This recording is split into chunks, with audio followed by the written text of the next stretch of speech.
बस 1 minute live कराना। अच्छा हो गया सर, हो गया लाइव। हाँ जी। ओके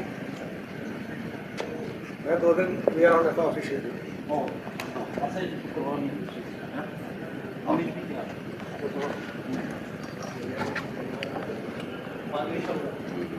बोर्ड लगाना, बोर्ड लगा ऐसे कैसे चलेगा? पावर ही नहीं आ रही है। इसमें आ रही बाहर आ रही है। चार्जर लगा के देखना पावर आ रही नहीं आ रही। और कैमरे का चार्जर लगा, बैटरी वाला बड़े तारा लगे।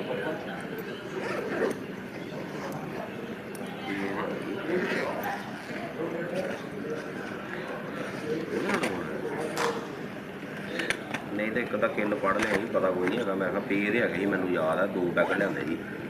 एक तो बंद ही पेदा, हूँ पेदा भी सी नहीं पता हूँ उत्थे ही है वैसे लंब तो जाएगा।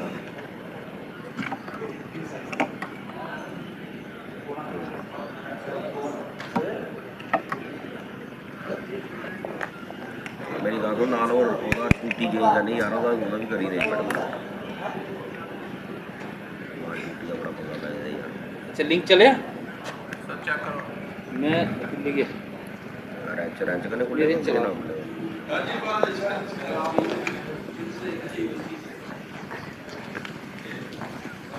साढ़े को पे ना रस्सी जी होंगी है टेप लिया ना चूड़ी चाड़न के उपर लगती है, वो कितने रखी गई? वो मेरे इतने नेट शायद स्लो है ना तां मैं देख ली मैं है ना।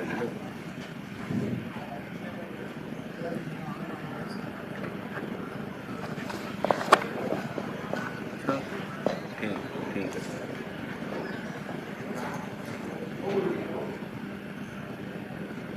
बैटरी भी जा देता फिर भी लगे रहा डायरैक्ट लगा रहे ठीक लगा यार। लिंक भी चेक करो।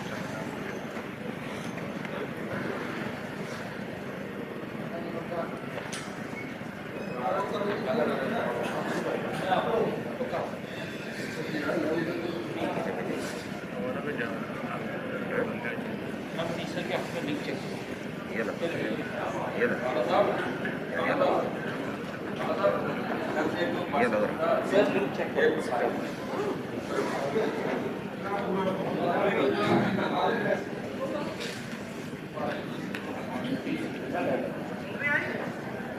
आ गया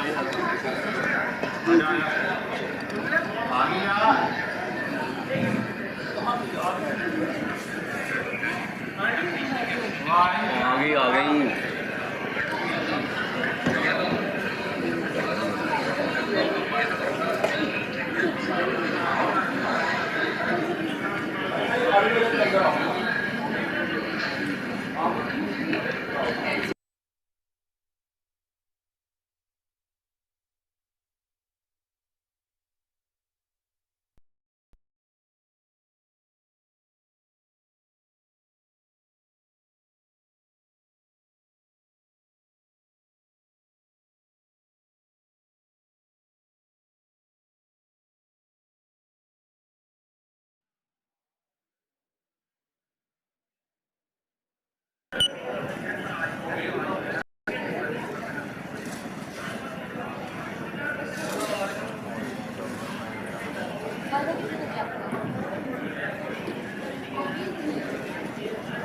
हाँ जी चली गया। हेलो हाँ जी हाँ ठीक है ठीक है।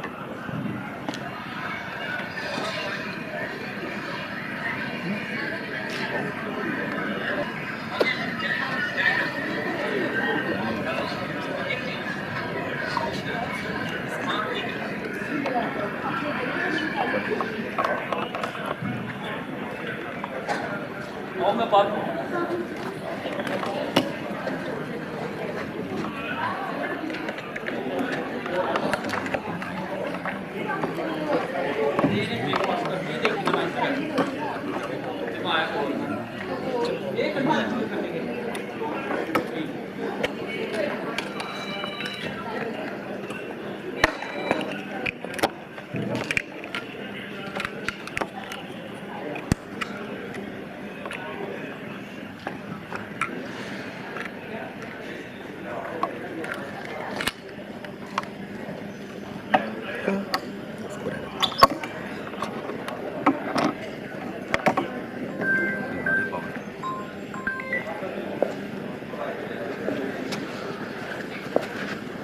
टेलीवाइड कर लेना, टेलीवाइड कर लेना।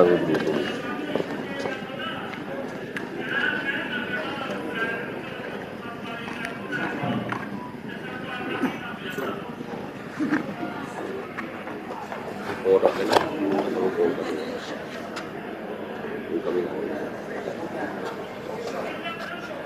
मेरे फोन की सिवाय और कुछ नहीं करना।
आप फटाफट डिवीजन में जाओ।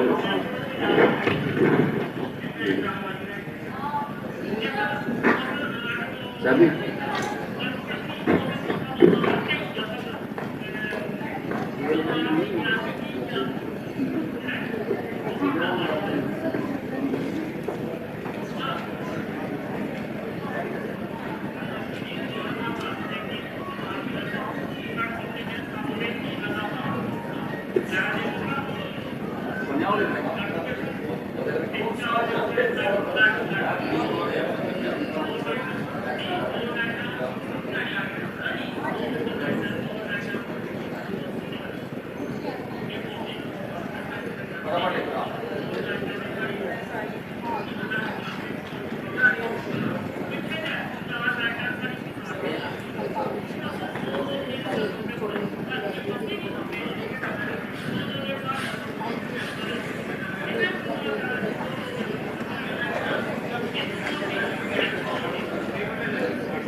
ਤੇ ਕੋਈ ਗੱਲ ਮੇਰੀ ਗੱਲ ਕਰਾ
Hello, hello.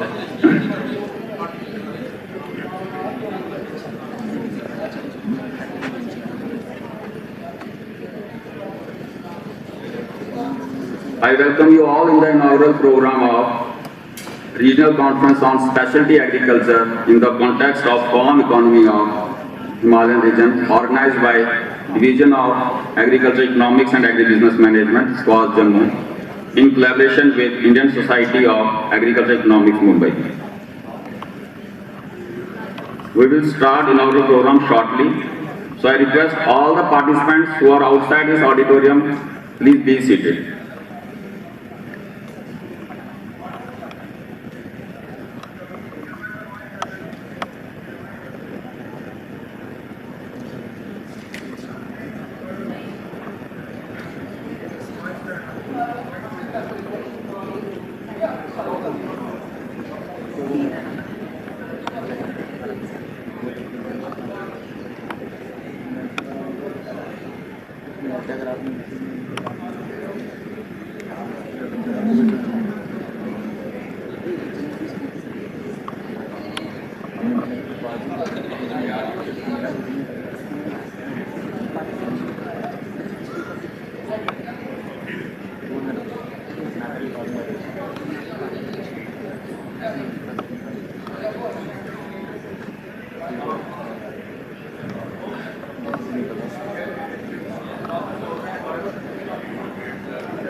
Hello.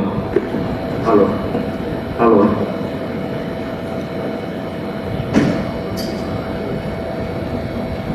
Hello. Hello.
Hello.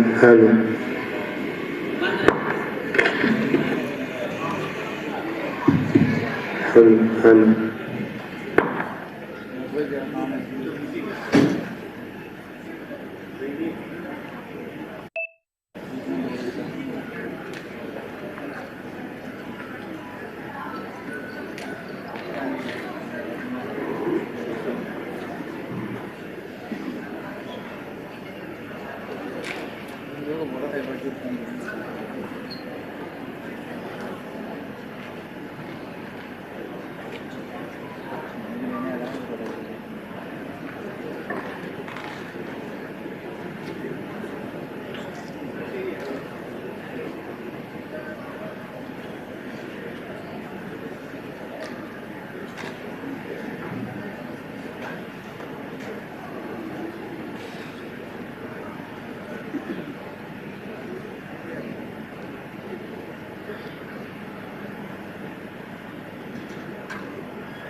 बस लो यार काम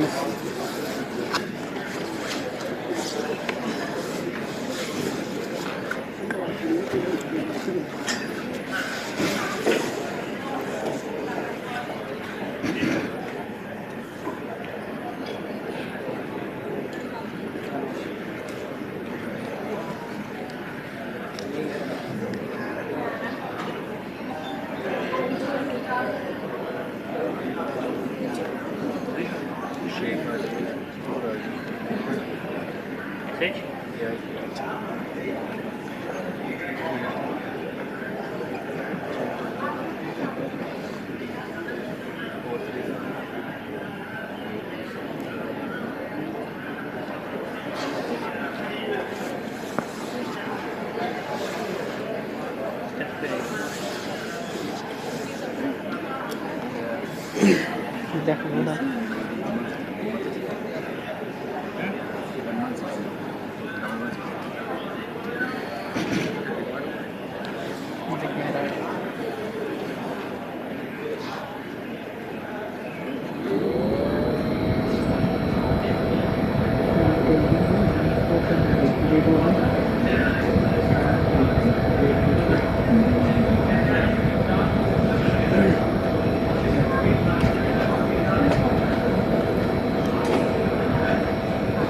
दो पे दूसरा पे दूसरा पे पर दे पैंट ना दे होगा भाई एक्सक्यूज मी आप लोग प्लीज आगे वाली सीट्स पर ही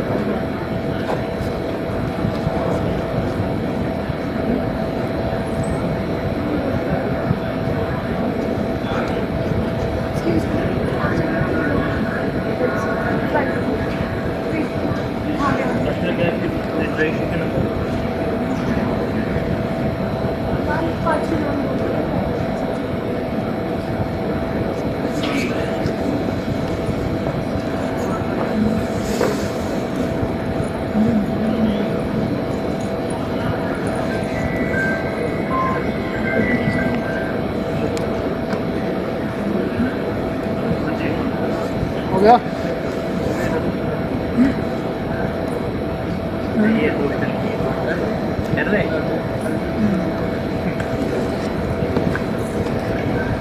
और कोई वस्तु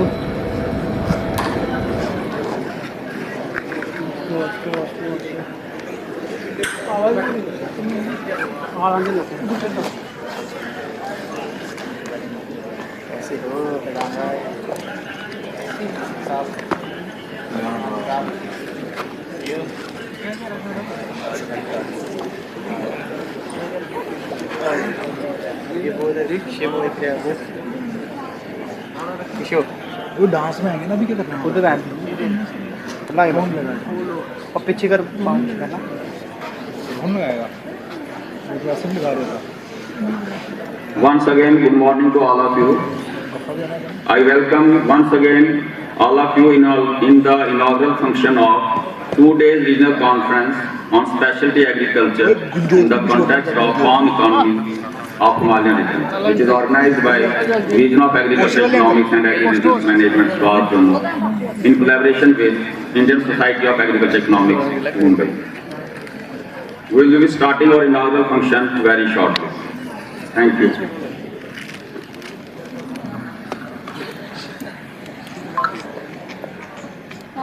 उधर ही बैठ ये पीछे आ मैं पीछे पीछे और गुंजो की तरह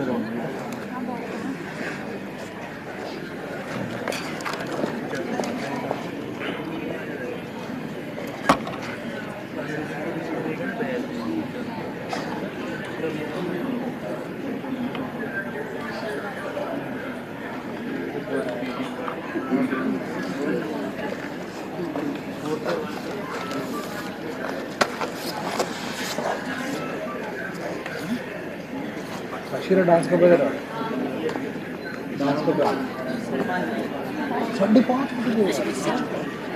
अभी थोड़ी ना अभी काम 5:30 बजे के बाद रात को ही होगा उधर मानुष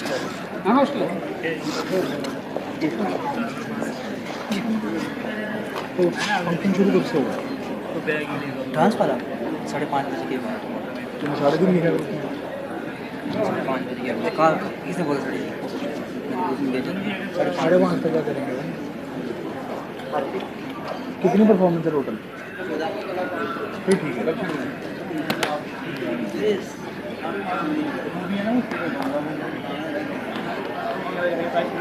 बढ़ को देगी बढ़ के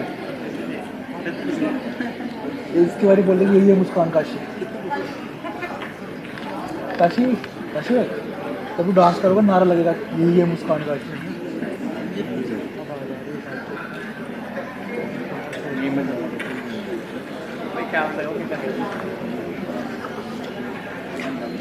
कौन सा रिक्वेस्ट बना फिर केड़े चैनल पे वेबसाइट पे तो सेंटर वाले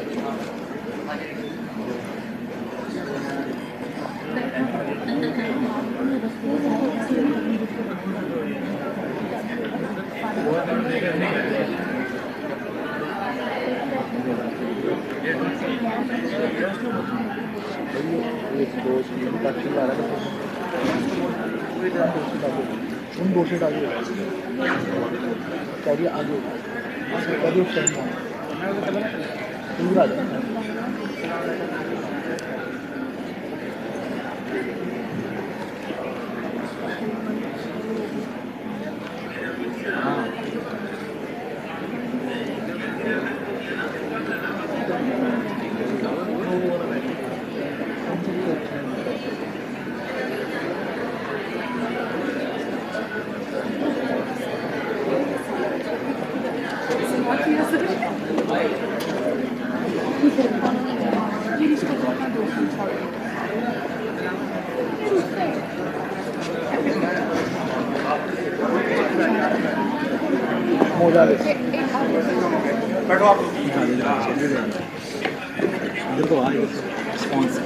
Today's chief guest, guest of honor and special guest, they will join us within 5 minutes.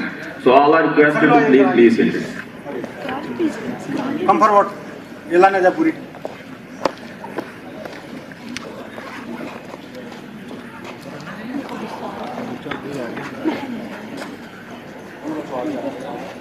गया ये आप बोला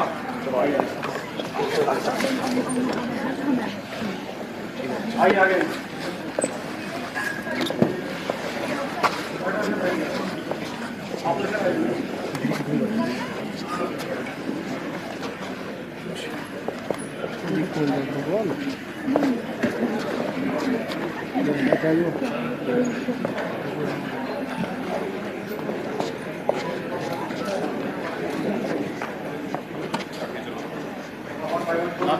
लगे जाना है यार कोई रहेगा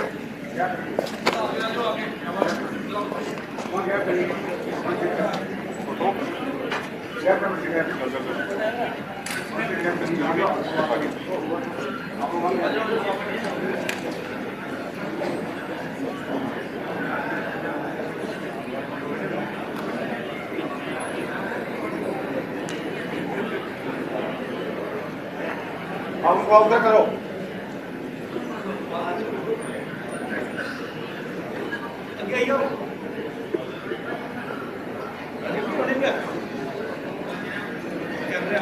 आप सर आप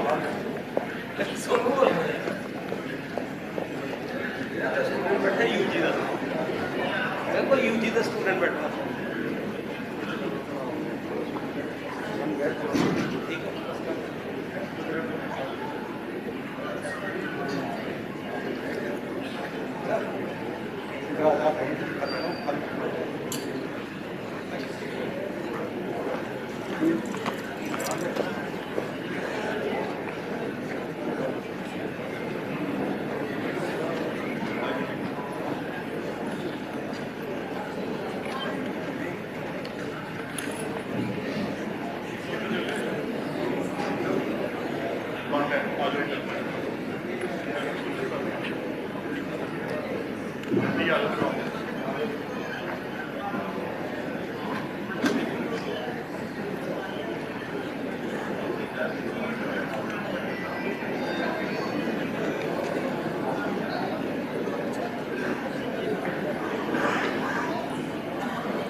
I request all to please be seated. Today's chief guest, guest of honor and special guest, they are with us.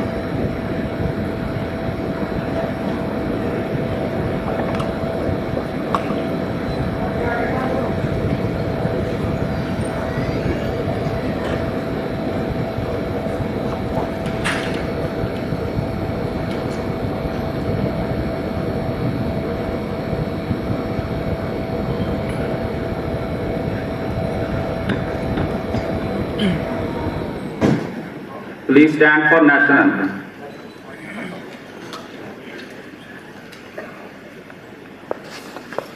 जनगण मन अधिनायक जय हे भारत भाग्य विधाता पंजाब सिंध गुजरात मराठा द्राविड़ उत्कल गंगा विंध्य हिमाचल यमुना गंगा उज्जल जलधि तरंगा तव शुभ नामे जागे तव शुभ आशीष मांगे गाहे तव जय गाथा जन गण मंगल दायक जय हे भारत भाग्य विधाता जय हे जय हे जय हे जय जय जय जय हे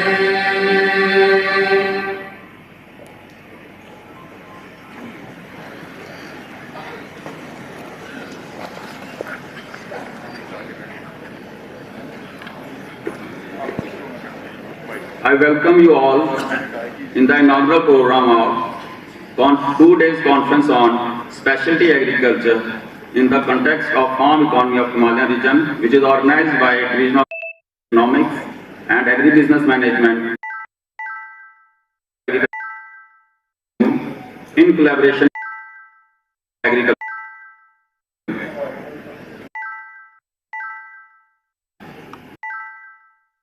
Honorable Chief Guest with other dignitaries on the dais.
Thank you.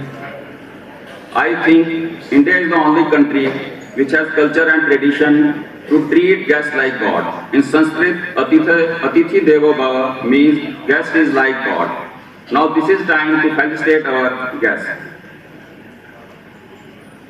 I request Professor Jyoti Kaksu, Organizing Secretary and Director of Planning and Monitoring, to welcome our today's chief guest, Professor J.P. Sharma Sir, Honorable Vice Chancellor, SCOS Jammu, by presenting a bouquet, memento and shawl.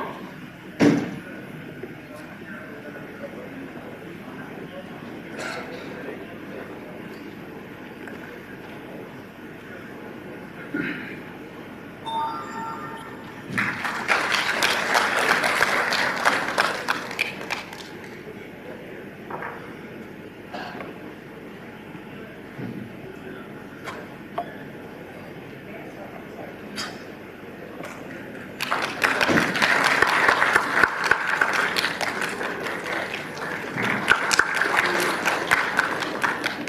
you. Sir, we welcome you in this conference as Chief Guest. Thank you, sir. Now I request Professor M.S. Badwal, Dean Faculty of Veterinary Sciences, to welcome today's guest of honor, Dr. Krishanbir Chaudhary ji, President Bharatiya Krishak Samaj, by presenting a bouquet, memento and a shawl.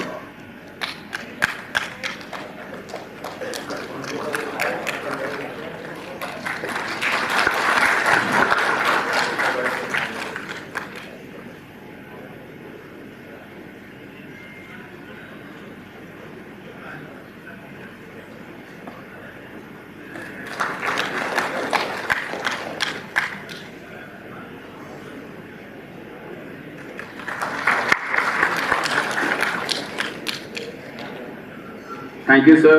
Sir, we welcome you in the Scott Jammu campus. Now I request Professor A.K. Mandal, Dean Faculty of Agriculture, to welcome our guest of honor, Dr. H.R. Sharma, former Pro Vice Chancellor, Central University, Himachal Pradesh, Dharamshala, and he is the member of Indian Society of Agriculture Economics, Mumbai.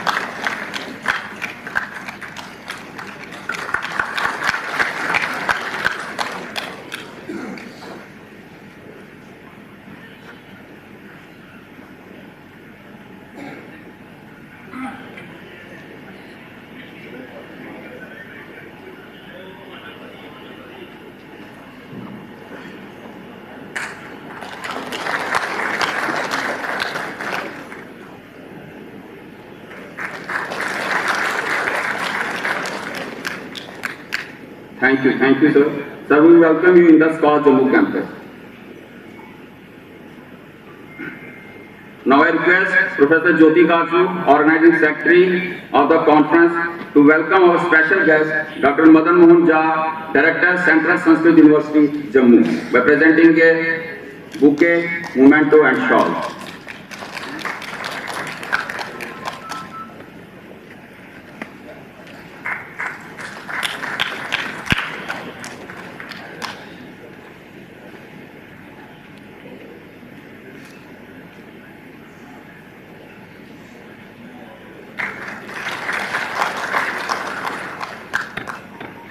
Thank you, sir. We welcome you in Scott Jammu campus and in this conference.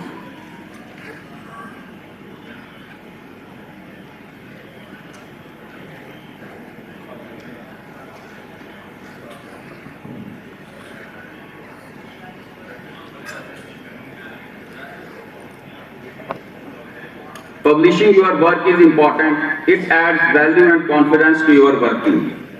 So now this is the time to release souvenir and other publications. I request Dr. Sachin Gupta sir, Professor Plant Pathology, to announce release of publications. Dr. Sachin Gupta.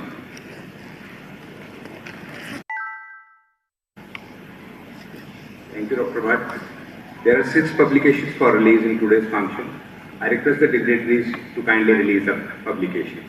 The first publication is the souvenir and abstract book of the conference which is being held today, that is on specialty agriculture in the context of farm economy of Himalayan region. Souvenir and abstract.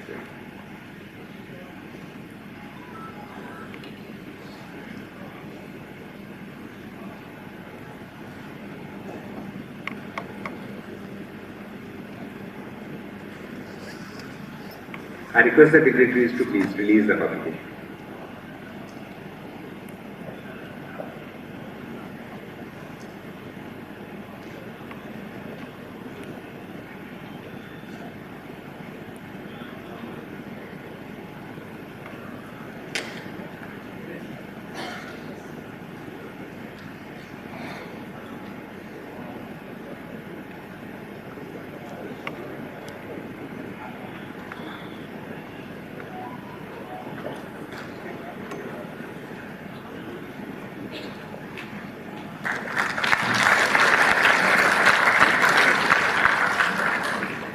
Thank you, sir. The second publication is Specialty Agriculture, which has been authored by Dr. Jyoti Kajri, Dr. Anil Bhatt, Dr. Vikas Sharma, Dr. Sabi Sharma, Dr. Sudhakar Dwivedi, Dr. Malika Sharma, and Dr. S.P. Singh. I request all the authors to kindly join the dignitaries on the stage.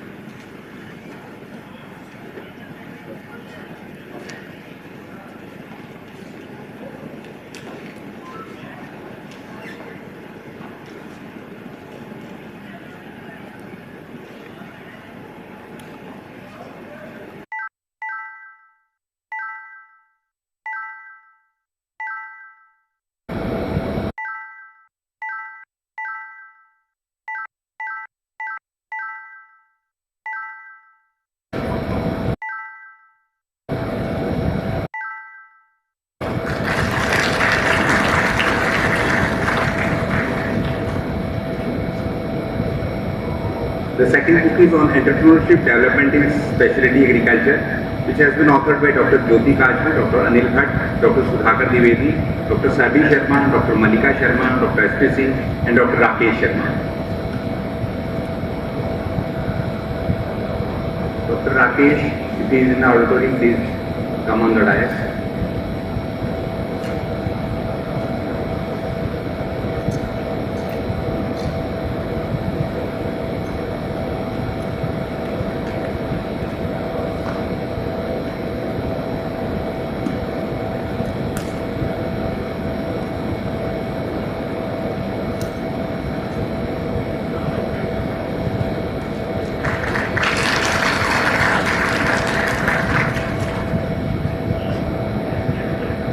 Next in the line of publications is Successful Journey of Agri Startups, authored by Dr. Jyoti Kajri, Dr. Anil Bhatt, Dr. Yamini Rao, and Dr. Taranjeet Singh.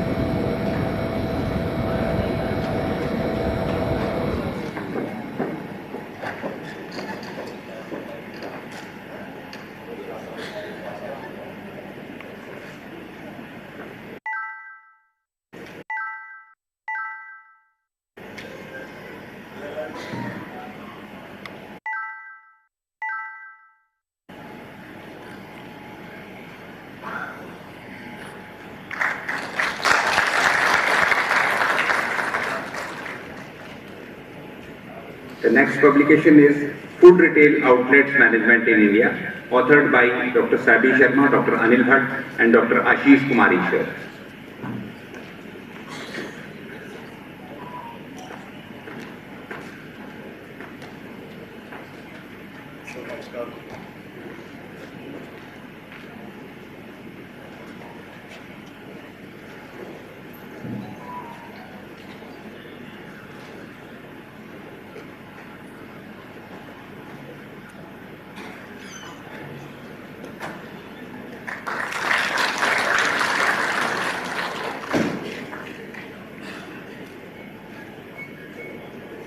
The last publication in the list of releases is Official Newsletter of Agribusiness Incubators, Cost Journal.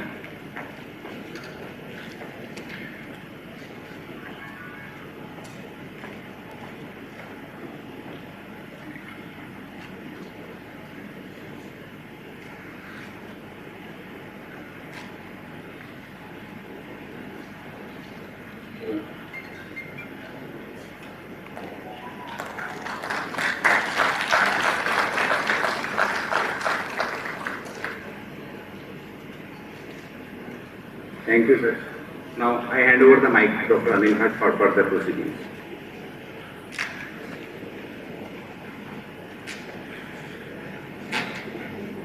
Thank you, Dr. Sachin.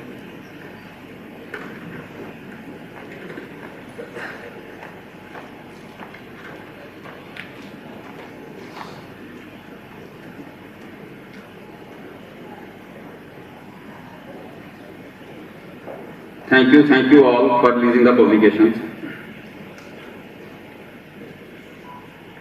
Now I request Dr. Madan Mohan Jha, Director, Central Sanskrit University, Jammu, for his kind words. Sir, please. Sorry, there is a mistake. I request Professor Jyoti Kacho, Organizing Secretary of the conference, for formal welcome address.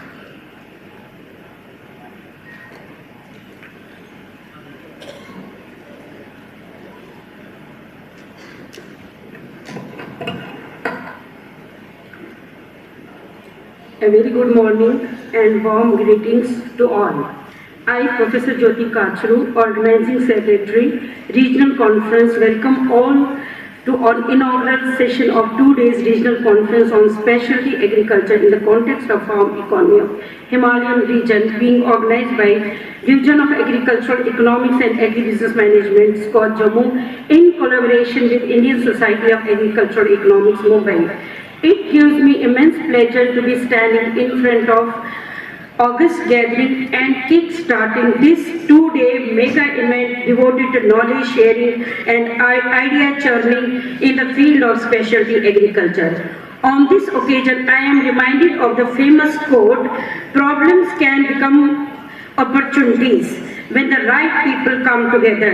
These lines seem apt at the moment, considering the galaxy of eminent personalities gathered here today to initiate discussions and deliberations on the subject at hand.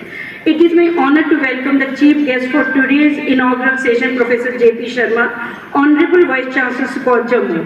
My sincere greetings and kind regards to you, sir, for accepting our request to be the chief guest of this inaugural session. This conference and this August gathering would have not been possible without your able guidance and active support at every step. You have always been an inspiration and motivating force for us all. Your transformational leadership in taking the university from one milestone to another, scaling new heights in the field of agricultural education and research. I welcome you, sir. I am privileged to welcome our distinguished guest of honor, Dr. Krishan B. Chaudhary, President Bharatiya Krishik Samaj, former Chairman State Farms Corporation of India and Indian Sugarcane Development Council, Government of India. Former Director, National Agriculture Cooperative Marketing Federation.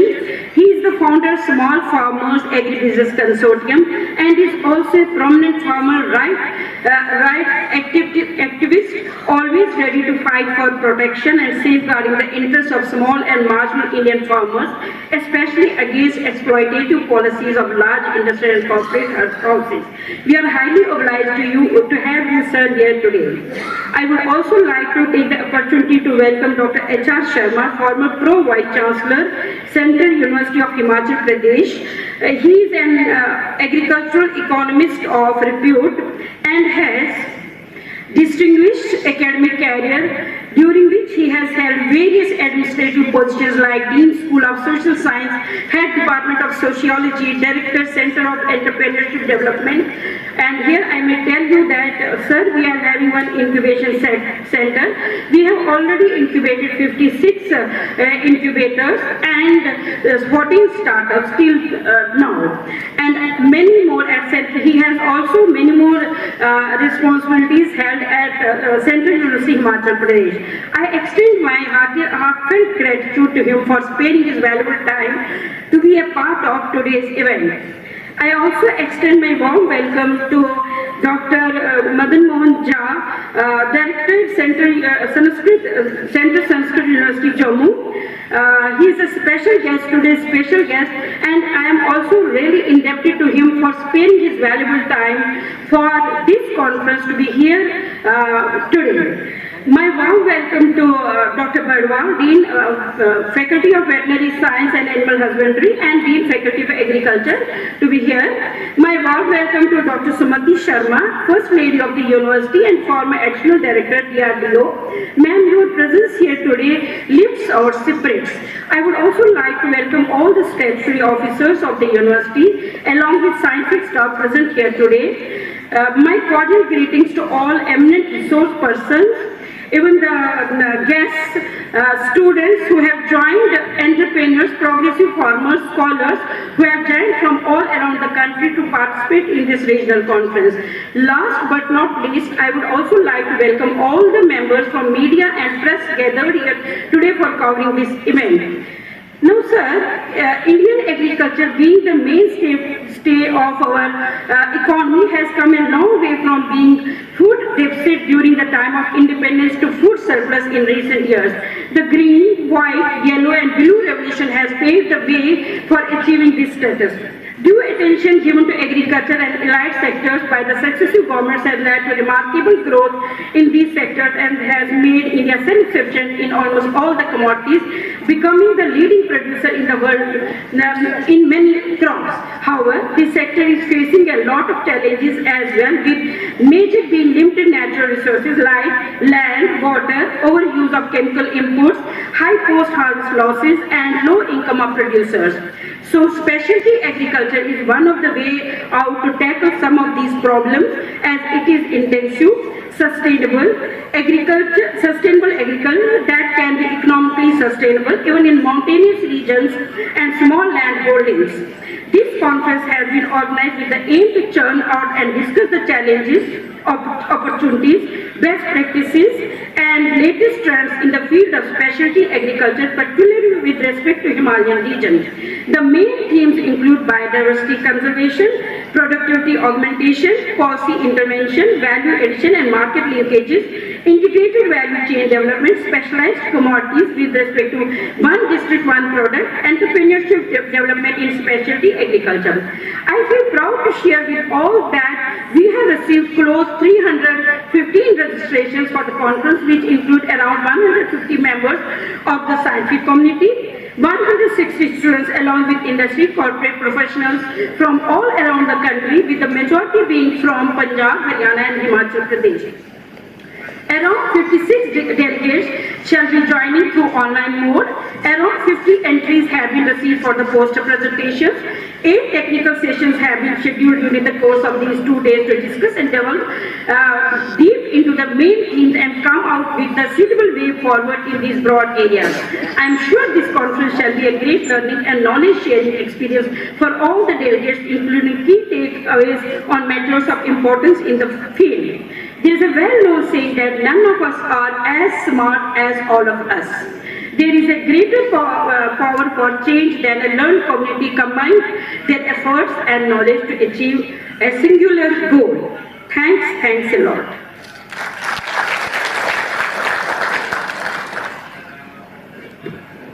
Thank you, ma'am, for welcoming all our guests and giving the detailed information about the conference and the technical session for the 2 days.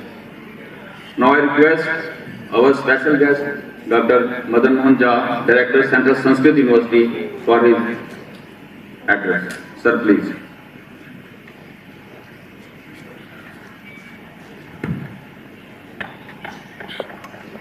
सभी को नमस्कार करता हूँ।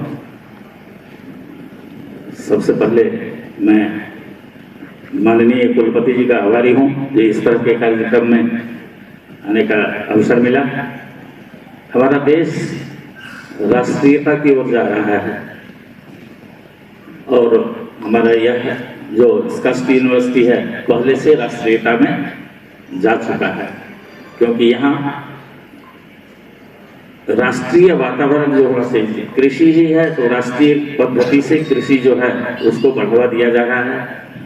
हमारे कुलपति जी बहुत सारे ऐसे काम केवल यूनिवर्सिटी में नहीं, एक अलग भी यूनिवर्सिटी से बाहर भी बहुत सारे ऐसे कार्य चल रहे हैं। हमारे बहुत सारी संस्थाएं हैं जम्मू कश्मीर में, उनके साथ मिलकर राष्ट्रीय संरक्षण जैसे गौ रक्षा है, गौ सेवा है या अन्य संस्कृति की रक्षा है, वेदों की रक्षा है, इसके लिए बहुत सारे हमारे जम्मू कश्मीर में संस्थान ऐसे हैं जिनके साथ मिलकर कुलपति जी की अध्यक्षता में बहुत सारे कार्य हो रहे हैं।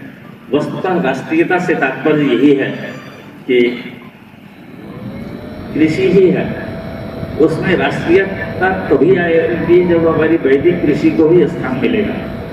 हमारे गांव में राष्ट्रीयता है, गांव के जो किसान होते हैं वो अपनी उनकी जो पद्धति है वो पद्धति वैदिक पद्धति है अभी भी। जैसे और जो हमारे 2020 में राष्ट्रीय शिक्षा नीति आई NEP, उसमें भी सभी भाषाओं पर बल दिया गया, मातृभाषा पर भी, क्षेत्रीय भाषा पर भी। उसका मूल बीज है IAS, इंडियन नॉलेज सिस्टम, भारतीय ज्ञान परंपरा। अब भारतीय ज्ञान परंपरा को अगर हम वैदिक साहित्य को छोड़ देते हैं, अलग रख देते हैं, या संस्कृत साहित्य को अलग रख देते हैं, तो भारतीय ज्ञान परंपरा कहाँ से आएगी? भारतीयता या भारतीय ज्ञान परंपरा तो संस्कृत में ही है, वेदों में ही है। अब हम जैसे कृषि ही है, तो कृषि में जैसे पराशर कृषि है, उसमें बीज वपन की जो प्रक्रिया बताई है, वपनम रोपणम चैव बीजं स्याद उभयात्मकम, वपनम रोग निर्मुक्तम रोपणम सगदम सदा। इसी तरह पराशर ने वपन काल के समय में किस तरह के बीज होने चाहिए वो तो पराशर ने कहा। इसी तरह वपन का समय क्या होना चाहिए, बीज वपन या रोपण जो करते हैं उसका समय क्या होना चाहिए, उसके लिए भी कहता है वैशाखे वपनम श्रेष्ठम ज्येष्ठे तो मध्यमम स्मृतम आषाढ़े चाधमम प्रोक्तम श्रावणे चाधमाधमम। तो इस तरह के जो कॉन्सेप्ट हैं जो हमारे भारतीय परंपरा में है, राष्ट्रीय परंपरा में है या वैदिक संस्कृति में है, तो जब तक उसको नहीं अपनाएंगे, अब देखते हैं कि अमरूद का फल लगता है, अमरूद लगाते हैं, हमारे यहाँ भी परिसर में बहुत सारे लगे हैं, लेकिन वो फल खाने वाला नहीं होता है। क्यों नहीं होता है? सारे जब पकते हैं तो उसमें कीड़े हो जाते हैं। क्यों हुआ ऐसा? तो ये सब केवल प्राकृतिक जो मौसम है, मौसम के अनुसार उस पर अगर किया जाता, उसका अनुसंधान होता, उस समय के अनुसार जब उसका वपन होना चाहिए, जब उसका रोपण होना चाहिए, उस समय होता, तो पराशरीय कृषि जो आज सफल कृषि के रूप में माना जाता है, उसका प्रभाव होता। तो इस तरह जब भारतीय परंपरा को हम अपना रहे हैं, शिक्षा में भी अपना रहे हैं, सभी जगह अपना रहे हैं, कृषि में भी अपना रहे हैं, तो संस्कृत को अलग रख के, वेदों को अलग रख के, उपनिषद पुराण इत्यादि को अलग रख के संभव नहीं है। और भारतीय ज्ञान परंपरा में जितने भी आधुनिक तकनीकी है, उसको भारतीय ज्ञान परंपरा हमारे वैदिक साहित्य से जोड़कर अगर हम आगे बढ़ते हैं तो उसमें हमारी राष्ट्रीयता भी रहती है और हम आगे बढ़ेंगे सभी क्षेत्रों में।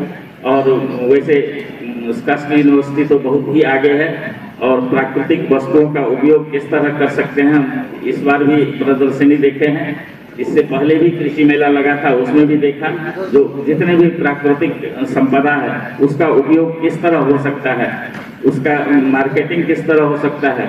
और इस सब में हमारे कुलपति जी सिद्धहस्त हैं और उनकी देख रेख में, उनके संरक्षण में विश्वविद्यालय एवं यह जो हमारी भारतीय ज्ञान परंपरा है यह भी आगे बढ़ेगी।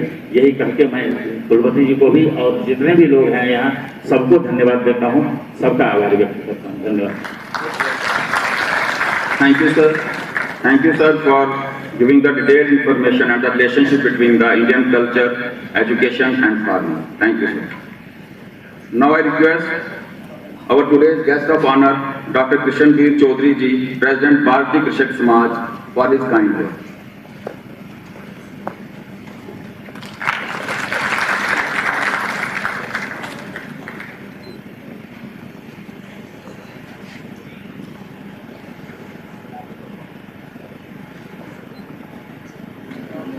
श्री कश्मीर यूनिवर्सिटी के उप कुलपति सम्मानित प्रोफेसर जेपी शर्मा जी,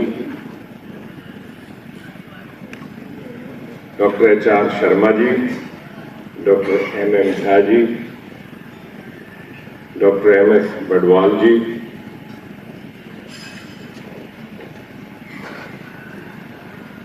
डॉक्टर मंडल जी, डॉक्टर ज्योति कचरू जी, सभी मेरे वैज्ञानिक गण, सभी छात्रों और मीडिया के मेरे सभी मित्रों,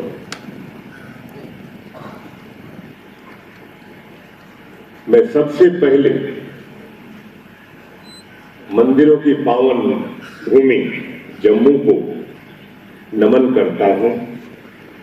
ये देश की धरोहर और भारत की संस्कृति की पहचान है। ऐसी पावन भूमि को बार बार नमन करता हूं।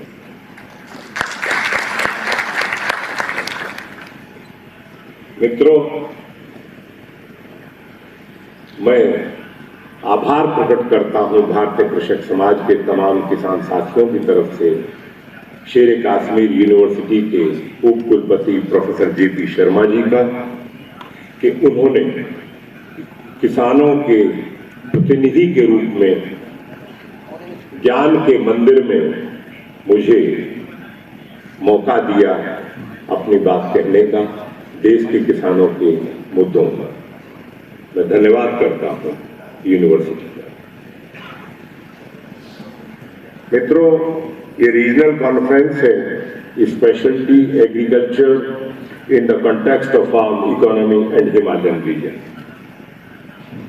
पिछला 22 तारीख को जब पहले सरकार के द्वारा गठित कमेटी का बैठक हुई थी तो डॉक्टर शर्मा साहब ने अपना सुझाव रखा था कि हिमालय वैली जो है देश की, वो बहुत बड़ी संपदा और ज्ञान का स्थान है और शेर कश्मीर यूनिवर्सिटी में हिमालयन रीजन पर बात करने के लिए कॉन्फ्रेंस करने का प्रस्ताव तभी रखा था क्योंकि देश के अलग अलग एग्रो क्लाइमेटिक जोन है, अलग अलग परिस्थितियां हैं। लेकिन मित्रों, जब हम हिमालय रीजन की बात करते हैं तो दुनिया की नजरें देखने के लिए लालायित हो जाती हैं और खासतौर से जम्मू कश्मीर और लेह लद्दाख से लेके हिमाचल से लेके उत्तराखंड से लेके और तमाम रीजन की बात, क्योंकि जो खाद्यान्न संस्कृति है और जो कृषि उत्पाद है हिमालय रीजन के, वो मानव स्वास्थ्य के लिए, मानव जीवन के लिए दुनिया में सर्वोच्च क्वालिटी के उत्पाद हैं। इस बात को पूरी दुनिया स्वीकारती है। जो प्रकृति ने दिया है भारत के हिमालयन रीजन को, सभी उत्पाद अपने अपने जगह पर विशेष स्वाद है, विशेष गुणवत्ता है, विशेष उनकी न्यूट्रिटिव वैल्यू है। और मानव स्वास्थ्य सबसे बड़ा विषय है पूरी दुनिया का। मित्रों, भारत की संस्कृति और भारत की कृषि पद्धति, भारत की कृषि संस्कृति, भारत की खाद्यान्न संस्कृति दुनिया के लोगों को ये समझ में आ रहा है कि वो सर्वोच्च है। मानव जीवन के लिए, मानव स्वास्थ्य के लिए, मानव की संस्कृति के लिए सर्वोच्च है, इसमें कोई दो राय नहीं। अलग अलग जगह है, अलग अलग एग्रो क्लाइमेटिक जोन है, अलग अलग फसलें हैं, अलग अलग स्वाद है, अलग अलग तरीके हैं खाद्यान्न के। क्या दुनिया के विकसित देशों में ऐसा कुछ होता है? नहीं।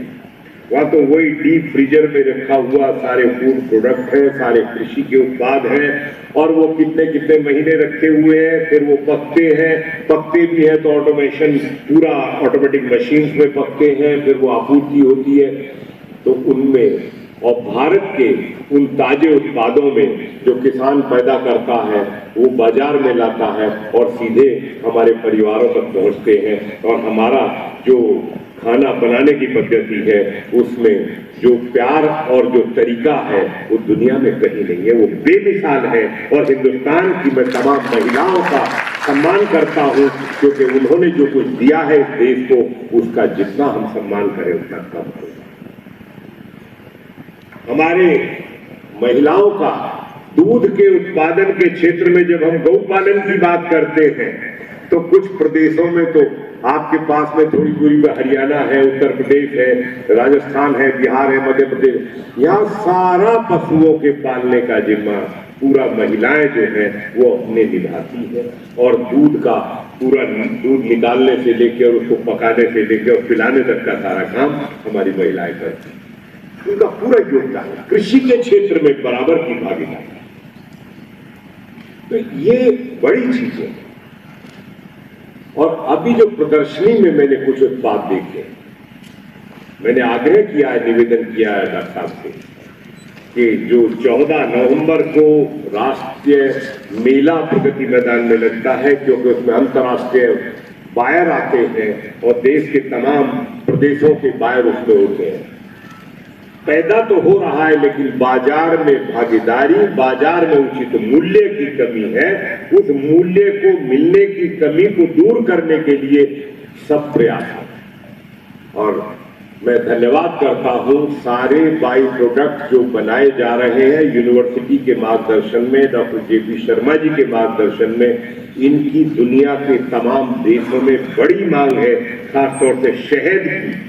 और जो आपका विशेष किस्म का चावल है, जो बासमती है, वो तो है ही, उसका तो एरोमा अलग है, लेकिन जो दूसरा चावल है जिसमें घी के जैसा स्वाद आ जाता है, ये सब ऐसी चीजें हैं कि हमको सिर्फ मार्केटिंग करना है अंतर्राष्ट्रीय स्तर। और उस मार्केटिंग का उद्देश्य जो है करने का, उसी के लिए तो कमेटी का गठन किया गया है। डॉक्टर साहब को उसमें योगदान देना है, कृषि के क्षेत्र में, शिक्षा के क्षेत्र में योगदान देना। जब बाई प्रोडक्ट आप बनवा रहे तो बाजार में भी भागीदारी आपकी होनी जरूरी है। मित्रों, इस देश के किसान को बहुत गुमराह किया जाता है। दुख होता है मुझे कहते हुए कि सरकार का उद्देश्य बहुत साफ है, प्रधानमंत्री का उद्देश्य बहुत साफ है। प्रधानमंत्री चाहते हैं कि किसानों को आर्थिक रूप से उनकी उपज का लाभकारी मूल्य मिले, उनकी आय बढ़े, उनका आर्थिक उन्नति हो। क्योंकि ये सच्चाई है दोस्तों, जिस दिन इस देश का किसान आर्थिक रूप से मजबूत होगा, ये देश आर्थिक रूप से मजबूत होगा, इसमें कोई दो राय नहीं। अब मजबूती एग्रो प्रोसेसिंग से होगी, बाजार में बेचने से होगी। इसीलिए पिछले बजट में प्रधानमंत्री जी ने फार्मर प्रोड्यूसर ऑर्गेनाइजेशंस का 10,000 एफपीओ बनाने के बजट में प्रावधान किया था कि जितना एफपीओ बनेंगे, जितना किसानों को बाजार से लिंकेज करेंगे, जितना एग्रो प्रोसेसिंग से करेंगे, जितना पैकेजिंग में लाएंगे, जितना उपभोक्ता से जोड़ेंगे, उसको उतना ही लाभकारी मूल्य किसान को मिलेगा। ये उद्देश्य है एफपीओ को बनाने का सरकार का। और एफपीओ बनाना इसलिए आवश्यकता है कि अभी तो हर ब्लॉक में एक बनाना है, बाद में जब ये एक एक कामयाबी के साथ आगे बढ़ेंगे तो फिर और भी बनेंगे। क्यों बनेंगे?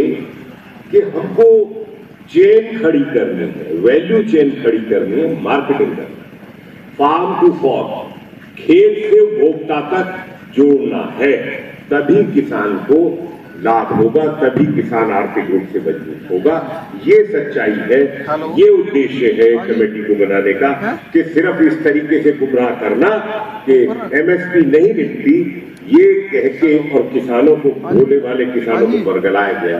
प्रधानमंत्री चाहते हैं एमएसपी से ज्यादा पैसा कैसा मिले। और मित्रों, में दावे के साथ कह सकता हूं कि एनडीडीबी का उदाहरण पूरे देश के सामने, पूरी दुनिया के सामने कोऑपरेटिव का मॉडल, और पूरी दुनिया में सबसे बड़ा मॉडल अगर कोई है तो नेशनल डेयरी डेवलपमेंट बोर्ड का अमूल। और वहां पर किसानों को जो कंज्यूमर प्राइस है उसका 70% पैसा किसानों को दिया जाता है। ये मॉडल हमारा है सहकारिता। इसीलिए एफपीओ को भी सहकारिता के माध्यम से सहकारिता के रूप में खड़ा करने का जो प्रयास हो रहा है, वो इसलिए हो रहा है कि जो कंज्यूमर प्राइस है उसका ज्यादा से ज्यादा पैसा किसानों को मिले।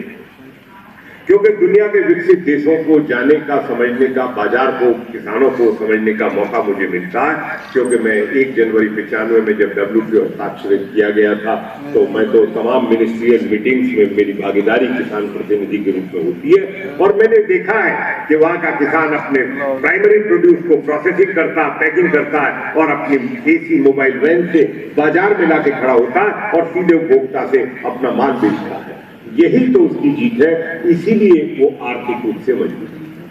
और उन्हीं सब मॉडलों को, उसी सहकारिता के मॉडल को अपनाकर सहकारिता का जो पहला मतलब था उसमें अब मतलब में सुधार किया गया है। दोस्तों, जब लीडरशिप मजबूत होती है, आज सहकारिता का अलग विभाग बनाया गया और सहकारिता का मंत्रालय बहुत ही मजबूत लीडरशिप के हाथ में आदरणीय अमित शाह जी को जो दिया गया है, वो उद्देश्य है कि युद्ध स्तर पर सहकारिता को अपनाने की जरूरत है, सहकारिता को आगे बढ़ाने की जरूरत है।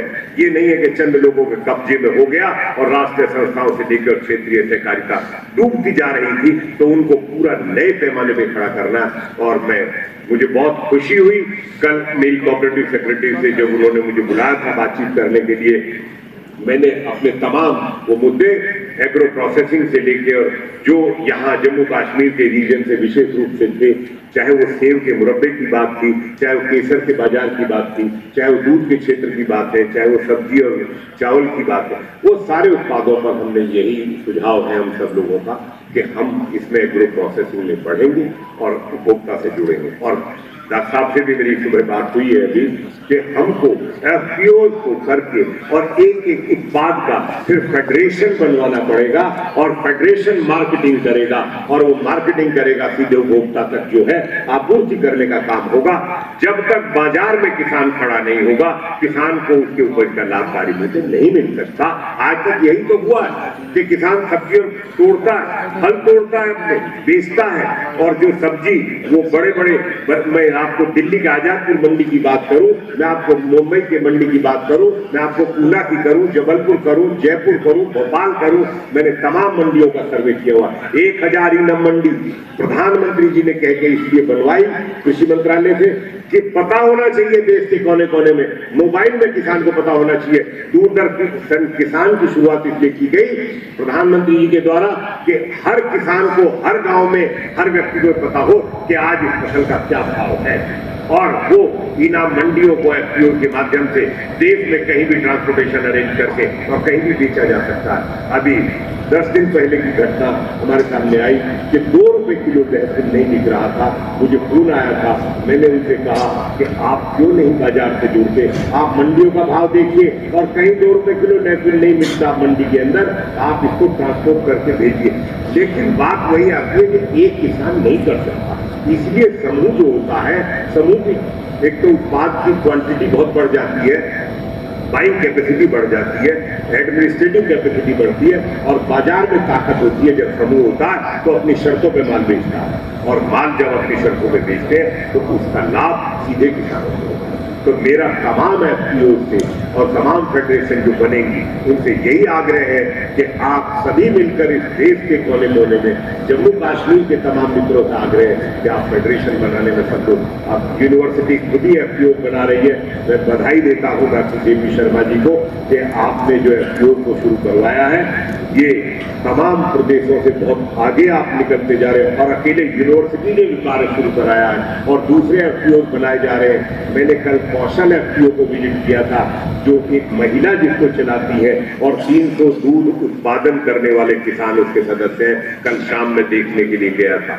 तो मेरी बहनें भी काम करने में कहीं पीछे नहीं है, तो मैं तो बधाई देता हूँ कि सब मिलके, और एनडीडीबी की तरह ही 70% कंज्यूमर प्राइस का पैसा किसानों को देने की व्यवस्थाएं हम सब लोग करें मिलके, और क्योंकि खासतौर से दूध का, सब्जी का, फलों का ये क्षेत्र है, और कश्मीर में सेब का बहुत बड़ा भागीदारी है, केसर का है, अखरोट का है, ये विशेष उत्पाद है। अनार दाना यहाँ एक खास उत्पाद है। तो चीजें हैं, और इन चीजों की खास किस्म से ब्रांडिंग करनी है, और अंतर्राष्ट्रीय बाजार में निर्यात करने के लिए यहाँ के शहद का निर्यात का बहुत बड़ा बाजार दुनिया में आज है, मांग है। और ये ज्यादातर एरिया आपका जो है डॉक्टर साहब पूरा जैविक है, बाय डिफॉल्ट ऑर्गेनिक है। उनको सिर्फ आपको जोन को, पूरा जोन वाइज आप सर्टिफिकेशन करवा सकते हैं। अब एक एक इंडिविजुअल किसान की जरूरत नहीं है, जोन को सर्टिफिकेशन अगर हो जाएगा तो पूरे जोन के वो उत्पाद जो है जैविक होंगे और वो आपूर्ति होगी। दुनिया में जैविक कृषि उत्पादों का प्रतिवर्ष 15 से 20% का बाजार अकेले यूरोप में बढ़ता है। तमाम यूरोपियन कंट्रीज जितने हैं तो 15 से 20% हर साल उसमें ऑर्गेनिक की डिमांड बढ़ती है। तो काम करने की और सबको मिलकर काम करने की जरूरत है। किसान को शोषण से बचाने के लिए सभी का योगदान और सभी का सहयोग है।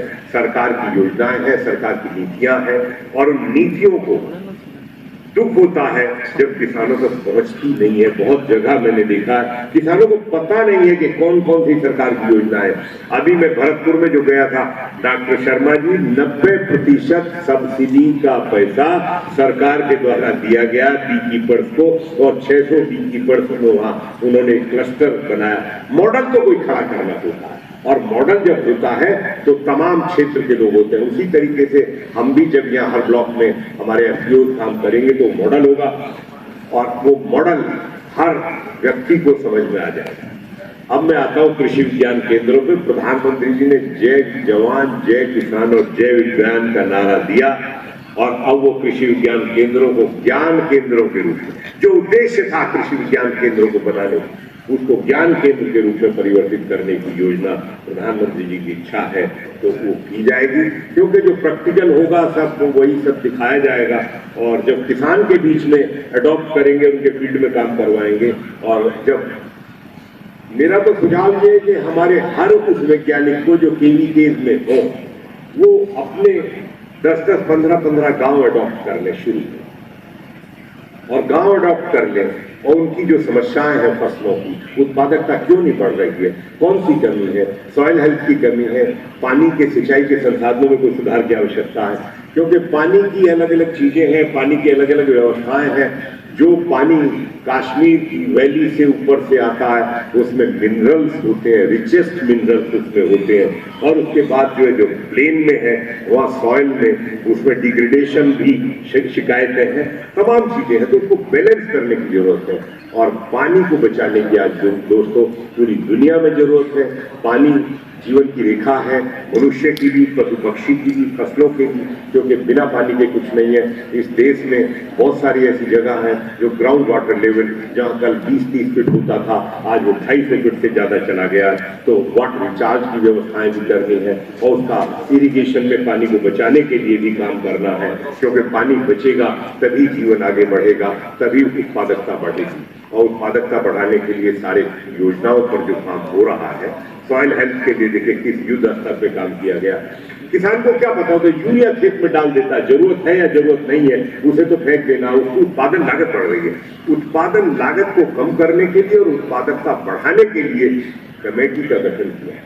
ये उद्देश्य है कमेटी के मोटा मोटी, और कृषि शिक्षा भी उसमें उद्देश्य रखा गया है। इसलिए डॉक्टर शर्मा जी का और जो जबलपुर यूनिवर्सिटी के वाइस चांसलर डॉक्टर बिशेन है, आप दोनों का बहुत बड़ा जिम्मेदारी भी है कि किस तरीके से नौजवान पीढ़ी को कृषि की शिक्षा जो प्राइमरी एजुकेशन में होनी चाहिए, जो जूनियर हाई स्कूल तक या 8वीं क्लास तक होना चाहिए, वो पता होना चाहिए कि कृषि है क्या। यही नहीं पता कृषि क्या है तो फिर कैसे किसान का सम्मान बचेगा। तो ये कुछ बिंदु हैं जिन पर मैंने आपसे चर्चा की है। मैं एक बार पुनः Sher Kashmir university vice chancellor professor JP Sharma ji और सभी आयोजन करने वाली यूनिवर्सिटी की टीम को और डॉक्टर ज्योति कचरू जो इसका आयोजन की जिम्मेदारी निभा रही हैं, और मैं सबका धन्यवाद करता हूं। और जो बच्चे हमारे बाई प्रोडक्ट में काम कर रहे हैं, जिस तरीके से तमाम मैंने देखा है, उन सबको उज्जवल भविष्य के लिए शुभकामनाएं देता हूं और ईश्वर से यही आग्रह करता हूं कि आपको एक ऐसा रास्ता भगवान दे कि आप देश की सेवा कर सकें और अपने क्षेत्र की, अपने प्रदेश के और किसानों की सेवा करें। यही आपका कर्म है, यही आपका धर्म है। बहुत बहुत धन्यवाद। जय हिंद, जय भारत।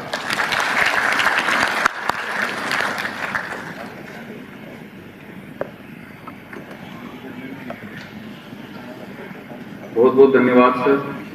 आपने एफपीओ का आने वाले समय में किसानों की तरक्की में क्या योगदान होगा और किसानों और महिलाओं का हमारे जीवन में क्या महत्व है, इसको सरल शब्दों में बताया। बहुत बहुत धन्यवाद sir. Now I request doctor HR Sharma, farmer pro vice chancellor central university of Himachal Pradesh Dharamshala and member Indian society of agriculture economics for his kind words. Sir please.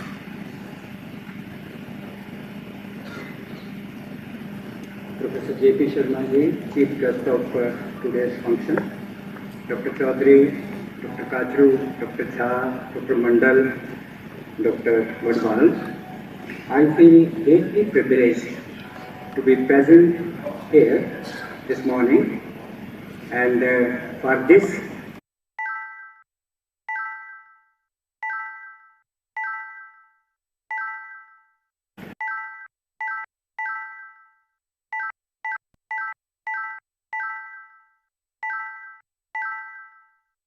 to be present here and represent Indian Society of Agricultural Economics. I am once again grateful to them who gave me this opportunity. Indian Society of Agricultural Economics, as most of you may be knowing, established in 1939, is one of the premier and oldest professional societies in the country. This society is nurtured by distinguished scholars, persons over time, and has come to this stage, occupies a very important place among professional societies in the country. Now, Indian Society of Agricultural Economics provided us a platform, among other things, to publish our findings.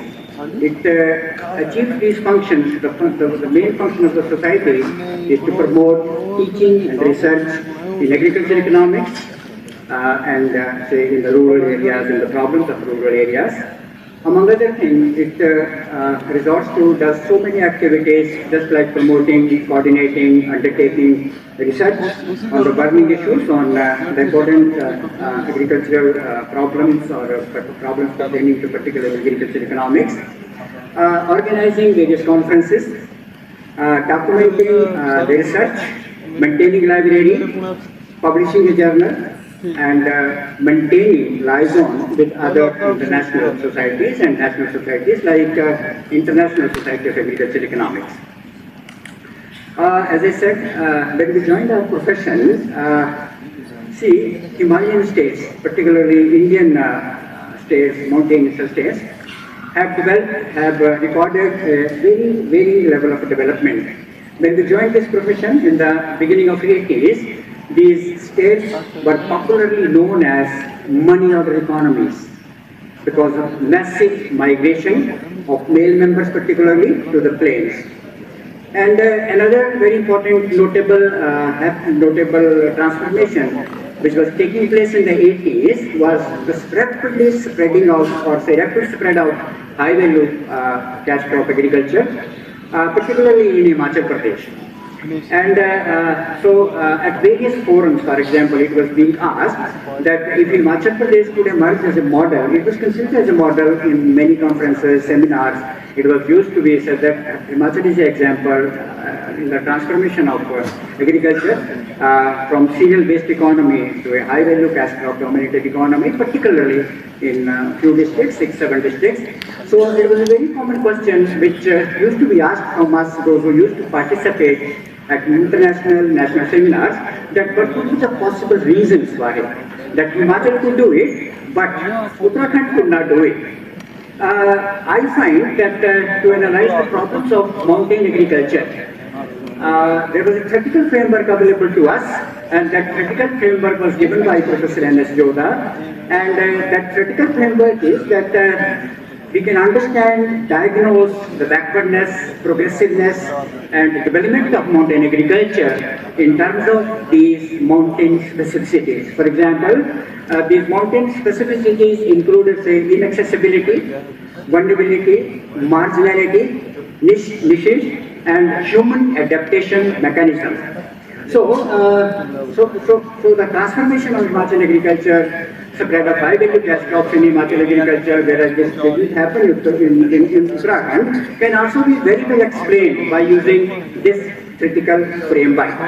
And so in the 80s and the 90s, this was the issue that there were many researches being done, particularly by those institutions who were located in these mountainous states, like for example, this university, Srinagar, UHF Solan, Agriculture University Palampur, GB Pant University Pantnagar, many people, many scholars, they published their findings, they concentrated on the reasons, the factors, and what could be the processes to understand this rapid spread of high-value agriculture.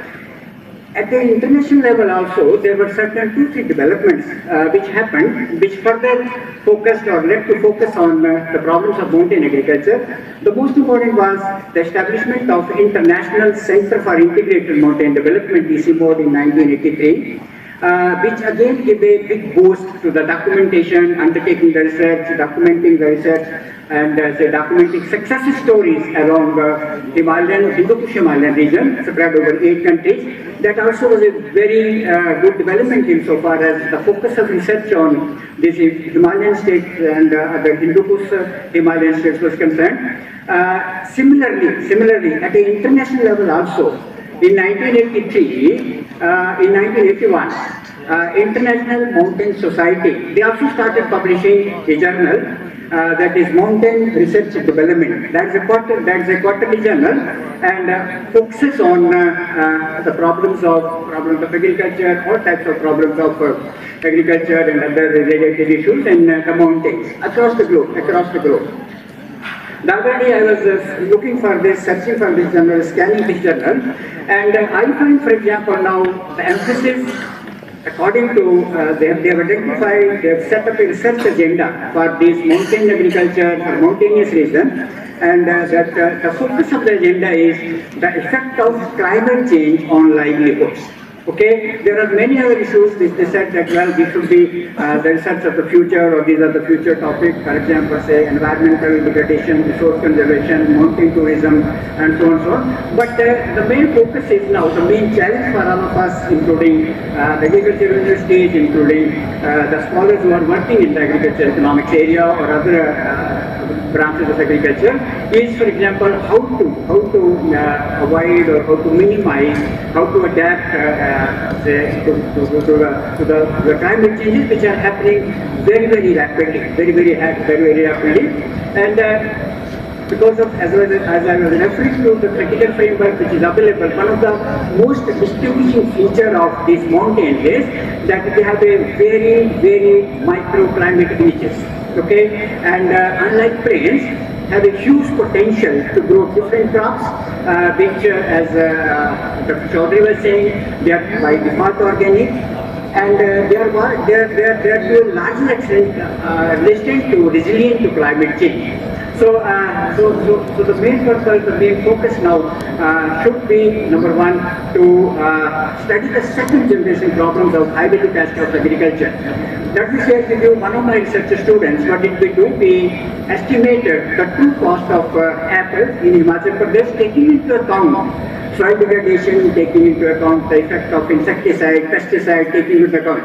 And believe me, the profitability of horticulture crops is much less than is commonly claimed. I think time has come to account for all these changes so that we are able to promote sustainable agriculture, ecologically sustainable agriculture in future. And this workshop, workshop conference, regional conference on specialty agriculture, I think is very timely. It's very timely, and there's a time to focus on unexplored crops. There's a time to focus on those crops which can be grown given the varied agroclimatic conditions in the Himalayas, and also say across many other mountainous regions of the world. With these few words, on behalf of society, I once again welcome you all, and am grateful on the behalf of Professor Morotia, Dr. C.L. Dinesh, and all the members of society to organize this conference, and in collaboration with the society. With these few words, thank you very much. Thank you, sir, for giving the brief introduction about the society and the detailed overview, role and status of hill agriculture at national and international level. Thank you once again, sir. Professor J.P. Sharma, sir, Honorable Vice Chancellor, Scott John, who is always a source of inspiration to each and every individual of the university, who is the motivational force behind all of us, and who is working day and night 24/7 to 365 for the development of university and as well as the nation. Moreover, Professor J.P. Sharma sir is very particular for the development of each and every individual of the university as well. So with these words, I invite Professor J.P. Sharma sir, Honorable Vice Chancellor Scott Jammu, and Chief Guest of the today's function for his presidential address, and as the Chief Guest. Sir, please.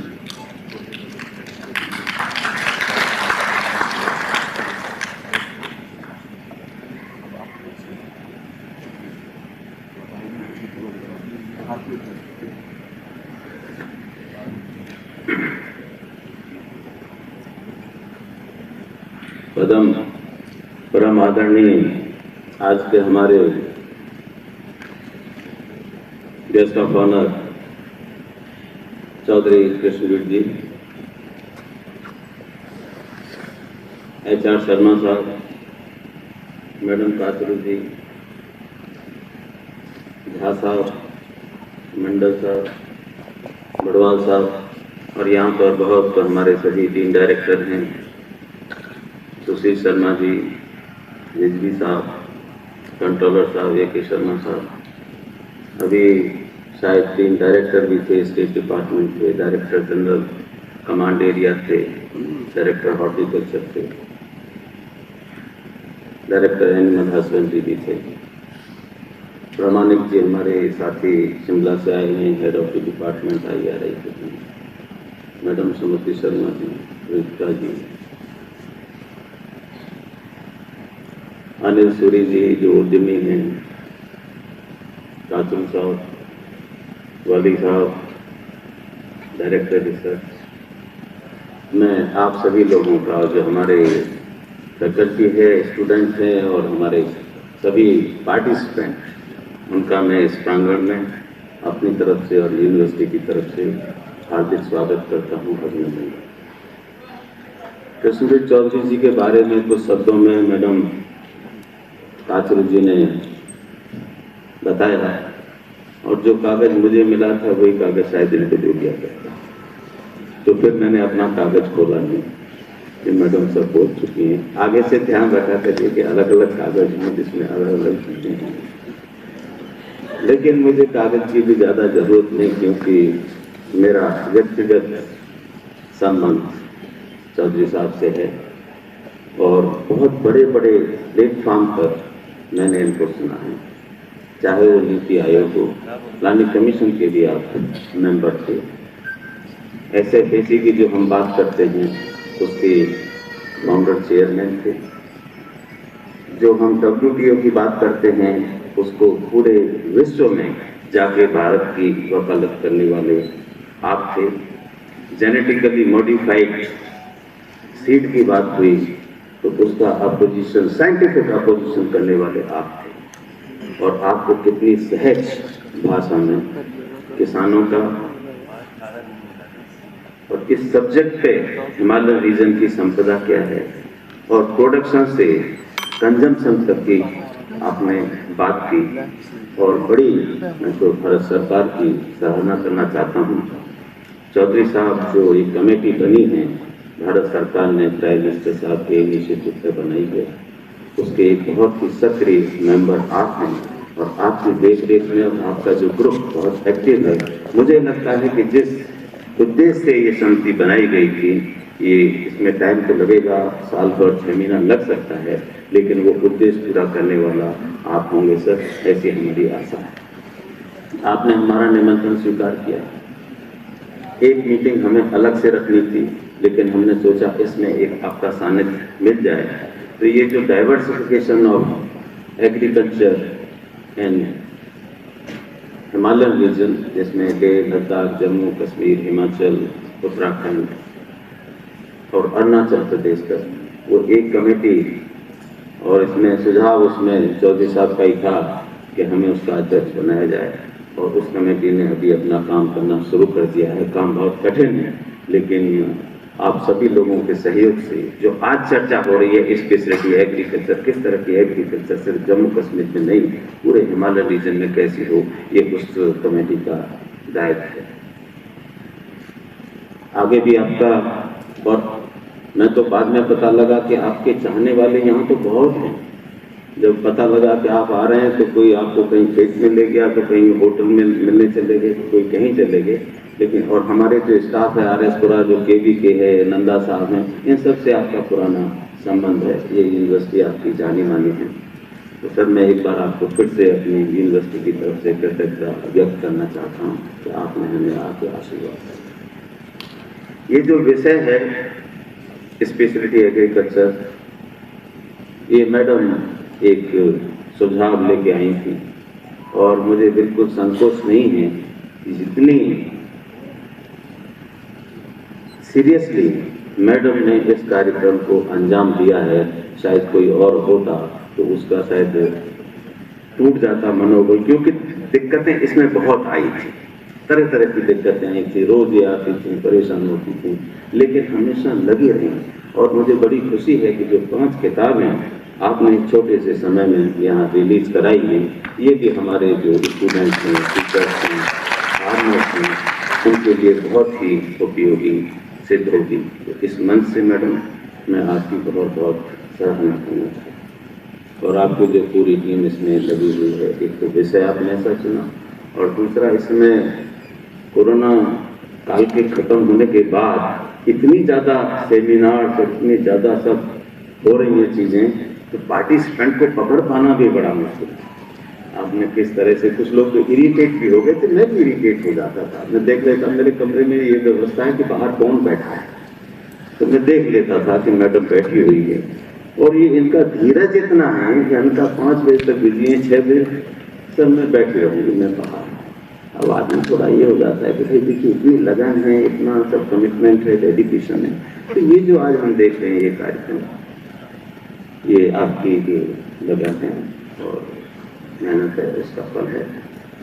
Chaudhary साहब की flight है 1:35 पे, तो मुझे सिर्फ 10-15 minute का time है, लेकिन मैं तो यहाँ 2 दिन आपके बीच में रहूँगा। जो अभी जो एग्रीकल्चर है उसका स्वरूप बदल रहा है, और उसके कारण कोई भी चीज़ स्वरूप बदलता है, तो इसमें एग्रीकल्चर में आज के समय में क्या चैलेंजेस हैं और क्या अपॉर्चुनिटीज हैं। हमारे सिस्टम का, चाहे वो पॉलिसी हो, चाहे टेक्नोलॉजी हो, जो भी हो, इसका मूल उद्देश्य यही है कि हम किस तरह से जो चैलेंजेस हैं उनको फेस करें, और जो अपॉर्चुनिटीज हैं उनको कैसे कैपिटलाइज करें। जो हम चैलेंजेस की बात करते हैं, तो इतने बड़े चैलेंज पहले कभी नहीं रहे हैं। खेती के लिए क्या चाहिए? जमीन चाहिए, खेत में काम करने वाला चाहिए, पानी चाहिए। ये 3 चीज मैं समझता हूँ मूलभूत चीजें हैं जो खेती करना है। अब खेती करने वालों को देखिए, NSSO सर आपको अभी national commission for agriculture Swaminathan साहब का दिखा रहे थे। उन्होंने अपनी रिपोर्ट में कहा कि 44% of the people are willing to leave agriculture. लेकिन आप भी गांव में जाते हैं, हम भी जाते हैं कि not 44, it is not 60, it is not 90। When you need the specially the youth, 10% youth is willing to leave agriculture if they are provided some viable alternative। तो खेती करने वाले नहीं, खेती में कोई विशेषकर युवा ऐसा खेती में नहीं जाना। दूसरा है जमीन। 1970 में पर कैपिटा पर family land availability was 2.73 hectare, जो 2001 में 1.5 हो गई, और अभी 1.08 है, और ये आंकड़ा भी 2 साल पुराना है। हो सकता है 1 हेक्टेयर से थोड़ा कम ही हो गया हो। और जब हम जम्मू कश्मीर की बात करते हैं, तो यहाँ कैनाल में मेजरमेंट है, 10-12 कैनाल जो है यहाँ प्रति परिवार है, यानी कि करीब करीब 1 एकड़, 1-1.25 एकड़, यानी नेशनल एवरेज का भी हाफ लैंड है यहाँ। अब हम पानी की बात करें, लैंड को हम इंटरनेशनल लेवल पर देखें, तो हमारे पास वर्ल्ड का 2.4% लैंड है, और वर्ल्ड का 4.2% पानी है। With this 2.4% of world land, we are feeding 80% of world population. But it is a matter of great pride and satisfaction for all of us. और यही नहीं, खिलाई नहीं रहे। Today we have 90 million tons of food grains in surplus। एक term अभी शुरू हुआ एग्रीकल्चर में, सरप्लस मैनेजमेंट, जो पहले कभी सुना नहीं था। सरप्लस का तो बात ही नहीं थी ना। पानी की बात करें, in 1950 चौधरी साहब, per hectare per year water availability was 5000 cubic. अभी 2 साल पहले आंकड़ा आया था 1400, यानी 1/5 पानी अवेलेबिलिटी कम। तो 3 चीजें, जमीन नहीं, and 23% of the farmers are having only 200 square meter of land। 86% farmers are marginal और स्मॉल। तो ये 3 चीजें हैं जमीन नहीं, पानी नहीं और लोग खेती में जाना नहीं चाहते। चौधरी साहब भी वेस्टर्न यूपी से हैं, मैं भी वहाँ से हूँ। तो जब गांव जाते हैं पहला प्रश्न होता है, पंडित जी तनख्वाह कितनी मिल जाती है? सरकारी नौकरी वालों से जरूर पूछते हैं, फिर आप बताते हैं इतनी मिल जाती है। दूसरा ज्यादातर होता है कि ऊपर से कितनी डाल लेते हैं, और जब आप कहते हैं कि ऊपर से तो कुछ नहीं है तो कहते हैं नौकरी बेकार है पंडित जी। फिर बाद में होगा डॉक्टर साहब इस बच्चे को कहीं चिपका, यानी नौकरी है, नौकरी तो है नहीं। लास्ट में ये बात आ जाएगी चपरासी लगवा दो, हम कहेंगे चपरासी भी बड़ा मुश्किल है, तो कहेंगे कि इसको ऐसा लिमिटेड कंपनी में लगवा दो। मैंने कहा लिमिटेड क्या होती है? बोले लड़की वाले जब देखने आए लड़के को तो बाहर से इंटरकॉम करके बुलाया जाए उसको बाहर, तो ये लिमिटेड होती है। चाहे 6 महीने के लिए लगवा दो। मैंने कहा 6 महीने में क्या होगा साहब, इसकी शादी हो जाएगी। और यहां तक हो गया है कि गांव में झूठ मूठ, ये मैं अपने गांव की बात बता रहा हूँ, अलीगढ़ में मेरा गांव है, झूठ मूठ में अनाउंस कर देते हैं, भगवान ने हमारी सुन ली, हमारा बच्चा तो चिपक गया। और वो बच्चा घर के खर्चे पे दाल चावल घी तेल लाके शाहदरा या सीमापुरी में किसी मलिन बस्ती में दिल्ली रहता है, लेकिन संडे के संडे प्रेस किए हुए कपड़े पहन के गाँव में जाता है। और एक ट्रेंड और सुना कि अब वो मनी ऑर्डर भी भेजता है, घर से ही पैसे लाके मनी ऑर्डर भेजता है 15,000, और पोस्टमैन से कहता है तब देना मनी ऑर्डर जब 4-6 लोग वहां पे खड़े हों। तो पूरे गांव में रिश्तेदारियों में फैल जाती है कि भाई 15,000 तो भेजता है, तनख्वाह कितनी मिलती होगी। रिश्ते आने शुरू हो जाते हैं। हफ्ते 10 दिन में जल्दबाजी में शादी कर दी, और उसके बाद में वो 3 टंबर अपना साहब से उठा के गाँव चला जाता है। लोग पूछते हैं भैया तू नौकरी पे नहीं जा रहा? बोले ऐसी नौकरी को लाभ लाता हूँ, घर में कौन सी कमी है, नौकरी तो थी। इसको देखते हुए प्राइम मिनिस्टर ने 2015 में विज्ञान भवन में कहा था कि यदि लोगों को इन्हें खेती में लाना है तो ये आमदनी नहीं, उनका स्वाभिमान कैसे रखा। ये इशू जो छोड़ना चाहते हैं, ये इशू सिर्फ पैसे का नहीं है, ये उनके स्वाभिमान का है। और जब हम पहले की बात करें तो उत्तम खेती मध्यम भार निश्चित चाकरी ही विधान, उसमें उत्तम कहा गया था एग्रीकल्चर को सारे ऑफिसर्स में वो चीज लाना है। और जो चौधरी साहब ने बात की processing, value addition, cooperative, marketing, जो इनकम बढ़ना है, आगे भी हम इस पर चर्चा करेंगे। इनकम प्रोडक्शन से नहीं बढ़, प्रोडक्शन बढ़ रहा है 3-4% हर साल, लेकिन वेस्टेज हमारा हो रहा है 15 से 20% ग्रेन्स में, और फ्रूट्स वेजिटेबल और सब्जियों में, फ्रूट्स में वेजिटेबल फ्लावर्स में तो उसकी कोई पता ही नहीं है कैसी स्थिति हो जाए। कोरोना में यहाँ 60% वेस्टेज हुआ, फूल जा ही नहीं पाए, वहीं सूख गए, सब्जियां जा नहीं पाई, फ्रूट जा नहीं पाए। तो फिर उन्होंने कहा एक सेंटेंस, प्राइम मिनिस्टर ने अपने वक्तव्य में, zero hunger to zero wastage. यदि हम वेस्टेज को जीरो कर दें तो हमें प्रोडक्शन बढ़ाने की जरूरत नहीं है। 4% बढ़ता है, 15 से 20% वेस्ट हो जाता है, हम 50% को भी बचा लेते हैं। Now you can imagine how much we are wasting. This year the grain production was 314 million ton, fruit and vegetable production was 327 million ton. Now you can calculate 20% of 600 million ton.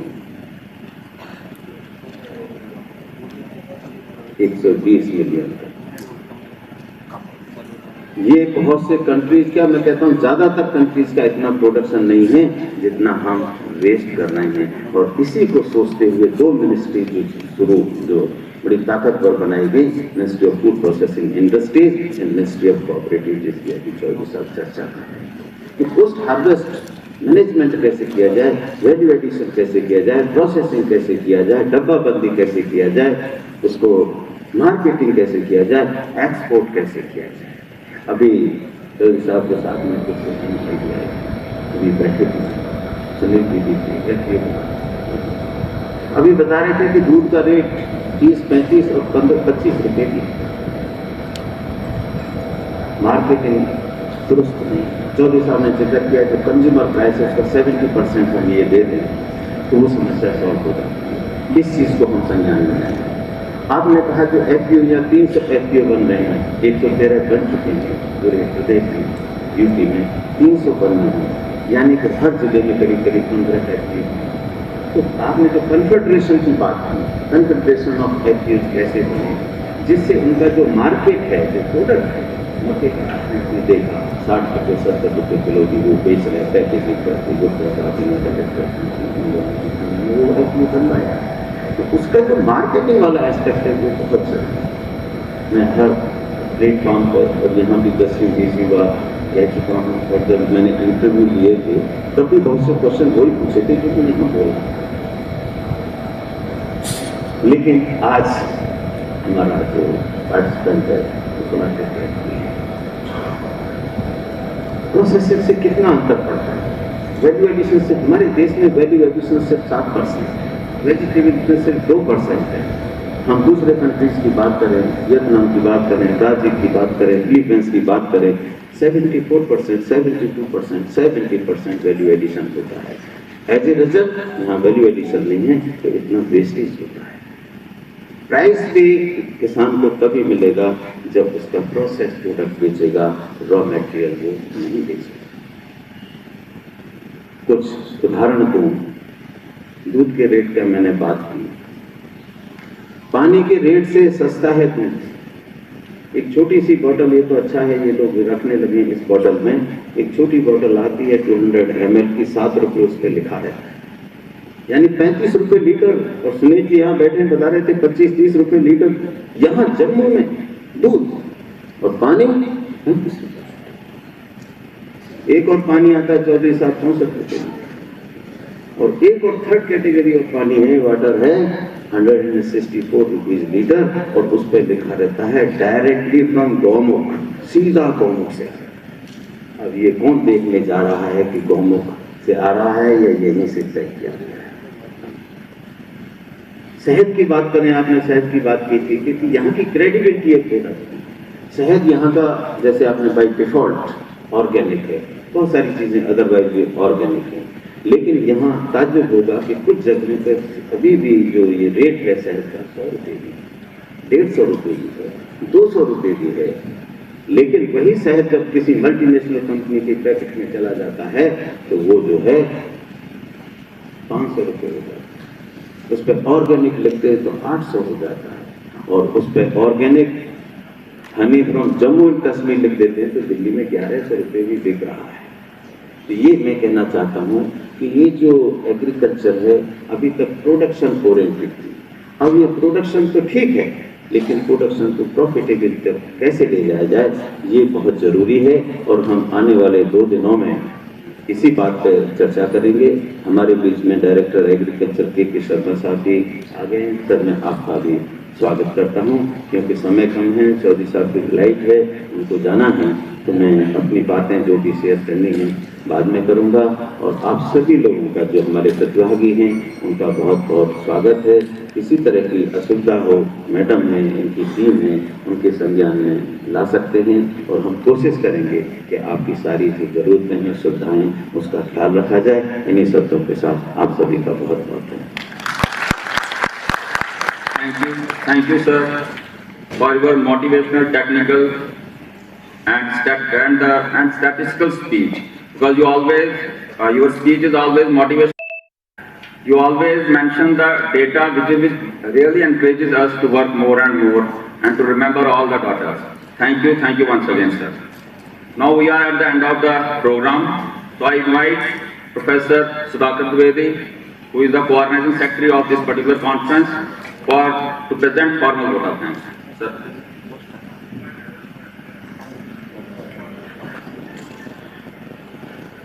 Thank you. Good afternoon, everyone. Thank you is such a prayer that cannot be seen or touched. It must be felt by heart. I feel honored and blessed to get this opportunity to propose a formal vote of thanks of this special occasion. I, Dr. Sudhakar Dwivedi, Professor, Division of Economics and ABM, as question on behalf of the Honorary Committee.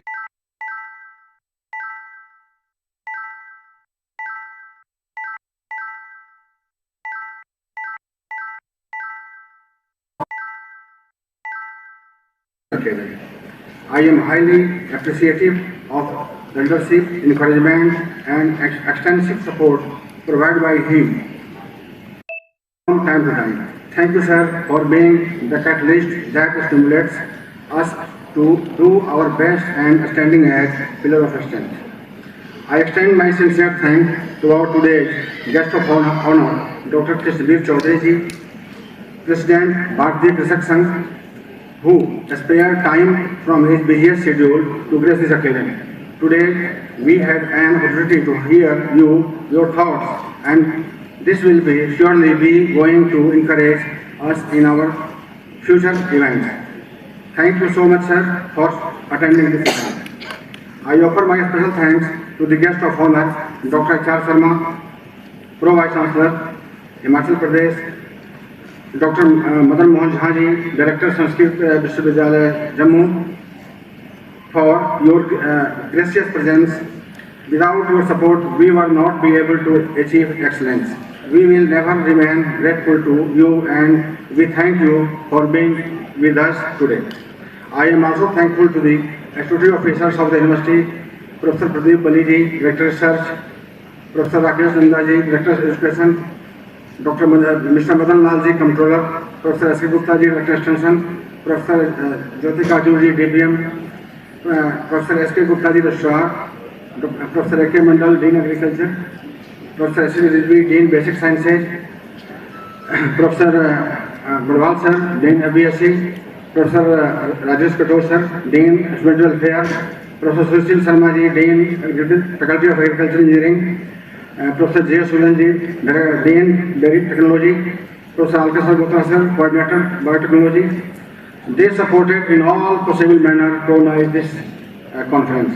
I would like to thank all the honorable delegates who blessed us with their presence. I am also very much thankful to the committee members and the invited speakers. Words are not enough to thank their constant guidance and support to save the conference.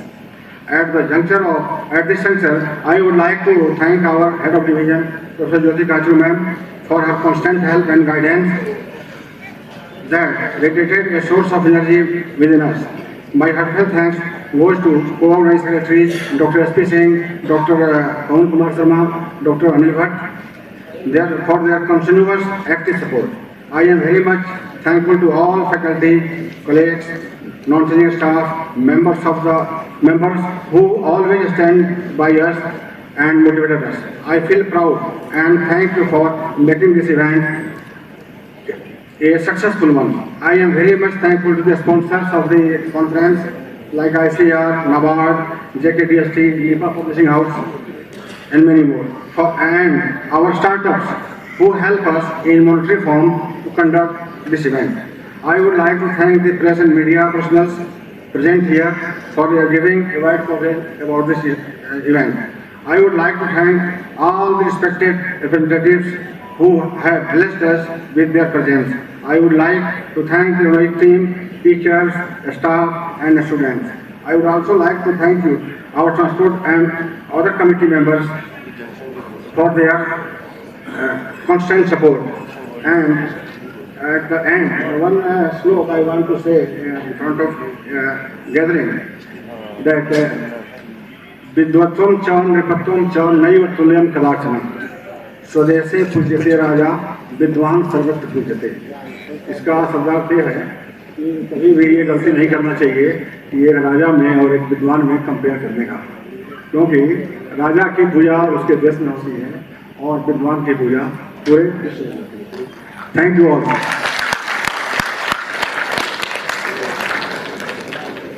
Thank you. I request all to please join for the high note. Thank you.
वही कार्यकर्ता रहे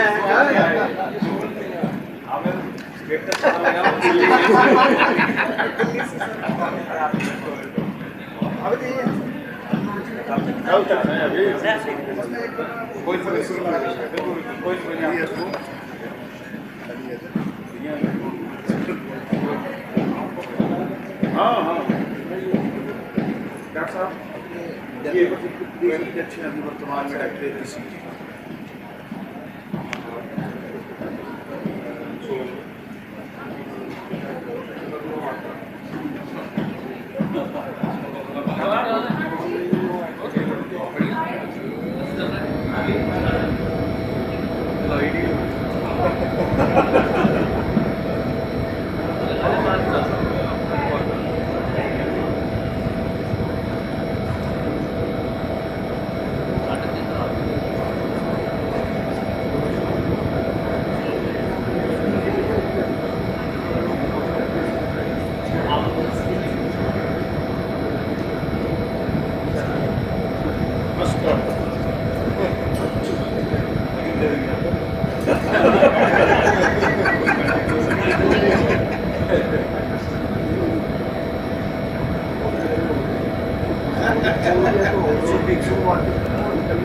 मिलते हैं अभी ठीक है आप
किधर से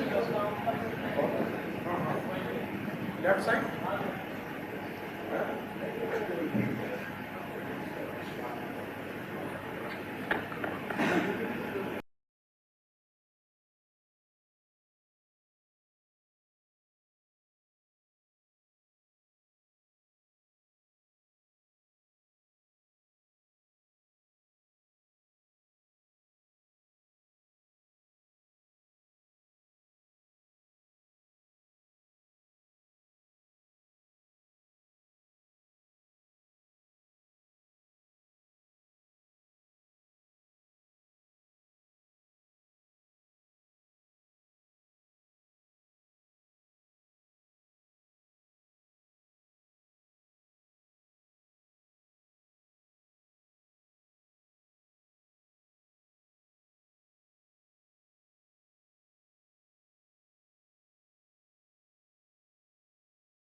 challenged and how we can harness their potential and how we can engage them where their creativity and their talent can be used.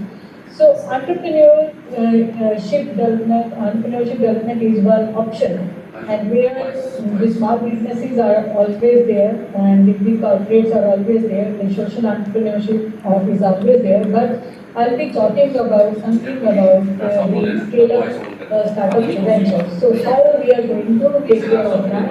So today is the because we feel that these are the vibrant minds and the startup, every startup, creating every startup is one viable option for them, and they can be the job provider instead of the job seeker, and we can use, and these are the youngsters who has the risk taking appetite as well as the desired knowledge and skill, and we can ride the wave of uncertainty because this is not an easy path, but it is less challenging, but it is very satisfying one.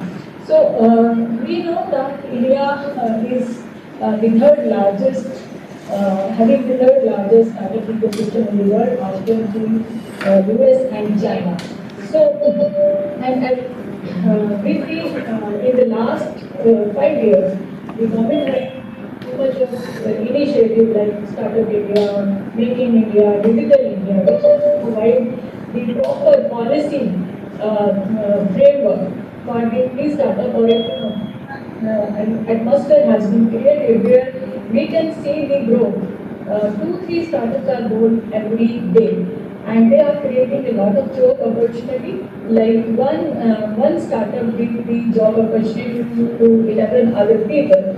So that's it. And in fact, we have more than 100 unicorns. So where we stand as far as the agri startup ecosystem is coming, so I'll be talking about that. So this is something that we can relish on, that the year on year 25%, with 25% growth rate, this sector is increasing, and we have seen a lot of funding happening in last 2 years despite the COVID, but because we have seen a lot of impact or a lot of contribution from the agri startup during the COVID time, so that gives a confidence in the investors' mind, and that gives us that their hesitation has been overcome during this time period, and around 100 agri startup has raised a quite enormous amount of funding, and every 9 startup is from the India. So these are something that we can relish on. If I see that who are these founders, so these are from you guys, these are 28 years old chaps and having professional experience of 5 to 7 years and highly qualified, and the female digit now is also coming in the 2 digits. So that is also, I have seen the growth over a year. So now I can see in some of our incubator, the Raftar family, the female participation is quite high. So this is a matter of satisfaction, but now we know that I'll be talking about some of the problems. Because initially there was a lot of hesitation in the investor's mind, because when I talk to them day basis, so one hesitation was whether what I'm retaining is that right, whether the technology works in that way or the way they are talking about. So the technology validation and technology backstopping from the research institution plays a very, very important role for this. Another is which was lacking.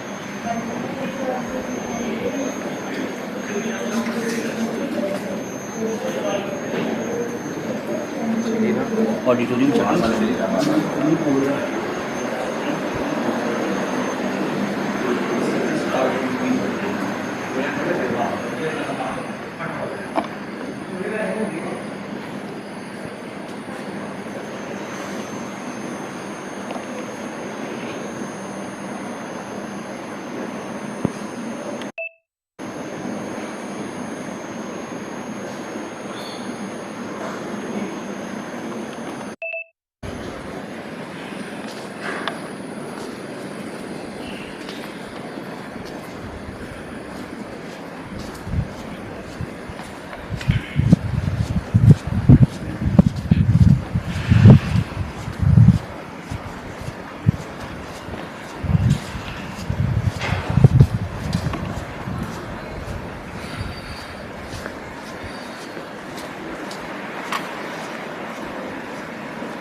नहीं है live चला live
अगर कोई आपके मन में कोई आपको कोई क्वेश्चन पूछना है you can ask me and पूछ सकते हो कोई लगाना चाहता है तो वो भी उसके लिए हम टेक्नोलॉजी देंगे किस तरह से काम लगाते हैं ठीक है नंबर इसमें मेरा ईमेल ठीक है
फार्मर्स जी ब्रीडर्स जी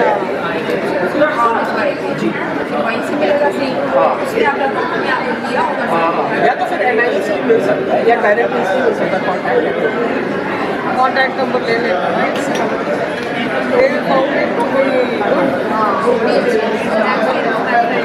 हाँ इनको देख के रखने को ठीक है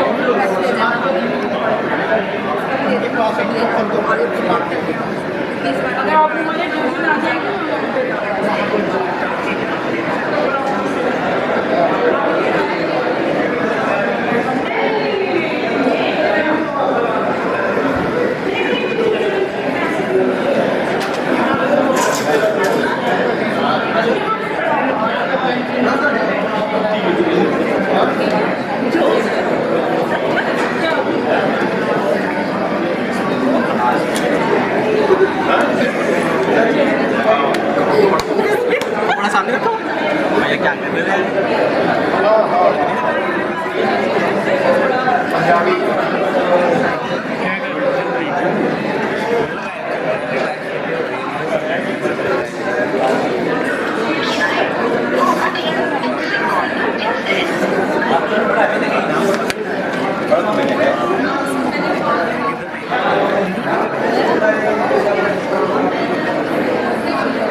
एक काम करना है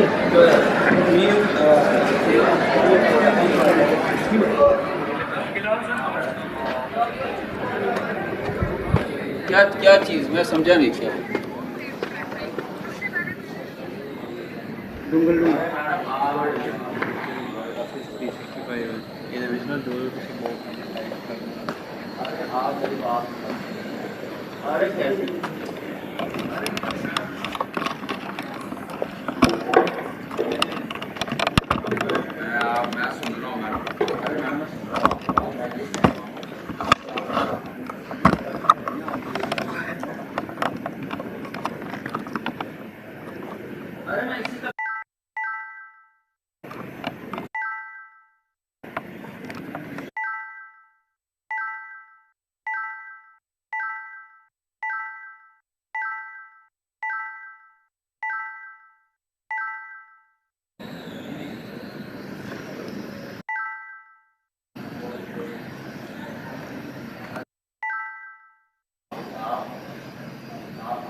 Ms. Tangent Biscuits, Dr. Satish Kumar Sharma, please give your presentation for uploading in the laptop.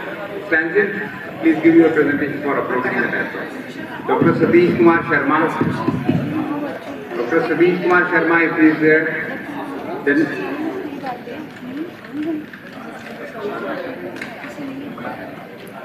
then Dr. Balbir Dotra, Dr. Mahital Jamwal, Dr. Richa Sharma, Dr. Lalit Mohan Gupta, Dr. Arvind Kumar, Dr. Mahital Jamwal again, he has two presentations. You will be presenting on behalf of Dr. Mahital Jamwal. Okay, you please upload your presentation. And then Dr. Vijay Kumar.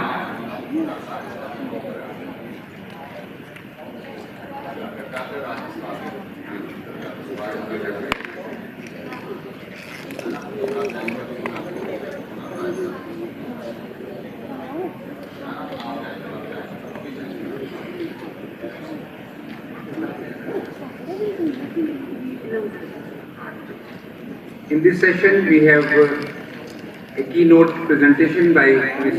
Ruchita Rani, who is Head Policy Advocacy Research Center, Maharashtra, and a lead paper presentation by Mr. Roshan Jaggi, IFS. So, Mr. Roshan Jaggi is also the chairman of this session, and to start with, if the chair permits, we can start with the first presentation of the keynote address.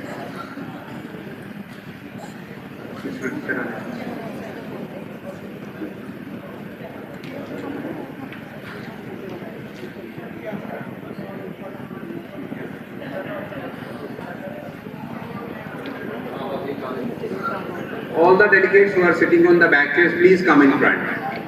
All the delegates who are sitting on the back chairs, please come in front. It's a humble request to all of you.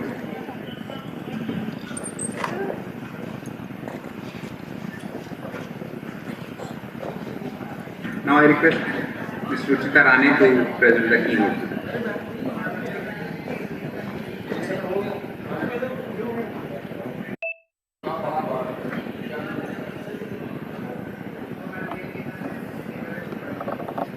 Good afternoon to the Honorable Chair, Dr. Roshan Jaggi ji, the Co-Chair, Dr. Vikas Sharma, the rapporteurs on the dais, the dignitaries and scientists from various institutions, organizations, students and other delegates. At the outset, I would like to thank Sher Kashmir University for Agriculture, Science and Technology for this wonderful opportunity to present the keynote address today in the regional conference under the theme Biodiversity Conservation and Sustainable Utilization of Natural Resources for Meeting the Challenges of Specialty Agriculture. Under this theme, I would be presenting under a specific topic of converting challenges into opportunities for developing sustainable models of specialty agriculture. So, since this is an audience that is obviously a learned audience, we don't need to go into the basics of what a specialty agriculture is. But as Territory Development Head for the Union Territory of Jammu and Kashmir from Policy Advocacy Research Center, I will be presenting some of the aspects from the perspective of policy intervention, some aspects that will be important from some of the ground realities and models that are being developed to take into consideration the ability to convert challenges into opportunities.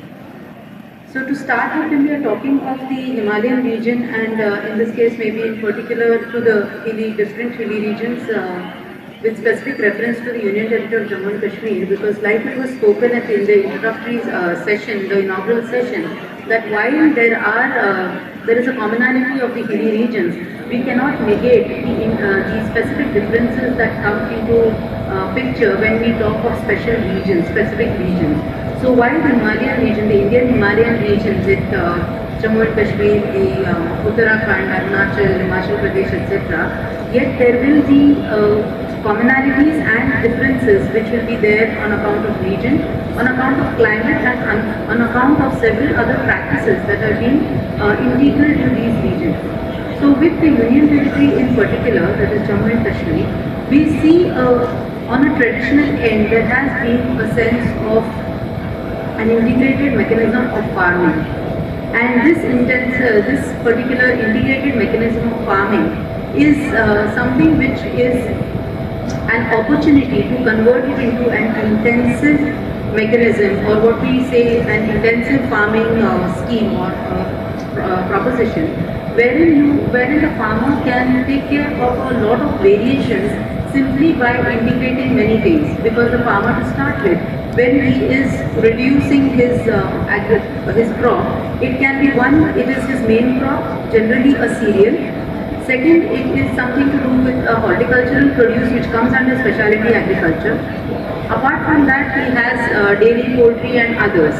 Now this forms a package that comes into play under integrated farming.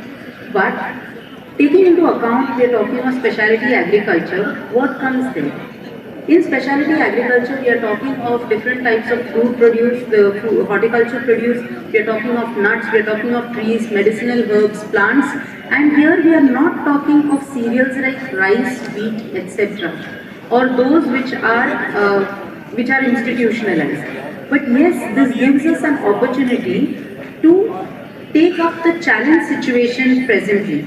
Now what is this challenge situation presently? Is that of climate change, that of finding resilient crop, that of today when we look at the Union Territory of Jammu and Kashmir, we see it as a rain-fed region, and because the rain-fed region poses to us a lot of its own challenges, It is necessary to look at this challenge as an opportunity to put forth a concept which is extremely important from the perspective of food and nutrition security, and that is the introduction of minor millets. Now when we are talking of millets, yes, traditionally in the definition of specialty agriculture, millets may not come to the fore, but we need to remember this and go back a little into the history to understand that a millet like jowar was institutionalized by Dr. Badrinath Barwale when he saw there was a need to do so. So which means to say that institutionalization of millet like jowar has happened. Today we should look at specialty agriculture in this particular region where there are climate changes challenges, and also that there is so much of land which is rain fed, and we need to have a low resource intensive crop. So a low resource intensive crop like minor millets, which in form of pseudo cereals earlier have been a traditional part. For many of us, we will know that buckwheat, which is a pseudo cereal, or others have been grown. Apart from the fact that foxtail millet and a little bit of kodo kutki have been, barnyard millet, etc., are being traditionally grown in different parts and different districts of the Union Territory. So looking at this particular challenge today of nutrition security, where all of us know that nutrition security means the security of being able to produce, able to provide to every individual food that will give him, bestow him with good health, well-being, and at the same time help him resist diseases. So from the point of view of nutrition security and from the point of view of food security, I'm sure all of us will know that when we're talking of food security, it means being able to provide for every individual food to keep him going, to keep him functional in his daily life processes. So with regards to challenges today to meet food security and nutrition security, minor millets obviously becomes an area which can be institutionalized. So this is one challenge which can be converted into an opportunity. Now when we look at these hilly regions, we know at least in Himachal as well as in the Union Territory of Jammu and Kashmir, there is a whole lot of apple. In fact, we are talking of the apple economy being the spine of the economy in these regions. Now in this case, today we are looking at traditional orchards which are some of them are being senile, they are becoming senile, and there is need for more planting material to be created.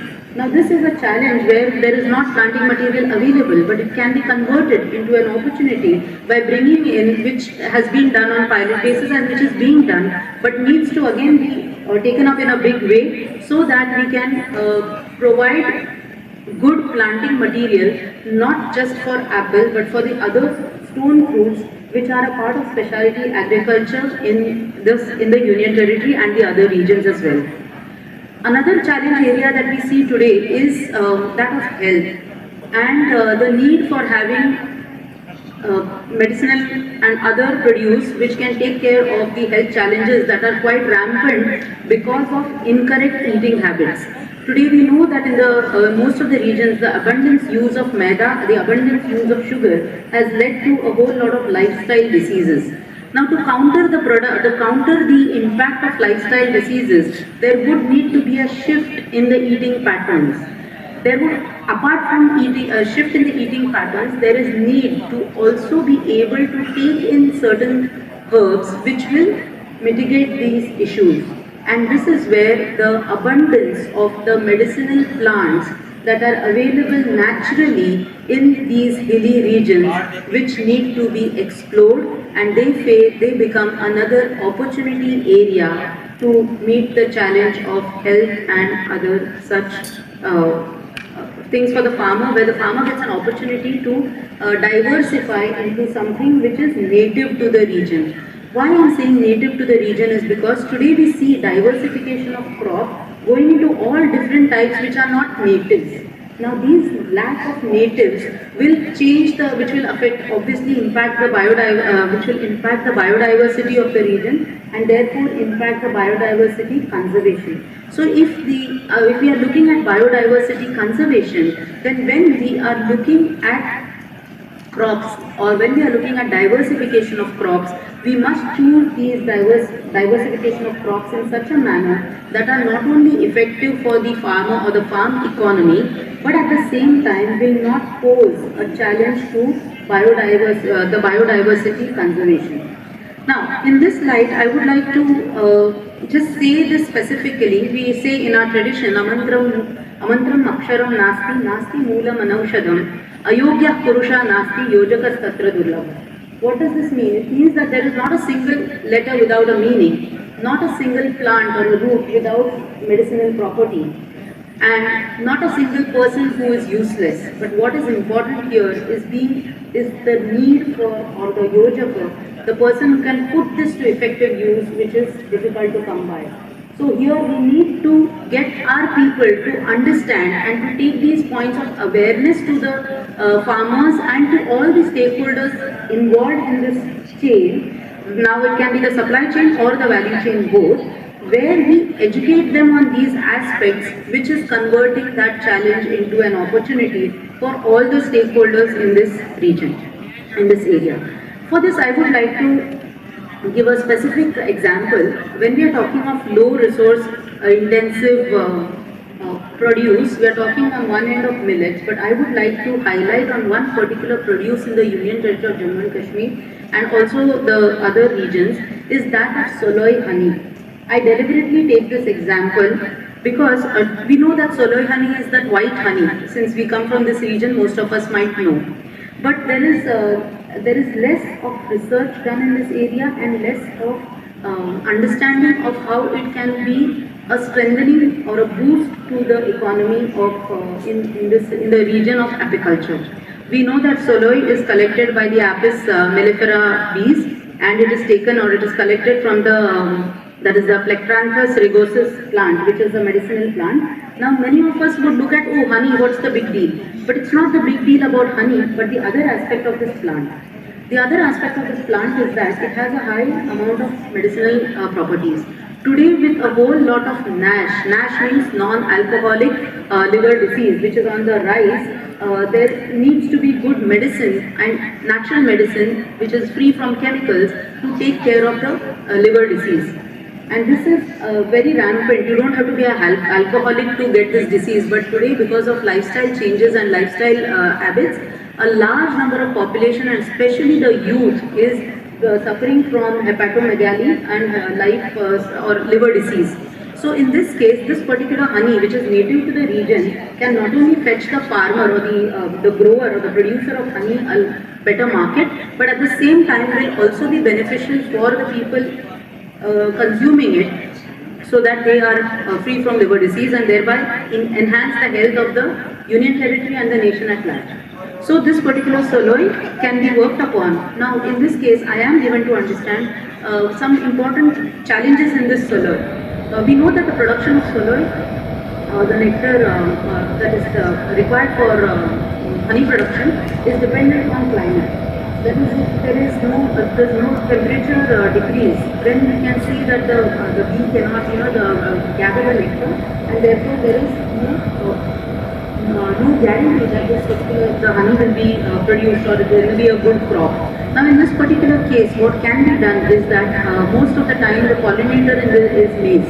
Now this is a challenge, but it can be converted into an opportunity, because lining the forest will have its own regulations of not being able to use the forest land for commercial production, but lining the forest, the region lining the forest can be used to grow this particular herb, this medicinal herb, and therefore the possibility, because the pollinator that is used for this is maize. And we know that in the Union Territory of Jammu and Kashmir, maize or corn is the traditional crop and is grown in all the districts. Therefore, at least in Jammu, in all the 10 districts, since maize is grown, the natural pollinator is present, and therefore it can be, Soloi can be a solution which the farmer can add along with his own agriculture to boost his produce and get into a better proposition. Of course, we know that teaming up with the industry is most important, and this is where I come up with the next challenge and an opportunity. So when we are looking at a challenge, today we see a big gap between the industry, the university and agriculture department, whichever, and its allied sectors. This bringing these forces together to work in a collaborative manner can take care of this challenge and convert it into an opportunity. Today we see a whole lot of university or the people who get into agriculture move into the stream without any hands-on experience. Simply taking them on a visit to a particular farm or doing a little bit here and there doesn't serve the purpose. But in this case, when we are looking at a sustainable utilization of natural resources and meeting the challenges with specialty agriculture, getting the students onto the field to work along with the departments or along with the agricultural area, maybe in collaboration with the industry who needs that particular produce, building these convergences will strengthen, will not only make the challenge of the youth moving away from agriculture to entering into a sustainable model in specialty agriculture, but at the same time it will motivate him to be up on with the newer techniques that are being used in the field of processing, because industry doesn't go without processing. This is where I come to the next challenge as well as opportunity, is the lack of a systematic understanding of the forces that are required to enter into value addition processing or also into diversification of crop. Most often we do not take into consideration the market forces or the requirement and the ground realities about the statistical data of the produce. Then it can be the land, because we know that today we have a land challenge of less than, like it was spoken in the inaugural session, that there is less, around 10 to 11 canals of land which every farmer owns. So there is less land, but if it is utilized well, then it can be made more productive. Productive not in the sense of only production, but of value addition. Now for low intensive resources at the farmer's end, which cannot be handled by the farmer alone, needs to bring together people in the form of clusters. And this is where cluster development only will help in bringing about a sustainable utilization of the resource as well as taking the specialty agriculture to the next level. So in this particular case, when we are talking about bringing the integration of marginal farmers, we have to identify them by their commodities, which means that specific, irrespective of ODOP, that is one district, one product, when you are able to understand in a district there is a particular pattern to the agricultural crop that is grown. For instance, if you take districts that are maize growing, apart from that they alternate it with wheat or paddy or mustard, there is always a cash crop that is involved. Identification of that cash crop is important, and integrating the farmers in that area for it is a proposition that works as a solution. Now, I am aware that when we are saying this for a particular district, the biggest challenge which everyone is talking of is market. But random market linkages don't work. So there are some models that have been developed which we need to understand. A farmer cannot do every single thing. He needs players in between to help him facilitate. But he is still the most important stakeholder. By this, what do I mean? It means that the farmer needs to be in proper collaboration with the Department of Agriculture or the university. In this case, we can say university. Where we are substituting, I just go back to my earlier point, where I mentioned that we need to have clusters. Instead of clusters, they can be in the form of FPOs and SHGs as well, because this can be made feasible at the level of SHG or an FPO as well when we are looking at the model. Now, when we take the farmer and the agriculture department together to work in collaboration, the agriculture department can bring together the farmers. You have a facilitator who facilitates a market linkage. The market linkage needs to work not with the farmer, not with the facilitator, and not with the agriculture department, but he can work with a corporation or an SHG or an FPO. How does this work? Because aggregation, sorting, grading, packaging, all need time, effort and a particular focus. This cannot be done by the farmer. This cannot be done by the agriculture or department or a university. It cannot be done by the facilitator because it is not his area of expertise. But it can be done by the FPO, the SFG or by the corporation. In the case of Union Territory, it can be JK HPMC or JK Agro Private Limited. Now when these work together, the model ensures that the corporation is being run, it is effectively used, there is success for the corporation, there is success definitely for the farmer because the farmer can quote his price and then the market linkage can connect and take care of it. So this is a model that has worked through pilots. You can explore these further to convert the challenge of marketing linkages by using this approach. Taking it further, a D2C model was spoken of in the morning. Again with D2C models, some of these models are very catchy, they are very attractive and the farmer falls for it. The farmer, when you tell the farmer, no, you take your product directly to the consumer or to the buyer, the farmer thinks it's reality. But it is time to give ourselves a reality check because this never ever works unless you take care of several factors in between to make it a sustainable model. See, it will always work for one. The first time we do it, it will be successful. We think it's a success story and we talk lots about it, but it is not a sustainable model. To make it a sustainable model, the logistics need to be worked. The logistics in this case are never logistics of only transport. There are multiple aspects that come under logistics and most of the time we fail to take care of these. Today some of the models that are not working in many of these regions is because of this failed understanding of logistics. So an in-depth understanding of the logistics in terms of the packaging, in terms of the branding, in terms of the sorting, in terms of the grading, which is also an important part in this chain, and the transport, that is the cargo handling and transport. Now these might seem very, you might think that, oh, this is all becoming on part of economics, but otherwise if you don't take care of this, it's never a sustainable model.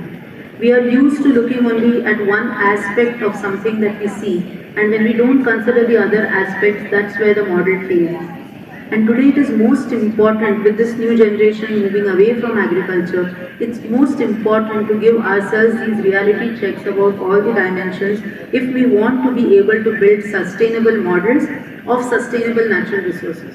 So our natural resources can be the trees, can be the fruit, it can be the whatever that we have as the produce, apart from land, apart from water and other aspects.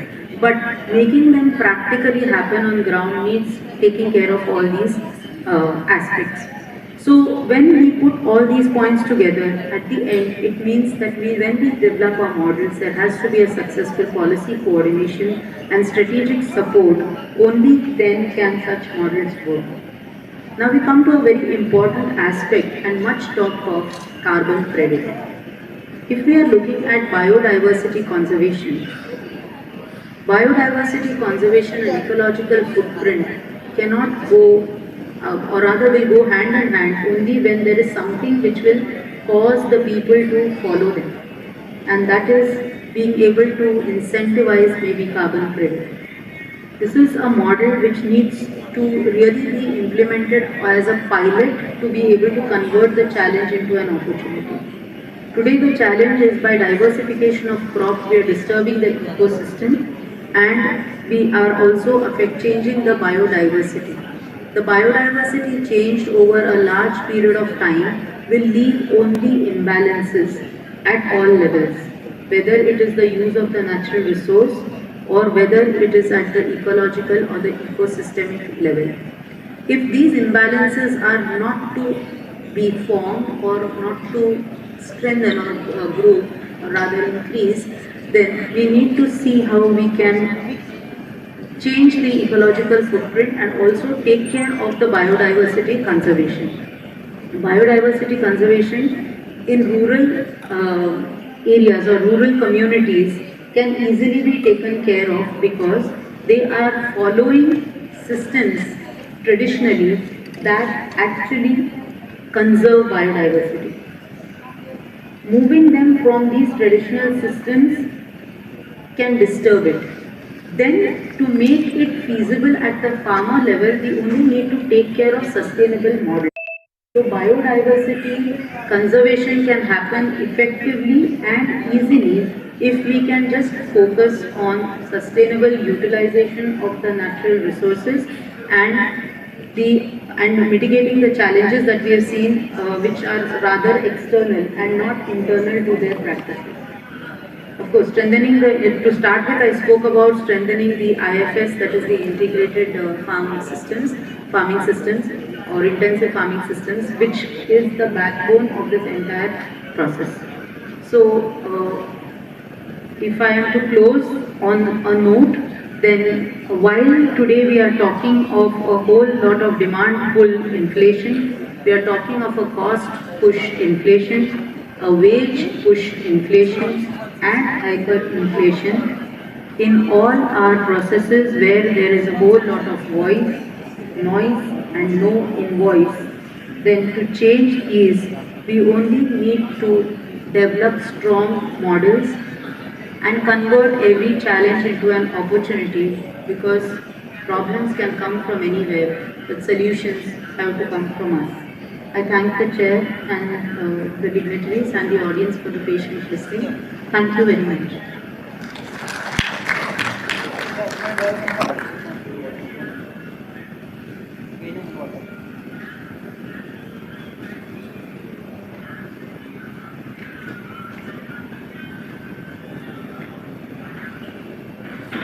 Can we take some questions from the audience? Please move on. The students at the back seats might be very curious to have certain queries. It was a very opening address. There were so many issues which were discussed. We had one of the speciality is agriculture.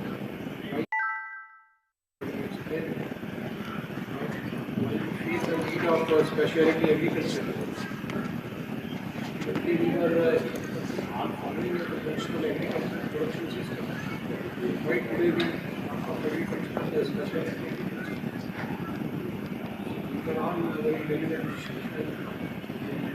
Suppose that students who are the important stakeholders, they should contribute.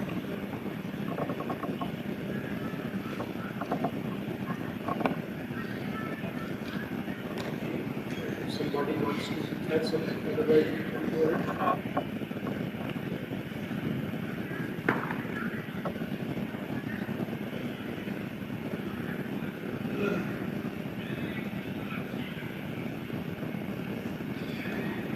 Now the second presentation is the keynote address by Roshan.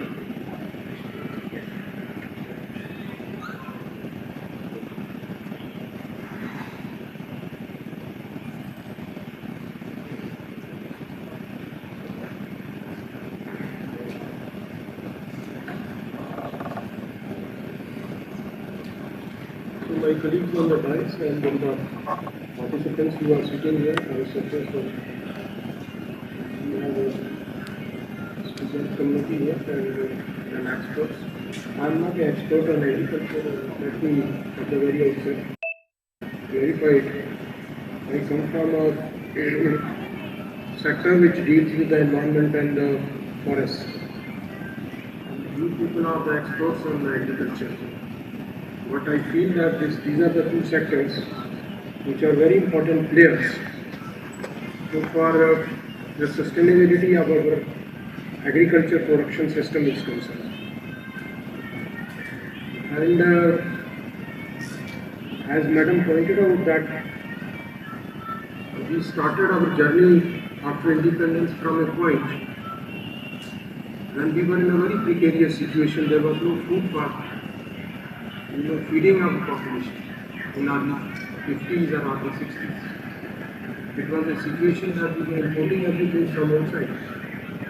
But then credit goes to all the agricultural scientists, researchers, and also scientists and farming community. And the next 20-30 years, any situation which are running, and it is carried out.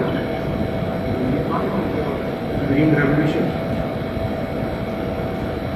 But dear friends, what is the situation that today we are encountering, that instead of taking pride on the green revolution, today we are in a situation in 2022 that we feel very depressed. The entire farming community feels depressed. There are so many challenges. And this is for the young students who are studying agriculture sector. They have to, in the next 30, 35 years and 40 years, handle this sector. And they have to give solutions. So, you have to diagnose the problem. You have to understand the issues. And you have to anticipate what could be the situation in the next 20, 30 years. Because if we analyze the situation of the agriculture sector today, that what are the problems in the agriculture sector, whether you are the teachers in the agriculture universities, you are the students here, you are the researchers, or you are somebody dealing with this sector as an NGO or some entrepreneur, you all feel that there are certain important issues which are inflicting the sector. Number one is, we have increased the production, but if we see the statistics of India, you will understand the situation. These are very interesting statistics which the FAO also speaks about. That 1/3 of the stunted children of the world they live in India. 1/3. Half of the wasted children they live in India. 1/4 of the hungry children they live in India. Despite of the fact that we are surplus in the food production. 1/4 of the hungry children they live in India. What is this situation? Because the agricultural produce which we are producing, this is not, it doesn't have the nutritional security. It is not up to the mark so far nutritional status is concerned. That's why we are filling the bellies of the people, but they are not getting the nutrition. This is one challenge. Then we have about only 2.3% of the land area of the entire world in India, just 2.3%. And 4% of the fresh water which is used for agriculture, just 4% of the world. But more than 18% of the population of the world we have to feed. Just see the lopsided situation. Very meager resources and very huge population to feed. And this population is increasing at a very faster pace. This is another challenge. And if we see the 4% of the water becomes a limiting source so far agriculture is concerned. And with the climate change problem looming large, this situation is going to become all the more intense in the coming years. There will be no water. And the water which we have, how we are using it, you see it in the northern states, you see it in Punjab, Haryana, Western UP, how we are using the water, how the water table is getting down. Today it's a major crisis. Where is the water use efficiency? This is another challenge. Then of course the indiscriminate use of the chemical fertilizers, pesticides, everything, creating a lot of pollution.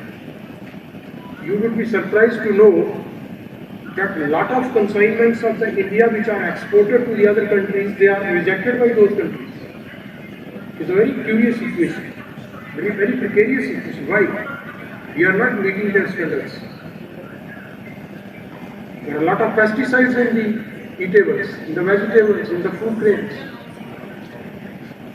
So when you are living in a free market economy, and if you are producing something which is not up to the quality mark, what's its point?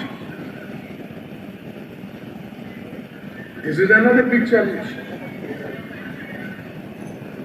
And if we have adopted an agricultural production system which has degraded our environment today, our groundwater is down, our rivers are polluted, our air is polluted, our eatables are not having the permissible limits of the pesticides and chemicals.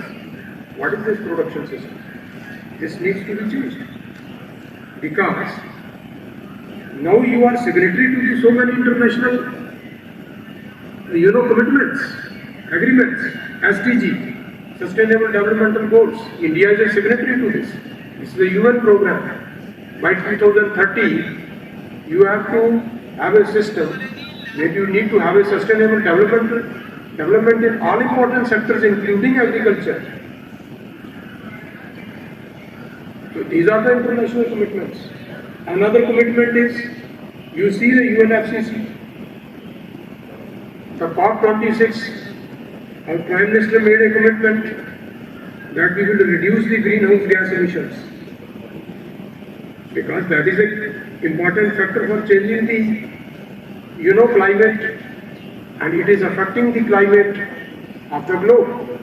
And what we commit there? We commit that we will reduce the greenhouse intensity by 45%. It's a huge commitment. Another commitment, we will make our economy carbon zero by 2070. These are huge constraints.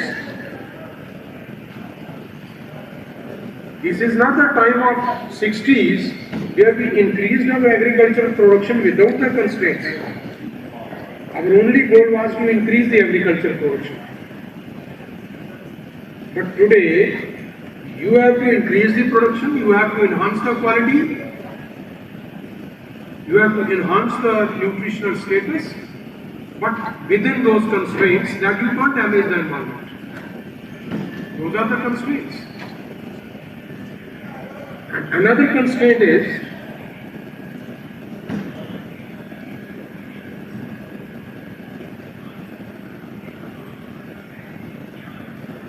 that there is a political commitment in this country.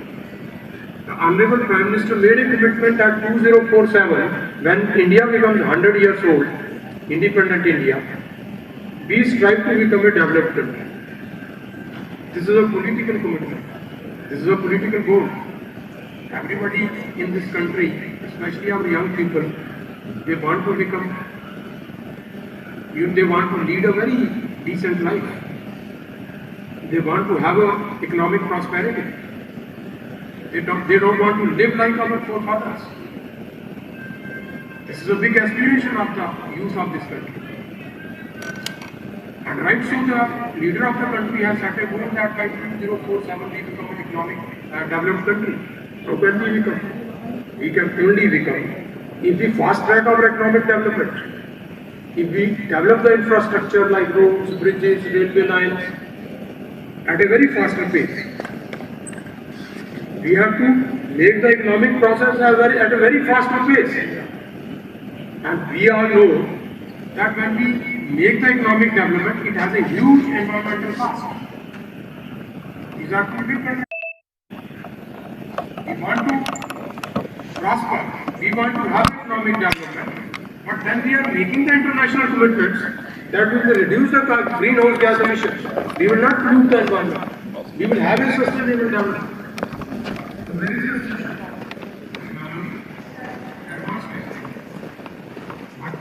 Again, that is very possible.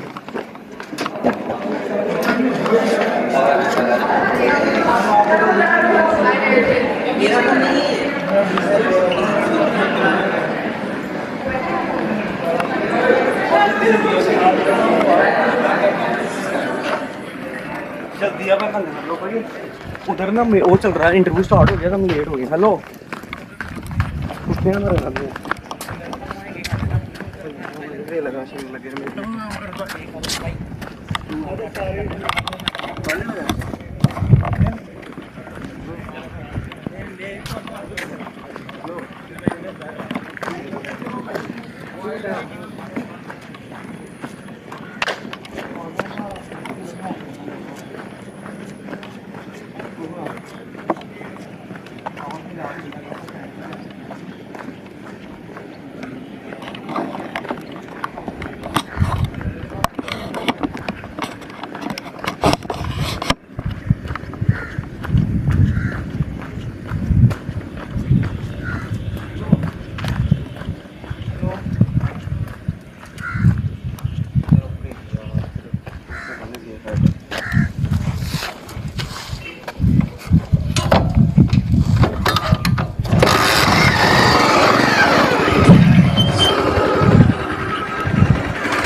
ऊपर जाना है।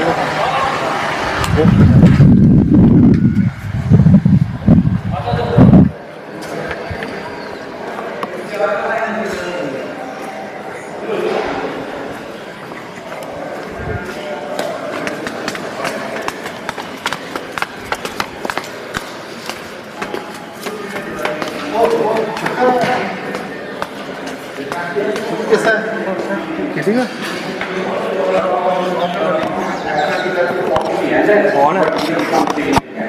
Trying to get very positive and become every day. So I that this that I would like to see share with you. And moreover, you can see the regeneration. The MSC value is also coming less as compared to the OLS method. So this model is more appropriate to apply in case of presence of multi-unit.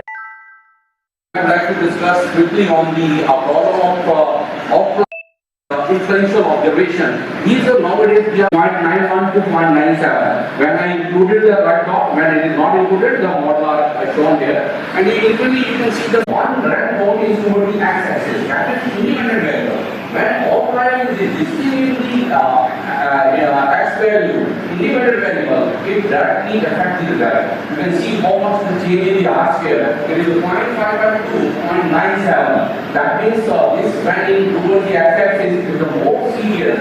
The influential of the being outlier is influencing the curve. And we have seen that the standardized standard error of the coefficient, they also drastically change from 4.2 to 1.2. So similarly, there are how we can check this order. There are several statistical techniques. We have it there. We can discuss later on. So I would like to say, so the one that we have also conducted, and this paper is also published here. So there are many techniques who can handle the problem of the level of regression. So we have robust regression. We can, in fact, we can tackle the problem of inferential. We have an M estimation method, and we have an MM estimation, LTS and SS estimation. The more as per the Gary method, so the best one is M estimation method.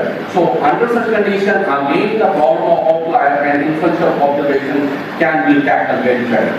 So I would like to show the result, like this is the simulation data which have been taken for causal observation, and after simulation about 300 outliers have been kept and we programming like that the 300 outliers there. So we estimate these are the outlier observations after the different measures this will check they are influential as well as outliers, and after that we estimate the variables, so different technique in quadratic and function we have used it. So you can see there the variable which was found to be significant in other and then might be not significant. Again, shape, sign and significance are very much affected here. So this is the one, after that one study, this is connected with the economics department of this one. This is the main data they have provided us. It is a survey done by the Division of Economics here, Agriculture. So it is related to maize production. So this data is related to 97 farmers. They were trying to study their economic parameters. We applied on our regulations of how this problem can be seen that is there a type of that. The similar type of result I would like to say it has observed the outline was existing. The model if we run without using this robust regression, the results are different. When we run towards the S estimation and S estimation method, we use different type of function there, quadratic and scale production function. So the results are coming different. And lastly we found that after the method, the M estimation was found to be best. So I will take more time and I would like to say material is really serious law. It should be tackled properly by using appropriate statistical model rather than the general model we have. And secondly, if outlier and structure observation are existing, it should be checked, it should be handled properly by the imputation method, or we should have a technique of robust regression, we should use it. Thank you very much. Our department is carried on by our students of the department. This is the same that we are presenting here. So all the results are lying in the universities and research we have it, and paper is also published by the students. So email, we have an email. My department is Tax and Computer Science. You should write my email in this. Please email me. We will send out. Yes, sir, please. One very small query I have. You said that multicollinearity is a very serious problem. Yeah. But when we talk about agriculture, it is bound to exist. Say there is irrigation, then fertilizer application will be good. So under what situation it is very serious? So I mean to say, just like some variables are very associated to one another. So my mean to say, like we are talking about the, just like I have taken an example of the Indian agriculture worker, and we are taking different variables like net zone area we have taken, and we are taking gross crop area at the same time, and at the same time we are taking establishment also. So all the things are very much related to one another. So So they grow more area under vegetable if irrigation is available. They apply more fertilizer if area is irrigated. So I think these are some inherent problems which all economists they face. What happens is it gives on the basis of it, you may get a sound result, you may be happy with, but actually that result is erroneous. You can't use it for forecasting. The two explanatory variables are combining themselves in a manner to give a better result than what you should do. Now, he's mentioned certain methods where this particular error can be eliminated. There is actually another more practical method. What you do is to replace one of the explanatory variables with something else which is also related to it, but not related to the other one. Sure. So you get rid of this problem without a statistical exercise. That's all. That's all. Thank you. So now we are having we are having now around about 14 speakers today, and I think that the time allotted for each speaker is 5 minutes. Within 5 minutes, please conclude. And first, yes, and then we will have discussion at the end. Sir, 5 minutes are very less. Just 7 minutes. 5, 6 minutes, 7 minutes, okay. This is flexible. Yes. You will say 5 minutes, 10 minutes, at least 2 minutes. 7, 8. Definitely. So I will request Arvind Kumar. That's the impact on the field and off-field trainings on livestock farming and processing for dumping farming. Please.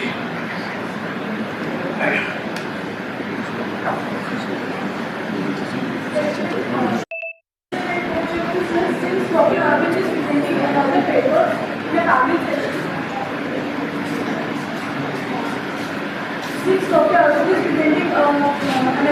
current session, I have the permission to present on I'm his PhD and PG student, Sakshi. So actually, Dr. Arvind is presenting another paper.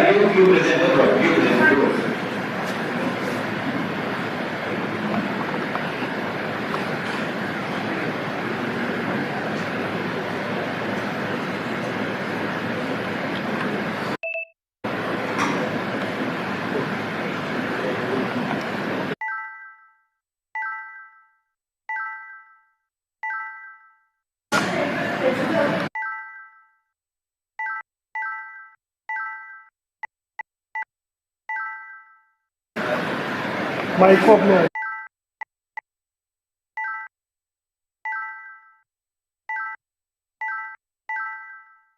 trainings on livestock farming and processing for doubling farmers' income. Our objective was to establish Women Technology Park, provides technology modulation and acts as an off-field training center to showcase livestock technologies for livelihood to women and other farmers, to derive out impact of on-field and off-field trainings on clean milk, in which a total of 256 small and middle dairy farms were targeted, 87 poultry farms were targeted, and about 17 fish production farms were targeted, focusing on animal health and its production. The other objective was training on livestock farming and livestock production processing, focusing on doubling farmers' income. The modus operandi was we conducted field survey. A set of 100 questions were incorporated in the questionnaire. This was Jammu in presence of University Administration, Director Research, Associate Dean and Regional Administration at the Sindhar Block Development Block Development Officer, Sarpanch, Panchit, Gram Sevak and Gram Sabha. The basic principle was to incorporate scientific interventions at each step of production and value addition of the products. Here we would focus on clean and hygienic milk production, clean and hygienic meat production, fishery production. Then we would teach the groups about the zoonosis and food hygiene.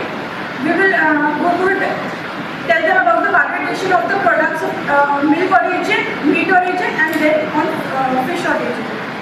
This is a collage of picture in which we were interacting with farmers at Dioli Panchayat, at which the Women Technology Park was organized. Various pictures of field trainings, on-field trainings which were given to the farmers and women entrepreneurs who were interested in the project. In this we also thought about the milking practices to the women entrepreneurs, that how clean and hygienic production of milk would lead to more and maximum benefits. Also, there is a collage of students, veterinary students interacting with various farmers at grassroots levels during the training trials conducted at farm levels. Training on vermicomposting, various number of trainings on vermicomposting were also conducted. Now the impact analysis of dairy to women dairy farmers on clean and profitable dairy farming and processing. Here multiple factors were included like milk processing, milk hygiene, usage of available resources, nutrition at different stages, zoonotic diseases, milking practices, use of colostrum, care and management of newly born animals, care and management of pregnant animals, the information about breeds, artificial insemination, the vaccination schedule of the animals, farm animals, their deworming schedule, production disease, and the information was given about various diseases. The blue line here highlights their viewpoint pre-training, and we can see the substantial increase in their interest and impact in their overall viewpoint post-training, and the green represents nutrition training. Similar analysis of training of women poultry farmers on clean and profitable poultry farming and processing. And here the analysis of training to women fish farmers on clean and profitable fish farming and processing. Various project activities, on-field trainings and hands-on trainings are given to farmers and women beneficiaries under the project. The on-field training was given at the village level, and the off-field trainings are given at the division of LPT and at the Women Technology Park itself. The various products that these women prepared as the entrepreneurs have highlighted in this collage. Then comes the validation of the milk products by entrepreneurs. Entrepreneurs face a substantial increase in their income after validation of the milk products they have been preparing at their individual levels. These are the pictures of the value-added milk products that were taught to them how to prepare them and how to add validation to the milk products during the training. Even more than twice, the various products they would start preparing at their own individual levels after the training provided for pizzas, paneer tikka, kalari kulcha, burfi, chicken products and fish products. These were the basic products focused. This is the list of local vendors and beneficiaries who would receive the products from the farmers and the women entrepreneurs and micro enterprises, and they collect them and sell at their own shops and stalls. These are the identity cards of the women entrepreneurs who benefited throughout this study. List of the entrepreneurs who received startup grants in form of goods. They were total 48 in number. Here we have added the name of the beneficiaries, the amount given, and their stamp paper numbers and the items received in the form of goods to start up their own micro enterprises. A pictorial description of media witnessing and acknowledging the activities and success stories of such women entrepreneurs. List of beneficiaries of the Women Technology Park that have set up their own micro enterprises. A total of 19 women entrepreneurs from different sections like fish processing, dairy processing, meat processing had finally set up their own micro enterprises and are working at commercial levels to sell off the product right from the start of the production of raw material like milk, meat, and then processing it and adding value to it, and then finally selling them at market. And with this, I conclude that a total of 45 trainings were organized with 800 beneficiaries, out of which 360 farms. A total of 40 farms. And doctor is Dr. Sharon Dixie, you know. I think you are reading. Only two authors.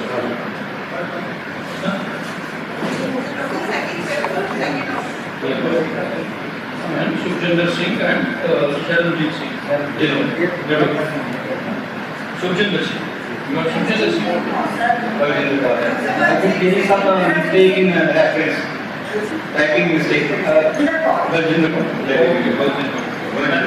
Dr. Vijender Kaur is also here.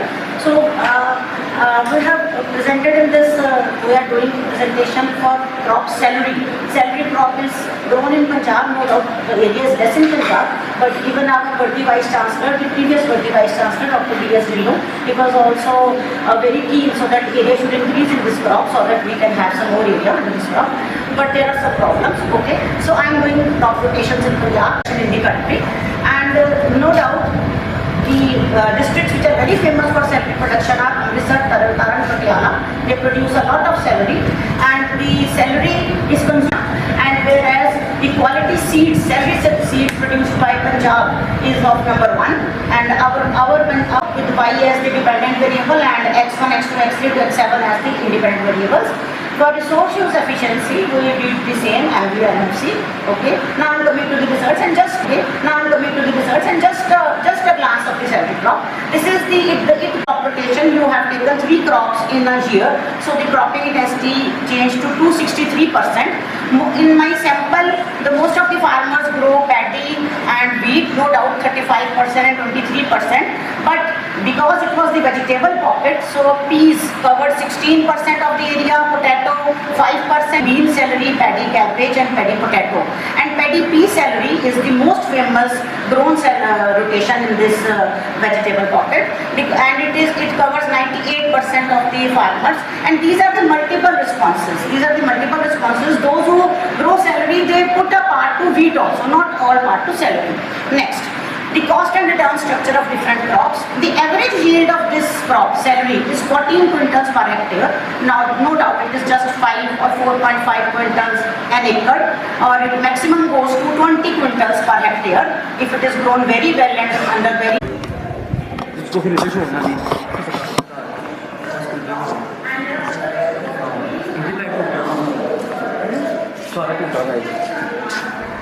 Live है ना, live सारा टूटा हुआ।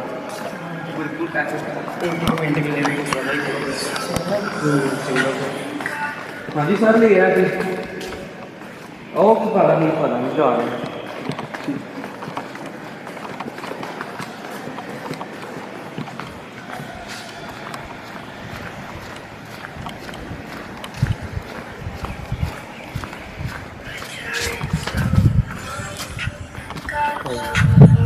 हाँ जी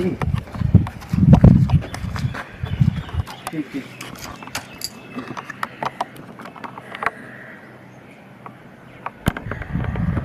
volume बंद करो, volume खुद volume.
these 28 sessions, and there is a wide variability was observed which can be exploited for selection in the species. So this work will not only enhance the production but will also conserve the natural resources.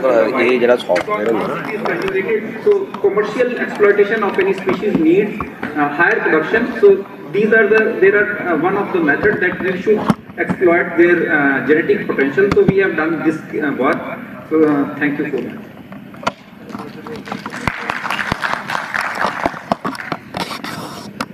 Once again, if there are any questions? Thank you, Dr. Lajit. It's a very important plant, and I worked for some time in Ministry of Ayush, Government of India. This is a plant which is called strawberry, asparagus, and this is used as an ingredient in the food supplements. This plant is used as an important ingredient in food supplements. It has a very good medicinal value, and you are absolutely right that it has tremendous, properties of increasing the production of the milk in the mothers. Yes. This is used as a very important herbal preparation for this type of cases. Himalayan drugs के लगभग 100 इसके products हैं. Himalayan company 100 products हैं. Yes, it is a very important herbal medicinal plant. Or it is thorny, so it can be used as a biofence in the fields also, farmers' field, because it is a very thorny plant. Thank you so much.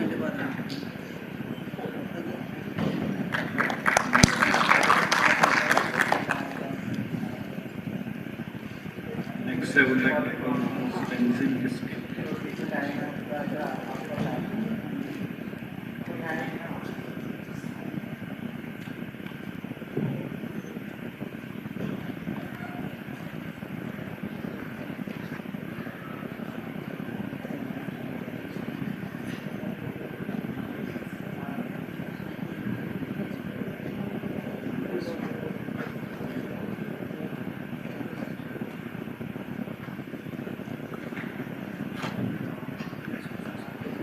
A very good afternoon to all dignitaries and other participants. I am Stanvin and I am going to present my presentation on the topic effect of indole acetic acid on multiple growth of limestone mushroom. This is an experiment of my research work which I carried out here, and Helicea mechanicus is an edible fungus which belongs to phylum Mycota class Agribusiness, order Rosaceae and family Reishi. It is an edible mushroom having various medicinal properties and antimicrobial and anti-cancer activities. It is very nutritional and contains various kinds of vitamins such as riboflavin and thiamine, etc. And it has got another important source like good source for essential elements such as manganese, zinc, etc. And this mushroom is very good for internal organ system, which promote digestion, general fiber and strength. And fruit body of this mushroom contain polysaccharides and polysaccharide protein complex, which help to enhance the immune function of organisms. These are the fruit bodies of Helicea aromaticus on certain substrate. If I talk about the cultivation of this mushroom, this involves a few basic steps to cultivation of this mushroom, such as preparation of spawn, substrate preparation by sterilization, spawning, and maintaining optimal growing conditions such as temperature, moisture, light, and carbon dioxide. Spawn preparation also involves two basic steps, which include tissue culture and multiplication on sterilized substrates such as wheat grain and sorghum. In tissue culture, we have to select the good or healthy fruiting bodies and wash the fruiting bodies and leaving 4% sodium hypochlorite solution for surface infection. And then after this mushroom fruit body and take a junction of take the tissue from the junction of the existing bodies and transfer it to the sterilized medium for mycelial growth. And the objective of my this experiment was to optimize the growth media amended with different concentrations of indole acetic acid for mycelial growth of Himalayan aeronicus. Why I have chosen this objective is that many mushrooms are aphrodisiac, like many mushrooms do not produce fruit bodies, but they have very high nutritional values. So we can find other biochemical components using mycelium of that mushroom. And different media was used like wheat straw amended media, rice straw amended, sawdust amended, potato dextrose agar and malt extract. And concentration used were 10 ppm, 20 ppm and 30 ppm. Media was prepared by boiling 200 grams of wheat straw in 500 ml of distilled water. On the other hand, 20 grams of dextrose and 20 grams of agar-agar in another 500 ml of distilled water, and then the extract of substrate was mixed with the solution containing dextrose and agar and made a final volume of 1 liter. And these are the some pictures of mycelial growth of this Himalayan aeronicus on different media at 10 ppm concentrations. The result of my studies revealed that among the three concentrations, 10 ppm, 20 ppm, 30 ppm, 10 ppm produce the maximum mycelial growth in all the media, as I mentioned in the table, like PTA, malt extract and wheat straw extract agar produce the maximum mycelial growth, and least mycelial growth was obtained on sort of extract agar at 30 ppm concentration. So from this study, it is concluded that among this three concentration, 10 ppm indole acetic acid perform best in mycelial growth of Himalayan aeronicus as compared to higher concentration during 20 and 30 ppm. And it was also observed that there was reduction in mycelial growth as we increased the concentration of the hormones. Thank you.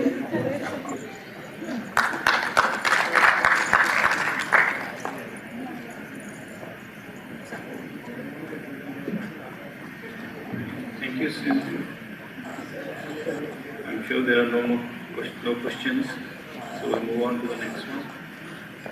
Mehtar Jamwan, is he here? Or anyone is presenting on his behalf? Please be brief.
Okay, a very good afternoon to our experts, participants and colleagues. I, Sushma Sharma, is going to present on natural farming as a viable option for saving soil, water and environment. Like nowadays we are well aware about it that today's farmers and our agricultural experts are going to be use most of the inorganic fertilizers which are going to be harmful for our soil as well as water availability and also affecting environment continuously. So if we are talking about the future scenario up to 2050, so continuously population is going to be increased. To fulfill that requirement for that population, we have to also strengthen our agricultural, as well as we have to maintain and sustain our soil for future production of crops and other agricultural products also. So if we have to maintain that or sustain that productivity and soil health, we have to go for use organic inputs as well as inorganic also. Comparatively, as compared, we are using the inorganic inputs, so for future scenario, sustainable soil, sustain our agricultural crops also, we have to go for this organic inputs and we have to go for natural farming. So like what do you mean by natural farming? We can also call it as a eco-agricultural, where we are going to add the inputs which are eco-friendly to the environment. So here the main component for natural farmings are Bijamrit, Vaspasa, Jivamrit, mulching and our plant protection by natural mode. So if we are talking about the global environmental issue due to the agriculture, like using of water consumption and excess of fertilizers are going to be used and their negative effect on the environment. So India is consuming most of the consumption is found to be in India and then China and United States. So to avoid that consumption and losses of water and environmental effect, we have to go for natural farming. Like we are using the inorganic inputs in our agricultural land, so there is the effect of chemical fertilizer on soil pollution also. Like we can say that we are using inorganic fertilizers that going to be deteriorate the soil fertility, soil degradation, and also it leads to the deterioration of the balance of soil nutrient status. And particularly if we are talking about the toxic effect in the soil of sodium, potassium and also other heavy metals, so we are continuously using fertilizers that make a negative impact on the soil composition also, like we can say the soil pH structure and also deteriorates its productivity. Continuously using these inorganic fertilizers, they are going to be day by day degrade the soil nutrient status, soil structure, soil texture, its biological and its microbial composition also. Due to which what happened that the production, we are just only focusing on the production of crops at present era, but we have to also focus on the productivity for future purpose also. Effects of chemical fertilizer on water pollution. Water is also going to be polluted day by day, like we are talking about groundwater, which is also going to be polluted day by day by using these inorganic fertilizers. Like if we are using this, if we are talking about the nitrogenous fertilizers, plant use only the 50% of nitrogen fertilizer or nitrogen applied fertilizers to the soil. Like 2 to 20% they are going to be lost by evaporation, by leaching, by other like we can say other surface or subsurfaces losses of the fertilizers, and they are going to be their residual effect is going to be affect the soil nutrient status. So we have to maintain our soil nutrient status by applying natural and organic inputs into the soil. And the most important parameter of the population for water is nitrate, which is a basic component of all the nitrogenous fertilizers and some of the compound fertilizers also. Effect of fertilizer in air pollution. So air is also going to be polluted when we are continuously using these inorganic fertilizers. Like when it is of too much applied, it causes air pollution, like nitrogen oxide emissions are there, which is going to be polluted our air. And also there is a greenhouse effect, greenhouse gases which is going to be emitted from there, also affecting our environment continuously, and they are going to be pollute our air continuously. Here are few studies, like if we are using the organic manures rather than the inorganic manures, we can find out that the availability of nutrient is also more as compared to the inorganic fertilizers, and also there is a like improve in the soil status, like soil pH, soil electrical conductivity, its microbial count and all. Also this is like water use efficiency. If we are talking about the application of organic and natural inputs into the soil, that is going to be resulted to less water use efficiency. There we can save the water for future purpose also. If we are using continuously inorganic fertilizers, that is going to be increase the water use efficiency. Here we can say we are using the zero budget natural farming system and non-zero budget natural farming. So we can say that the water use efficiency or water consumption by a paddy crop is more as compared to the zero budget natural farming. So we have to go for more and more natural and also organic inputs into our crops. Like soil parameters is also affected, like we can see that soil moisture content, water holding capacity, soil porosity, bulk density and organic matter also. We are applying organic fertilizer, so that is going to be improve our soil nutrient status. So there are some reasons why we have to go for natural farming, that is exposure, that reduce the exposure to harmful chemicals, also consumes less energy and reduce the nitrogen runoff, reduce pollination and facilitate the health soil formation and also combats the effects of global warming. And besides that, NITI Aayog is also taken to be initiative to use the natural or organic inputs into the soil for improving the soil structure, for balancing the ecological friendly relationship and also to improve the climatic conditions into the environment. So this is all about like NITI Aayog's initiatives are to ensure the better health, also and eliminate the application of chemical inputs, and also it's going to be also conserve the environment by making a eco-friendly relationship between the crops and also between the human beings and animals are there. Reduce water consumption. As I have already told you, if we are using the organic and natural inputs, that is going to be improve the soil structure, soil texture, that leads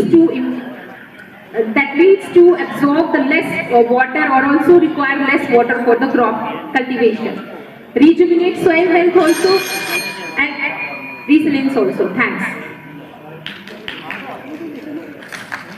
Thank you. Richard Sharma.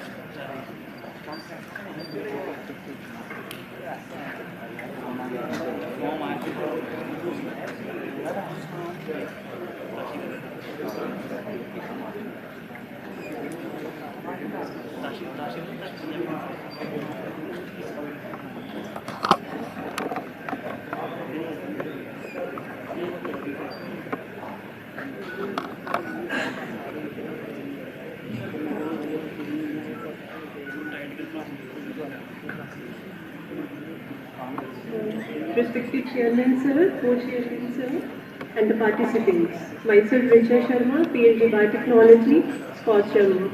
Today I am here to present on the topic that is estimation of erucic acid in Brassica gentium germplasm. As you all know, Brassica is an important oilseed crop that is belonging to family Cruciferae. It's also known as Brassicaceae. It is also known as Indian or brown mustard. It's a natural allopolyploid that contains the genome of two diploid species, that is Brassica rapa and Brassica nigra. So in spite of its uses as in cooking mustard, it contains some anti-nutritional compounds like glucosinolates and erucic acid. Basically, erucic acid is a long monounsaturated fatty acid chain which is considered as an anti-nutritional compound. So in order to reduce the amount of erucic acid, there is a need to develop such varieties which contains low erucic acid. So methodology. So in the present study, 90 genotypes of Brassica gentium was used, which includes European as well as Indian lines. And the erucic acid estimation was done by using NMR spectrometer. These are the tables that depicts the values of erucic acid. Basically, the European gene pool contains low erucic acid and the Indian gene pool contains low erucic acid.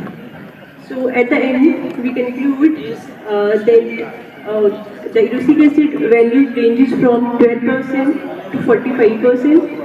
And we identified the three main genotypes like Toscaja 4, Hira and PGR1 2573, which contains low erucic acid. So these genotypes can be further used for the improvement of erucic acid traits and can be used in breeding programs for the improvement of erucic acid in Brassica gentium. Thank you so much.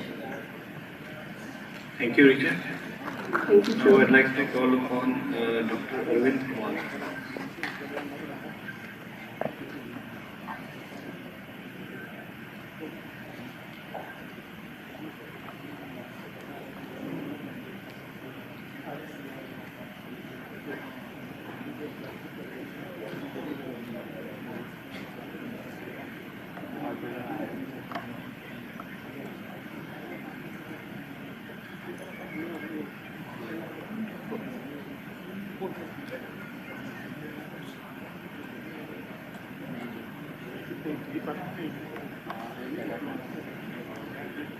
Respected chairman, co-chairman, and the delegates present in the hall.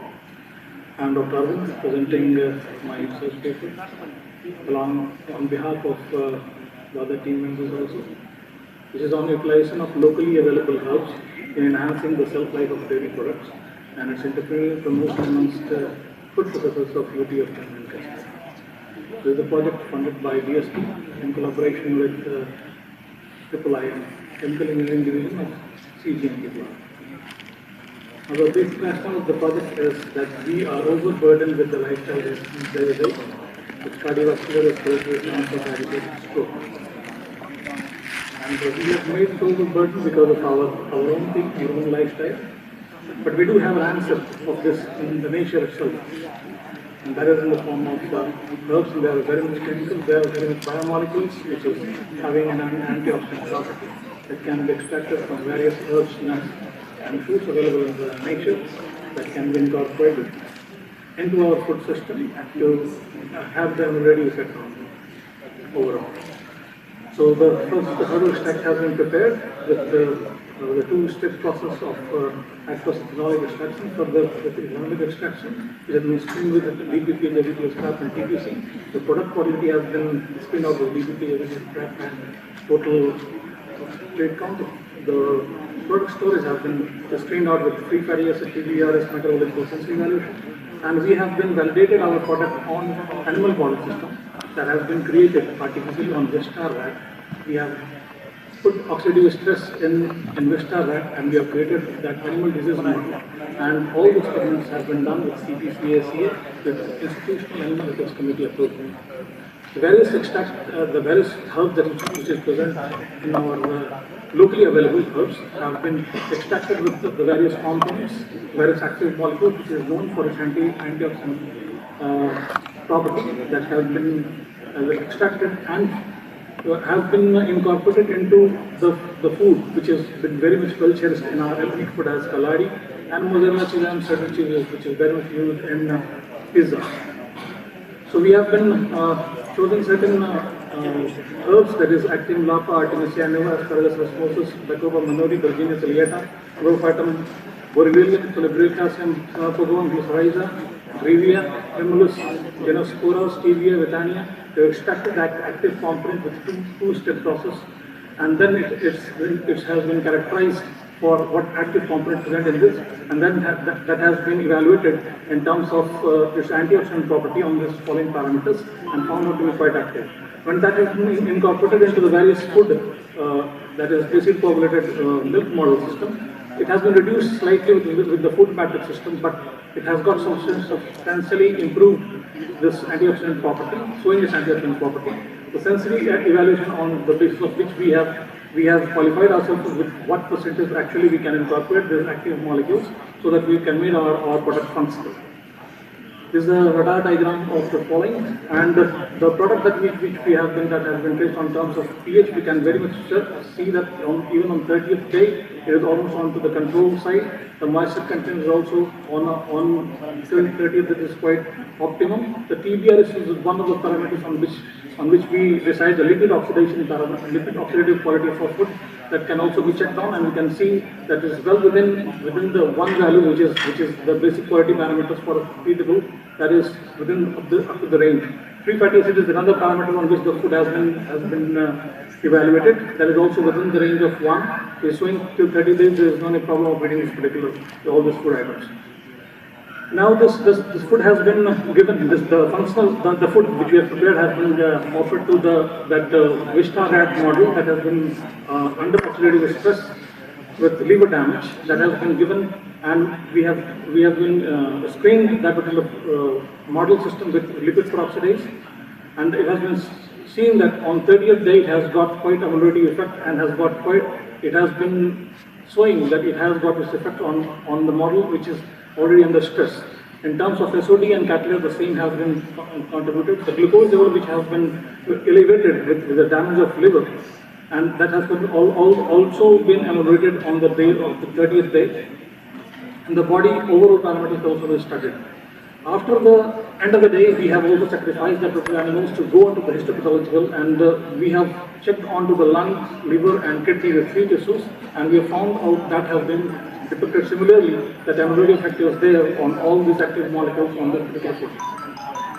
Now we have a certain social burden of the scientific things are also there. We need to extend this particular thing. So 144 food processors all around UP of Jammu and Kashmir have been chosen to know how to inculcate this particular active molecules into the food. And we are able to train food processors on this aspect also. The other conclusion that we are able to produce or we are able to develop certain other products, and that has can be, I can say, it's a functional mode because we have validated on Vista rat model, and the entrepreneurial proposal has also been done. These are certain where our MSS community, that is the bachelor's degree, the master's student, the PhD students are also incorporated in this particular program, in inculcating this particular thing to all around the food processors. There are certain women also which are already, they are processing the food. They are also part of this one, and they have also been told about how we can incorporate the basic food, these active molecules into the food to have this on the functionality of the food. Because today food is no more food. It has to be on functional mode. It is no more a food that is satiety fulfilling our hunger mode, but also it need to be functional to counter the lifestyle, because that is the only way we can counter it. So these are the certain internal promotions that we did. On National Panchayati Day, the DST has asked us to brief our things, where our Honorable Prime Minister also was part of that program. As a National Panchayati Day from 23rd to 24th, the project has been displayed. And we have to have some international publication with quite now rating of certain 8.19, 7.95. Thank you.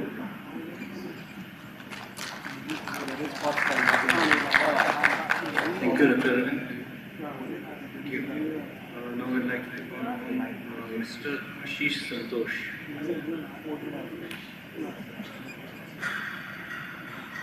This would be most probably our last presentation.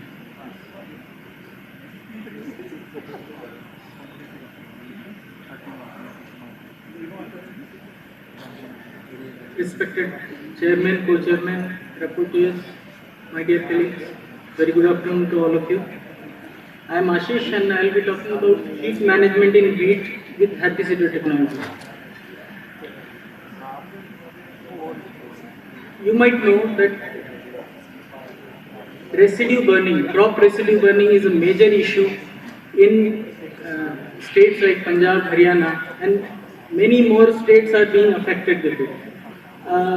If you remember, in March 2022, means the current year itself, minimum temperature has reached up to 25 degrees Celsius and maximum temperature has already crossed 35 degrees in the 3rd week of March. This deviation was about 5.8 degrees Celsius maximum and 5.9 degrees Celsius if you consider minimum temperature. And this has a huge impact on wheat productivity. This heat wave, when we call it heat wave, when the temperature rises more than 5 degrees for a particular place, considering the normal. So it coincided with the grain filling and development stage of wheat, and it resulted in forced maturity, and the crop was harvested 7 to 10 days earlier. And this harvesting of wheat started by end of March itself, which actually occurs in, or actually starts in April month. There were higher percentage of shriveled grains and there was loss of luster. So the farmers were facing problems in selling the crop produce. You can see in the graph that the productivity has come down from 50 hectare 50 quintal per hectare to just 43 quintal per hectare in the current year. So earlier I talked about residue burning, that is a major issue. Farmers are burning residues. But they are burning because they consider it as a waste. And anything is a waste unless it is, we don't know how to use it. So this happy seeder technology, what it does is, it allows sowing wheat in the paddy stubbles itself. We don't have to remove the stubbles will be there and we'll sow the paddy seeds. And the advantage is it won't disturb the soil structure also. The compactness of soil remains as such, and it helps the crop to develop a robust root system.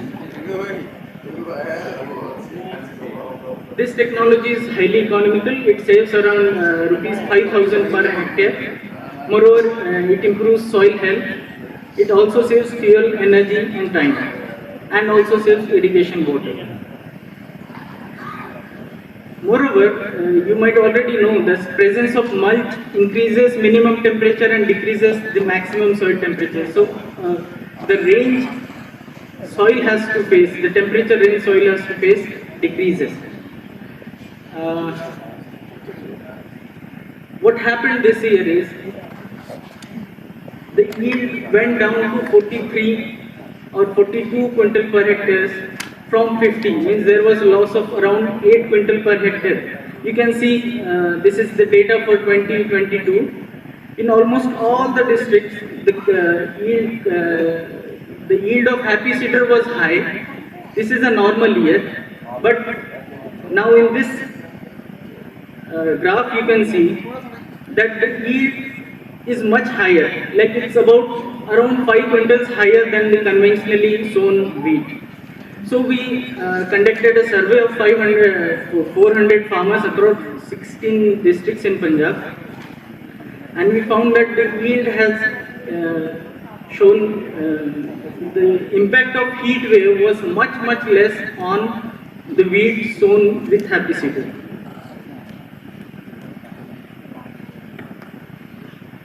Conventionally sown wheat has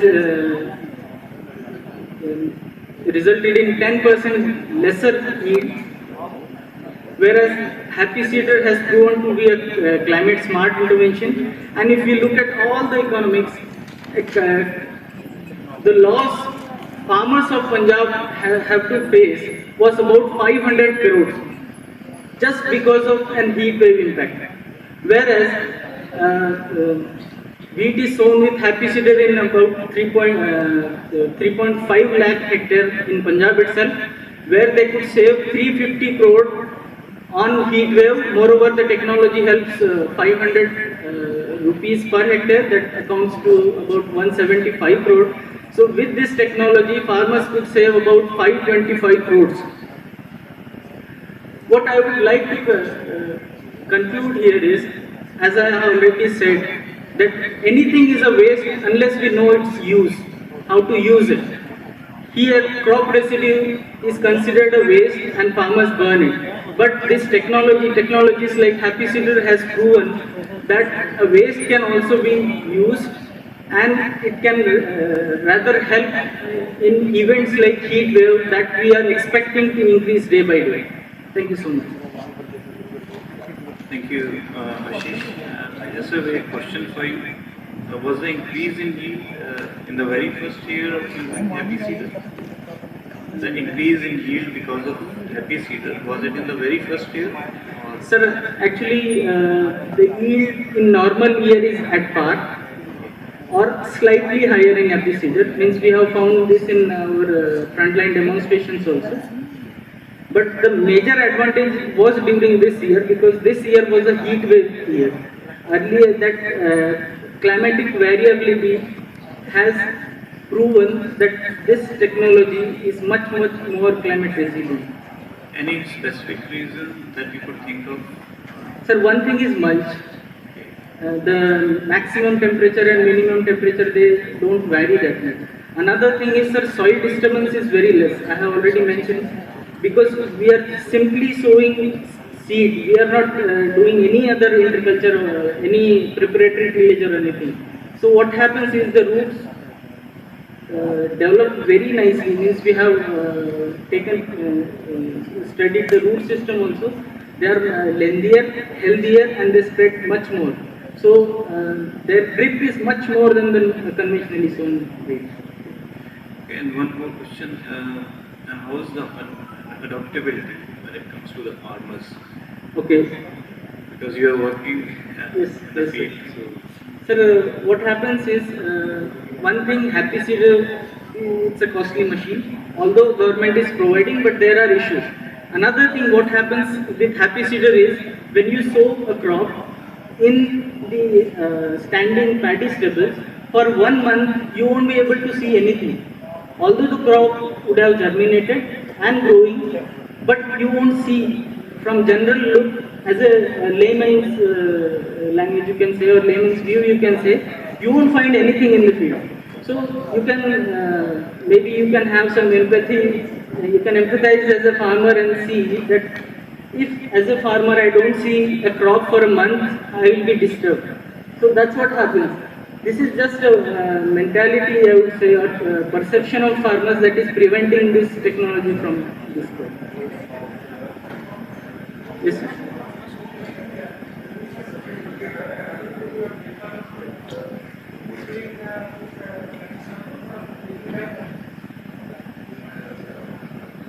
Sir, actually, it's a machine. It will run in between, means not on the stubbles, in between the paddy stubbles. Yes, sir. Yes, sir. Means the stubbles will be like this and crop will grow here between the. Yes, sir. Between the stubbles.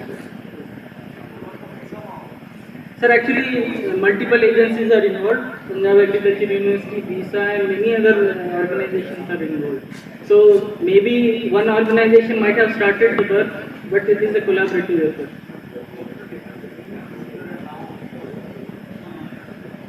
Sir, happy seeder is the best. Super.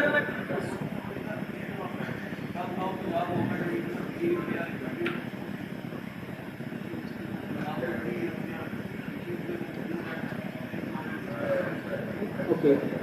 Sir, first thing, as I have told, it's about perception. If farmer is not ready to accept happy seeder, what he will do is he will burn the residue. Super seeder has come as an alternative. At least he will mix it in the soil. Why super seeder is not beneficial? It is again disturbing the compactness. Moreover, it has rotavator. It is increasing the cost of cultivation. Whereas in happy seeder, if proper soil moisture is available, just behind harvester you can run your happy seeder. In 1 day harvesting, the same day you can sow the crop.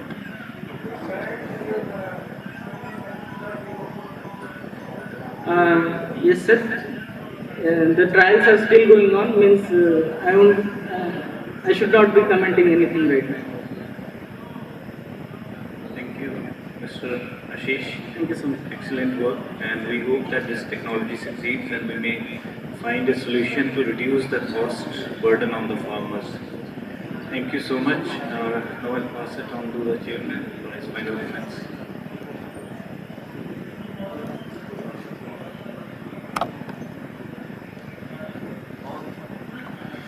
So with this, we come to the conclusion of this technical session. We had at the beginning a very good talk by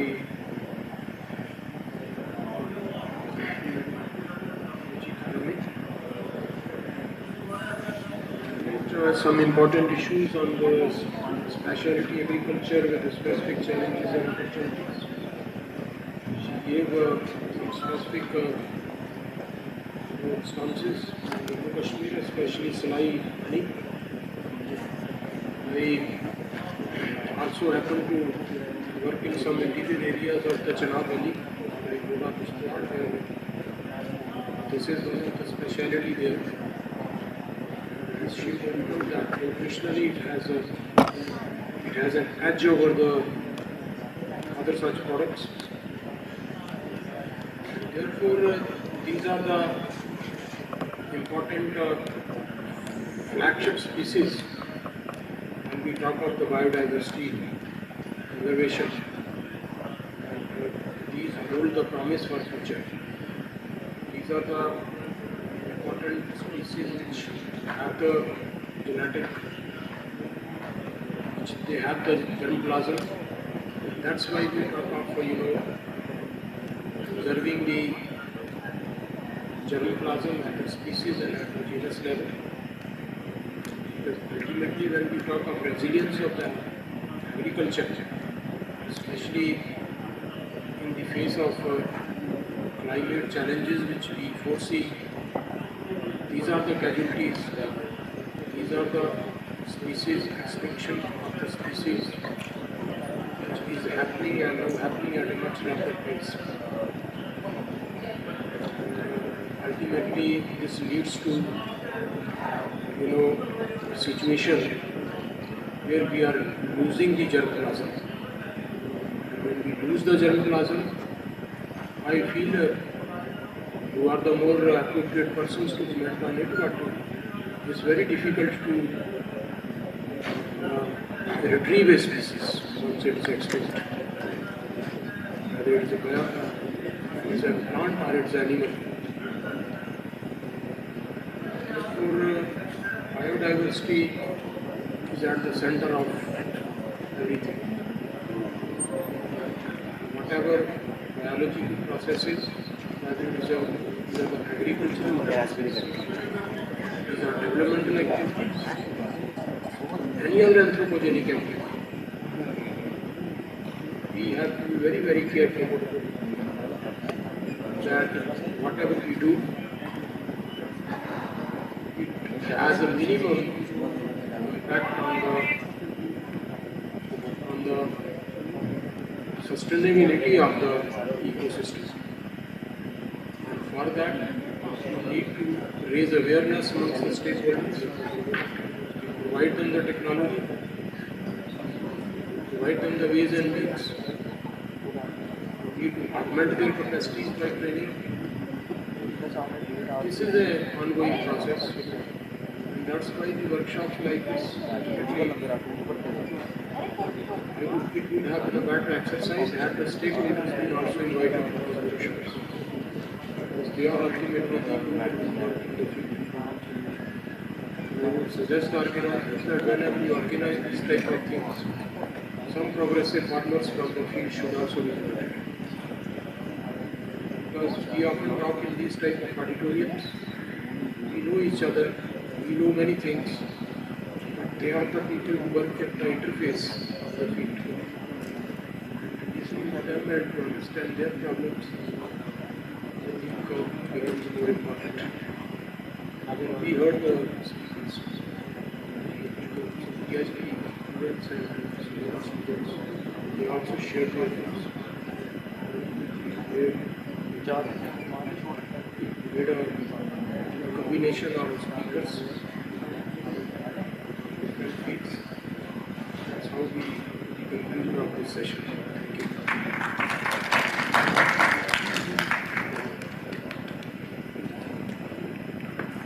With this, we come to the conclusion of the session. We welcome Dr. Sumati Sharma Madam to this session. I request Dr. Sumati Sharma Madam to please offer the mementos to the chairman and co-chairman of this session as a token of appreciation.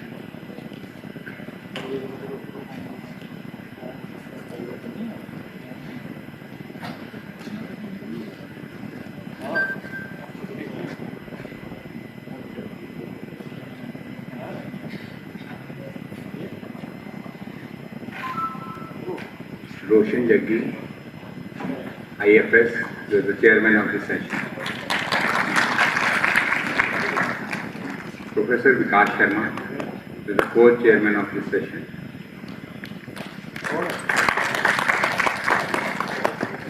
Dr. Devendra Sharma, she was the reporter of this session. And Dr. Vivek Mohan Arya, he was also the reporter of this session. Ms. Ruchika, she was the keynote speaker in this session.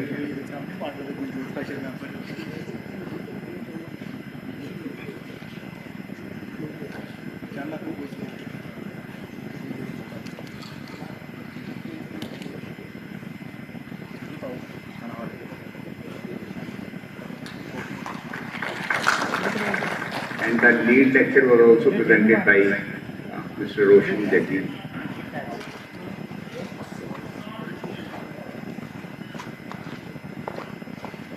Lead.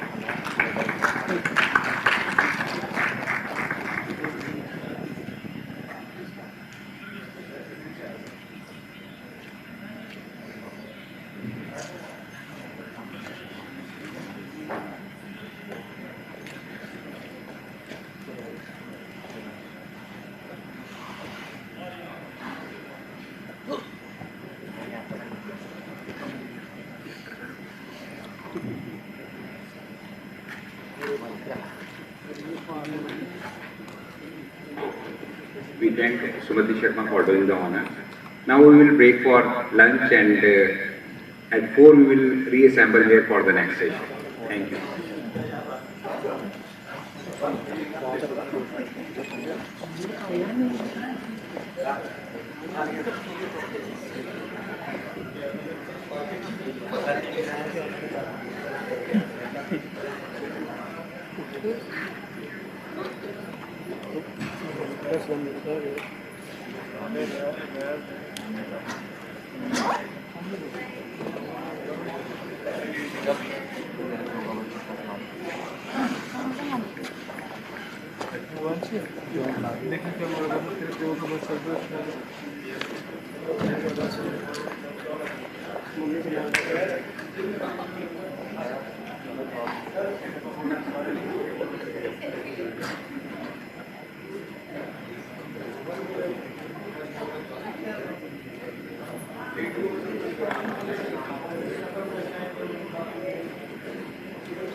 यही है आने वाले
doctor Rohit, आगे आ जाओ आप सब। Madam,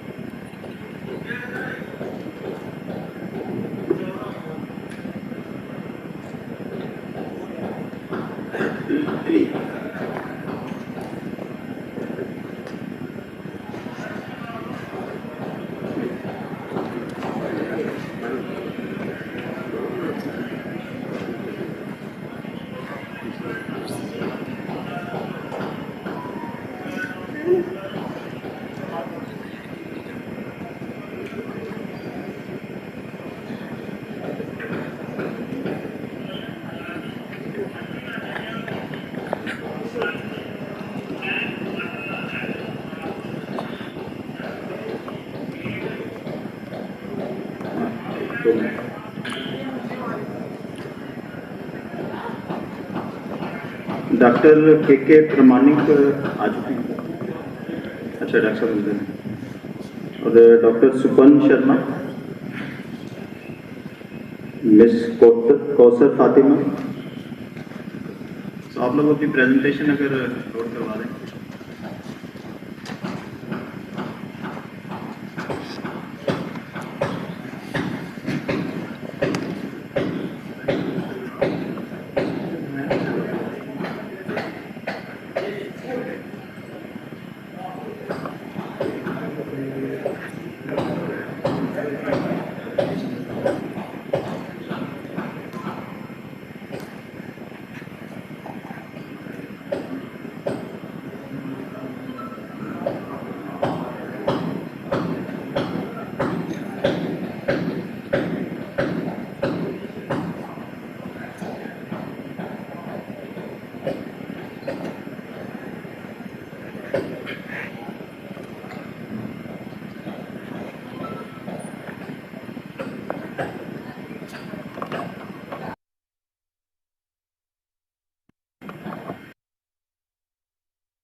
आगे आ जाइए स्टूडेंट्स, आप लोग भी आगे आइए। नॉमिक्स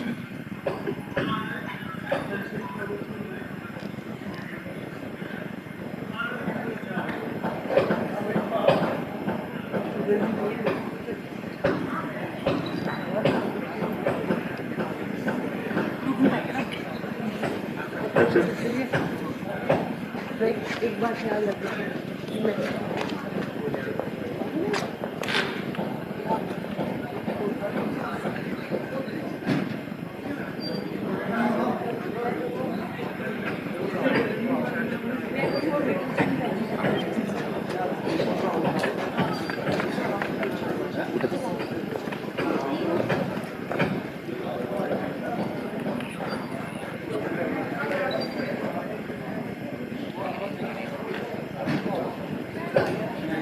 students please come in the front. पीछे जो स्टूडेंट्स बैठे हुए हैं आगे आ जाइए।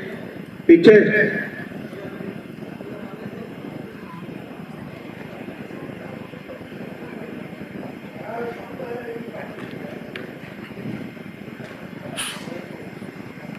बेटा आगे आ जाओ।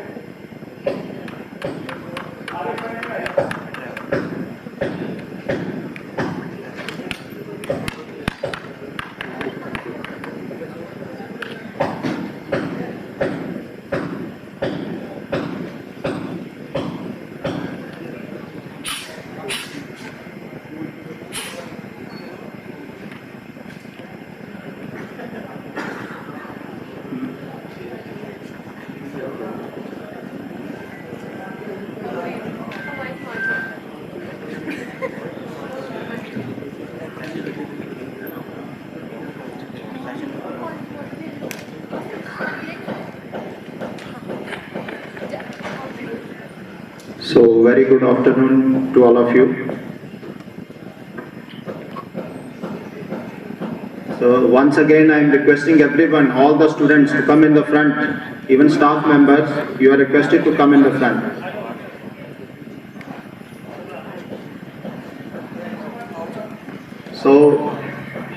this is a technical session 3. First of all, I welcome Honorable Vice Chancellor to this August House. In this technical session 3, I request Dr. Sumati Sharma, former Additional Director DRDO, New Delhi, to please come on the stage and occupy the seat as a chairman of this technical session. I request co-chairman Dr. Pavnish Kumar, Dean Central University, Motihari, Bihar. Dr. Dipankar Sen Gupta, Professor, University of Jammu.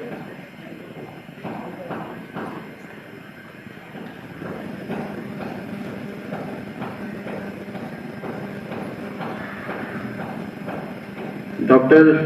Prem Kumar, a reporter, and Dr. Sabi Sharma, a reporter.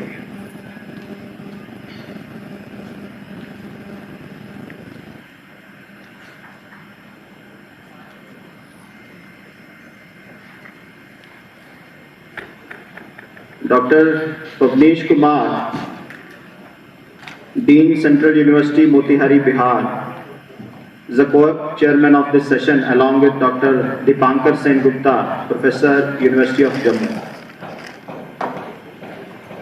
So this is the technical session 3 on entrepreneurship development in specialty of agriculture, opportunities and scope.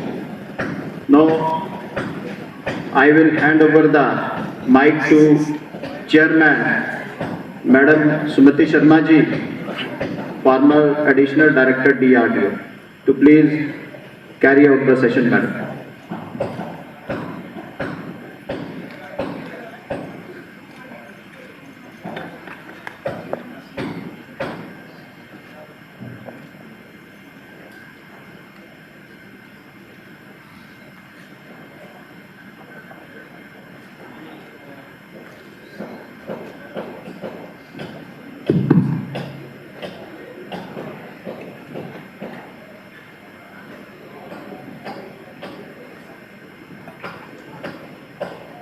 Good afternoon all. I'm Sumati Sharma with my co-chairs Dr. Pavnish Kumar, Dean Central University, Motihari, Bihar, and Dr. Dipankar Sen Gupta, Professor, University of Jammu. I welcome all of you to this third session, after lunch session. This particular session will be, there are two reporters for the session, Dr. Prem Kumar, scientist, KVK Jammu, and Ms. Subhe Sharma, Assistant Professor, AEA.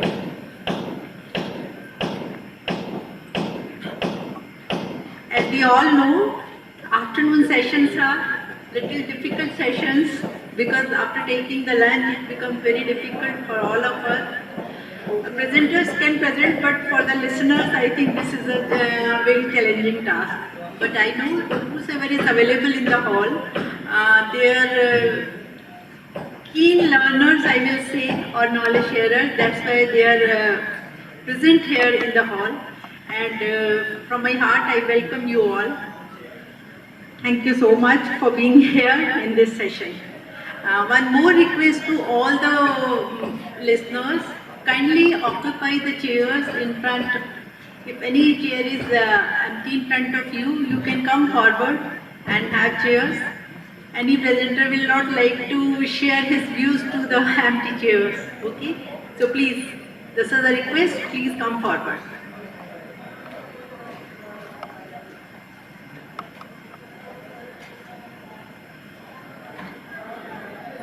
The schedule of this particular session is, we are having this entrepreneurship development in specialty agriculture.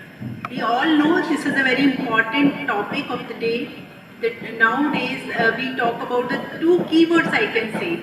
These keywords are your entrepreneurship and the specialty agriculture. Especially when we talk about these things in the context of the Himalayan region.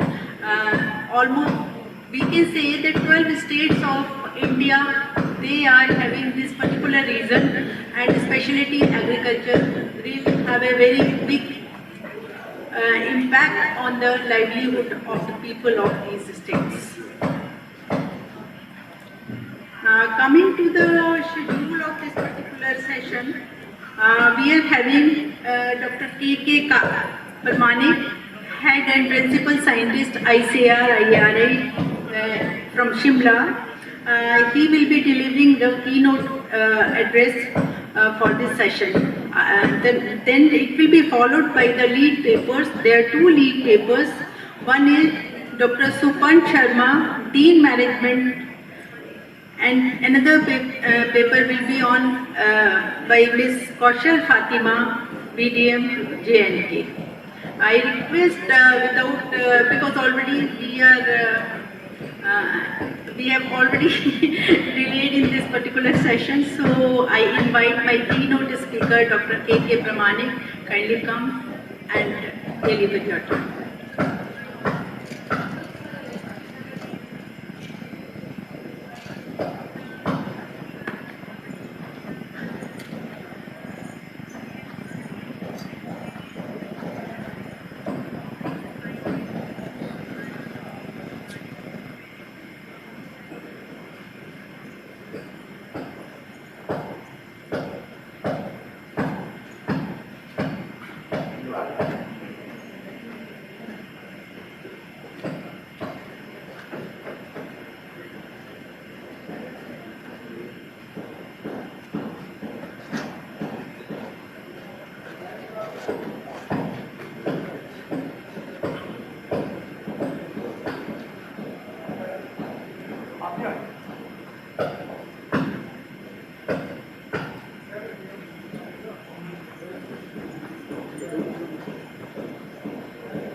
Good afternoon, everyone.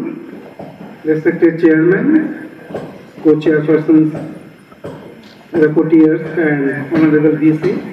Of course, these respected August gatherings.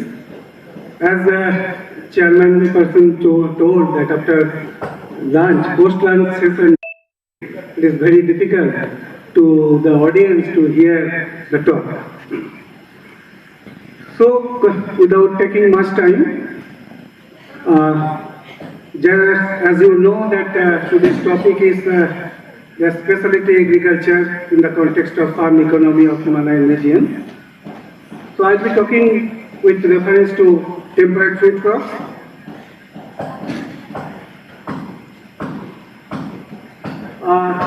My station, we are having that 4 establishment at Simla. We are dealing with temperate food crops, then cereal crops, wheat and barley, and one office cum laboratory building, and another is Dr. B.P. Paul Research cum Study Center at Simla. So we are having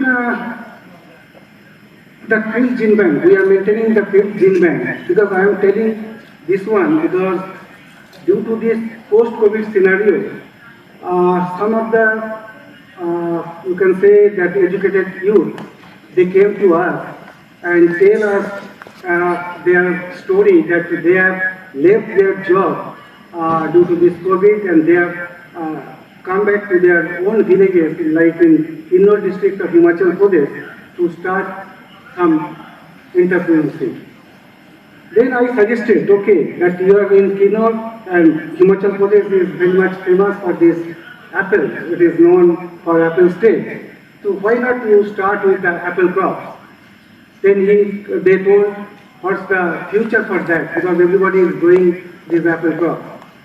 Then I told, okay, now this horticultural diversity, that is the important thing due to this climate change or biodiversity conservation point of view, you can go for this horticultural diversity.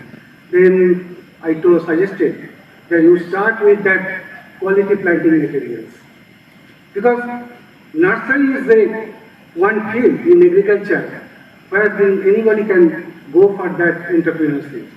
Because lots of crore of rupees have been spent by this government to introduce new varieties, new rootstocks, and J&K is the leading for supplying these seedling rootstock of apple to all over the, you can say, these in not only Himachal Pradesh, Uttarakhand, even in the northeastern hilly region. So like that, because climatic feasibility is there in J&K, particularly in Srinagar, so they are raising this nursery as a entrepreneurship manner. So we have collected so many indigenous apples, this Malak species from different locations, not only from Himachal Pradesh, but also from Uttarakhand, Jammu Kashmir and northeastern Himalayan region. So here you can see some of the glimpses of flowering and fruit differentiation and other characteristics of Malus baccata. We have collected some from Pangi. This weight is 80 grams. It looks like your edible apple, but it's a wild apple and we are using as a rootstock. So some of the future characteristics of food characteristics of crab apples, if you see, I am just giving an example of Malus baccata collected from Ceylon. If you see the fruit weight is 1.5 gram, it looks like cherry, but it has a tremendous potential. So I am telling about that. If you see that Pusa apple rootstock 101, it has very good propagation potential, semi-vigorous in nature. Chilling our requirement is low. Nowadays, all of you know that low chilling apple is going all over India. So suitable rootstock they are not using. They are using the seedling rootstock, where you cannot control that vigor. So suitable rootstock we are recommending that Pusa apple rootstock 101. It's a low chilling our requirement, and particularly reaction to woolly aphid, it is resistant. Powdery mildew resistant. Apple scab resistant. So by seeing these features, we are recommending this as a tremendous potential rootstock for apple. So now farmers, we have given awareness program, and farmers from all over India, they are asking for this rootstock. Now this question is coming that why entrepreneurship, what's the scope? So I am telling that Uttarakhand government, Director of Horticulture, is ready to give blank check to me to supply this Pusa apple rootstock and Pusa core walnut. They are telling the sir, you supply as much as possible this rootstock and this walnut. We are not able to supply this rootstock to all the farmers. So now this commercialization. Now the question is coming licensing. So IRI is giving this license to the you can say these progressive growers, progressive nursery equipment, and Rajat Biotech, some agricultural based industries. Here you can see that fruit size. I am telling you that it has collected from Ceylon. It looks like a cherry, but if you see here with that total pot experiment, you see that total woolly aphid tree. I don't have any cursor, so you can see that total resistant. In between, you can see that Ceylon is resistant to woolly aphid of aphid.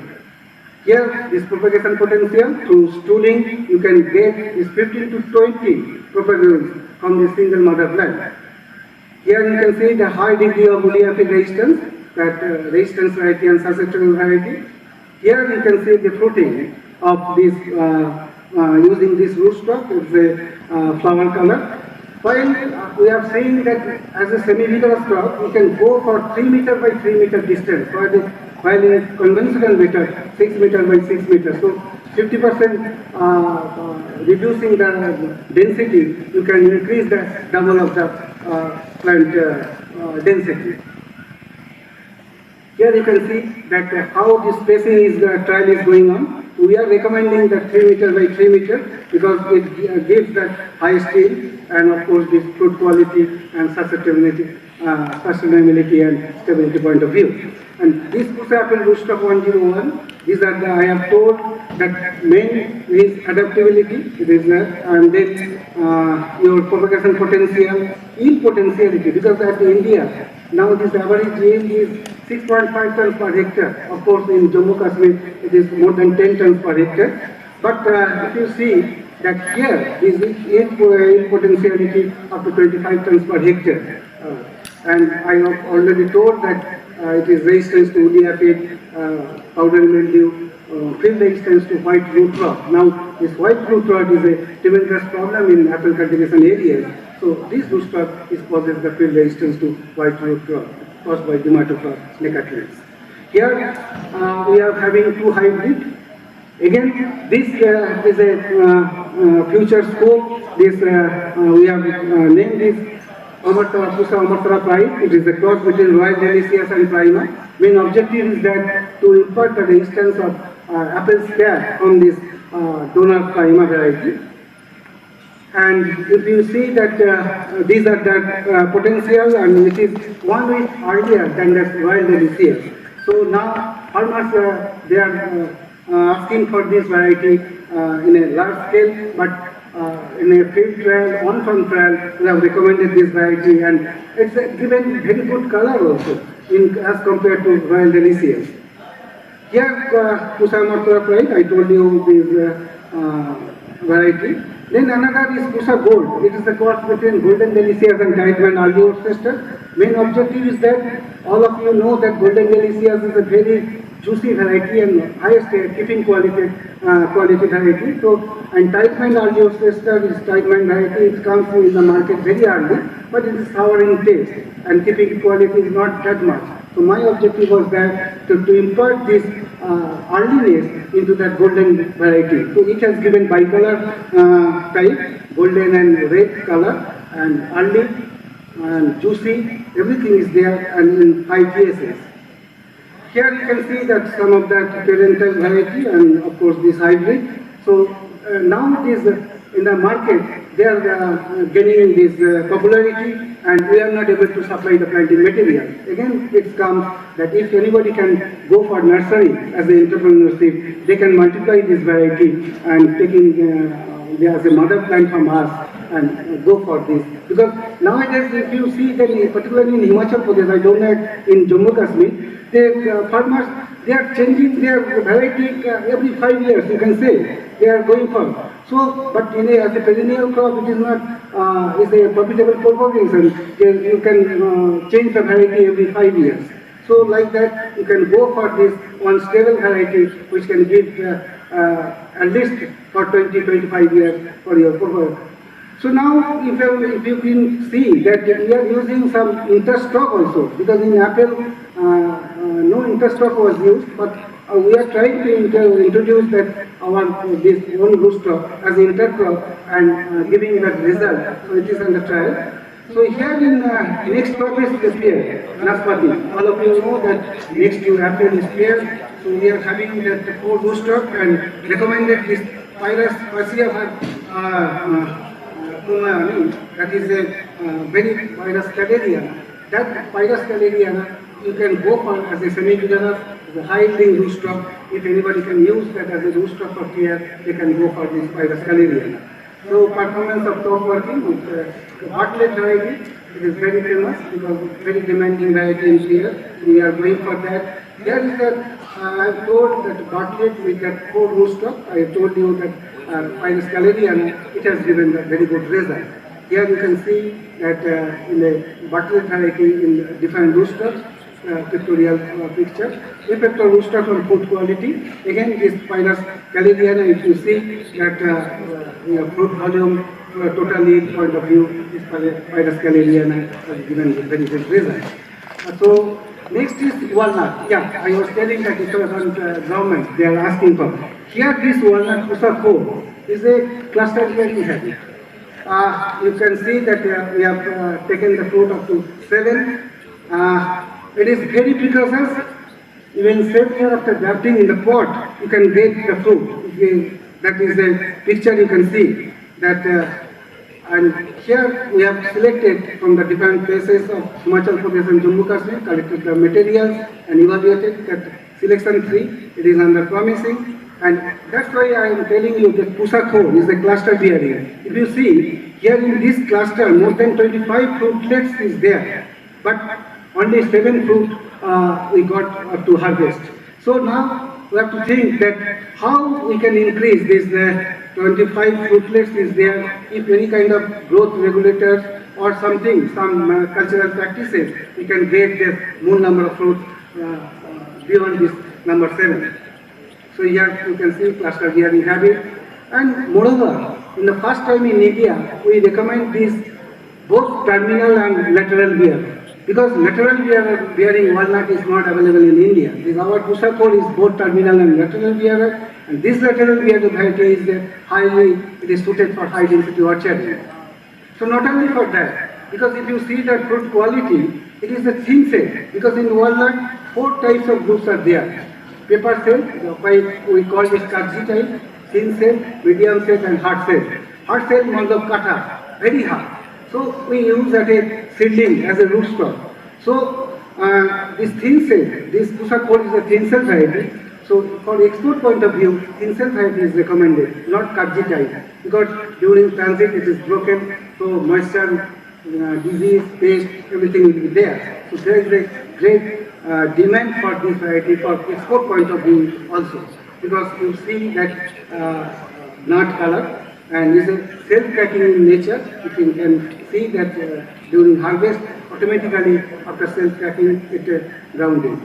So Pusakho, it is a very precursors. Bearing started 2 years after grafting. Cluster bearing, both lateral terminal, suitable for high density orcharding, export point of view, and kernel quality very good in taste. So this is the one Kagji type also we have selected from the Simla, and those who are interested for table purposes, they can go for Kagji type. Here one thing I am telling about that temperate stone fruit, because each stone fruit will be requiring a different rootstock. So farmers, due to their variability or horticultural diversity, if they grow apricot, peach, plum, almond, nectarine, prune, cherry, so they have to require different rootstock for that. But one rootstock, Purnas japonica, we have selected and we have tried in our farm that single rootstock, it is giving graft compatibility and precocity for all stone fruit crops. So here also there is a great demand for this rootstock. If anybody can go for this nursery and multiply this rootstock, there is a great market for that, because farmers, those who are growing stone fruit crop, there is a great demand for them. Here also this fruit size is very small, it looks like cherry. Here you can see that in the pot experiment we have seen that different stone fruit crops with graft compatibility as well as precocity. If you can see this apricot, peach, plum, almond, plum, cherry, it is in the same rootstock. So here we have graft compatibility studies already I have told. Here some spacing trial is going on. So in high density as a dwarf rootstock, you can go by 1 meter by 1 meter distance. So by using this, particularly the peach variety, Sanicon Purnas japonica. So now this due to development of urban and peri-urban horticulture, due to lack of space, everybody knows that we are going for this vertical farming and as well as hydroponics and aeroponic systems. So we have started some study in strawberry, particularly in hydroponic system. So that was just fabricating the structure. So anybody can do from engineering side. So that is a great demand also coming for this vertical system.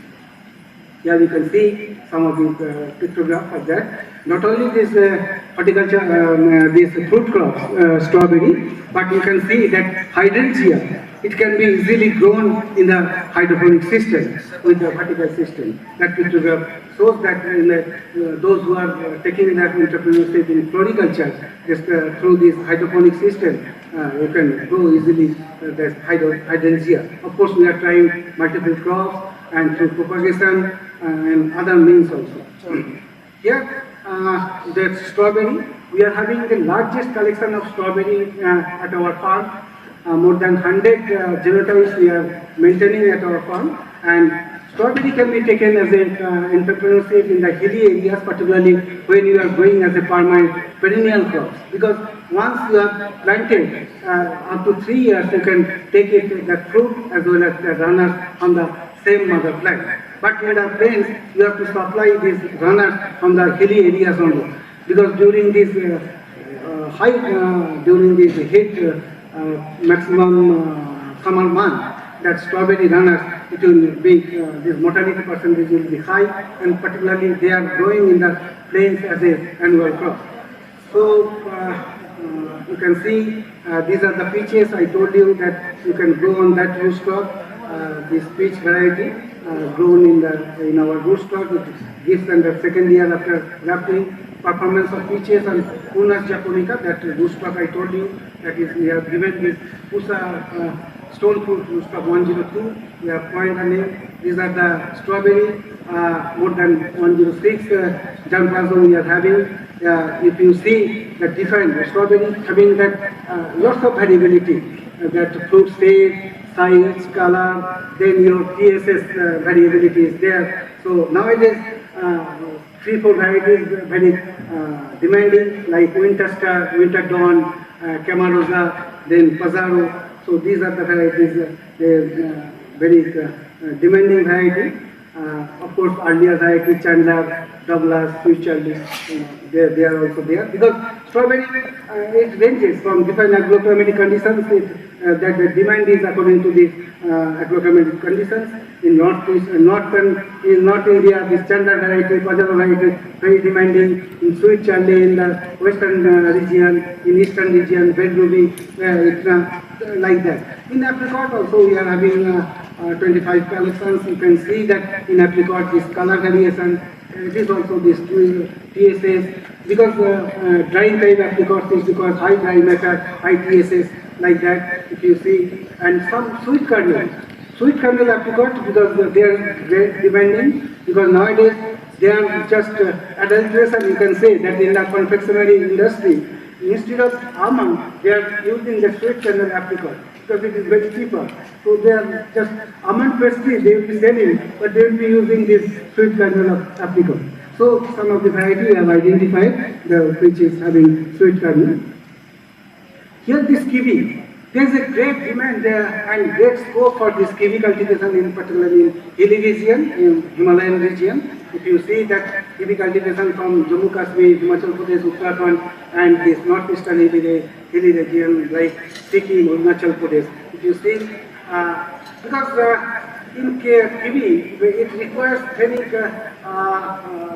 specialized training, pruning. And of course, for increasing size, sometimes using the bioregulators also for increasing size. Otherwise, one farmer from Himachal Pradesh, I told that it is a very remunerative. You grow it like it's male and female. It's a dioecious crop. It requires 10:1, like in 10 female, 1 male. So they are growing kiwi and getting very good yield, but the size is not getting. So they are not getting the good price. So I told that how you are marketing that one. So like in potato, say 40 kg, 30 kg kiwi in a same bag, they are going for in the market and not getting that price. So like that, it requires proper grading packing. So nowadays, if you see in the market, so if you have this good packing, grading packing, so you'll be getting the good prices. So like that, if you see that biochemical analysis, here this one wild kiwi we have collected from Arunachal Pradesh, Birang region. It is a hairless. Sometimes that for eating the kiwi with hair, it's a problematic. So we are using in the breeding program this material, and hopefully that we will be getting some success in future, that hairless kiwi. Here it is now in Arunachal Pradesh, this golden kiwi is under bearing stage, golden kiwi. So golden kiwi means biofortified kiwi, or if you know the high carotenoid content and others, so there is a great demand. Otherwise, kiwi place is greenish in color. Here you can say this golden color. So these are the prune. You can see performances of plant varieties. Okay, these are the methods. This automated tray. Those who are interested, they can fabricate this one and using as a propagation tray for that. So these are the materials we are multiplying in this propagation tray. You see this as a diversified crop. So this is different kind of trading we are doing for that.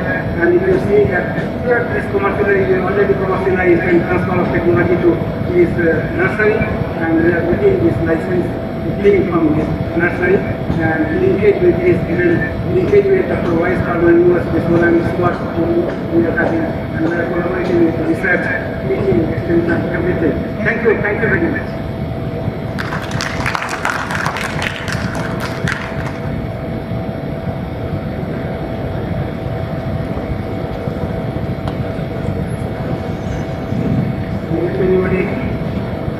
Thank you, Doctor. Any one or two questions we can have, or we can hold it. Okay, we can hold it for the end of the session.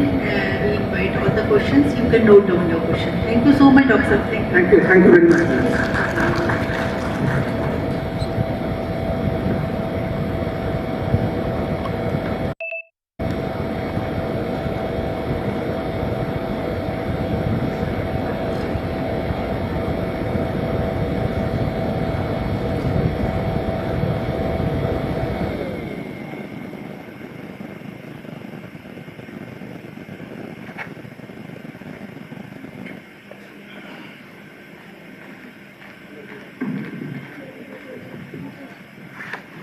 Hello.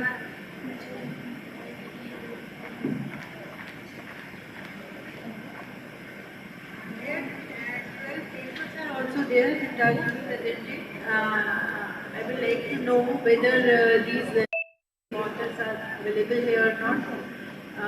Madam Mantri or okay. Chandresh Malaria. Shahid Ali. Supriya Singh. Ashish Kumar Ishar. Archana, Ajay Kumar, Brajeshwar Singh, Pradeep Rai, Ishrat Bhatt, Arvind Kumar, Narendra Panotra, Rekha Nayak.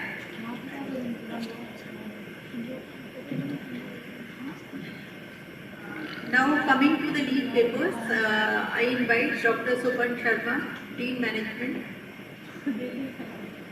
Yeah. May I request you, Doctor, to please take 15 to 20 minutes only. Thank you. Thank you.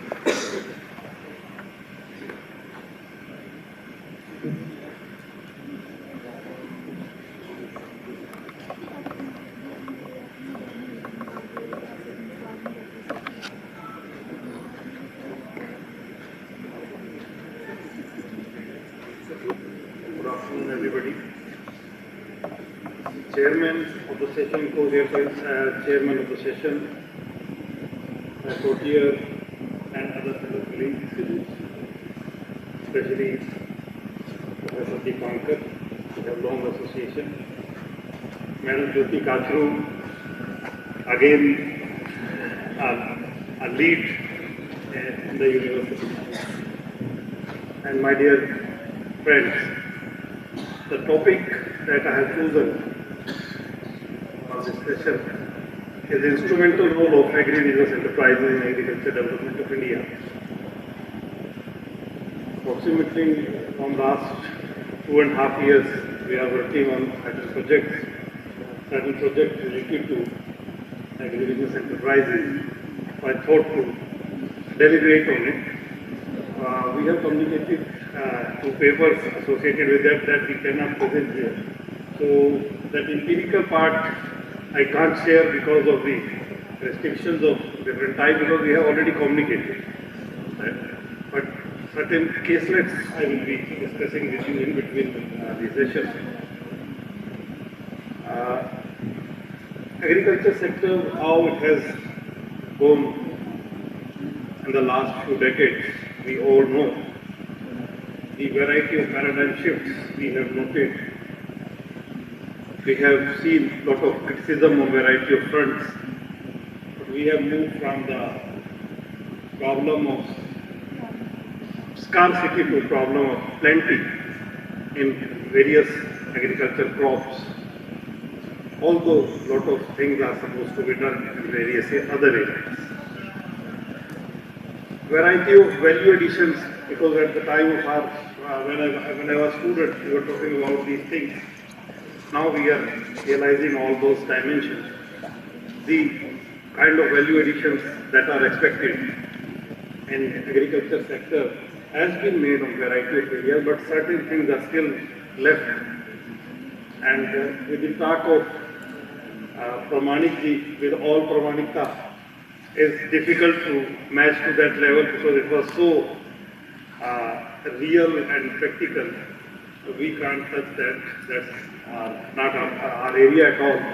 But in those areas also, the supporting teams in terms of these agribusiness enterprises is very, very essential. And wherever it has happened, the pace of development and revolution and expansion is very sharp. So, having said so,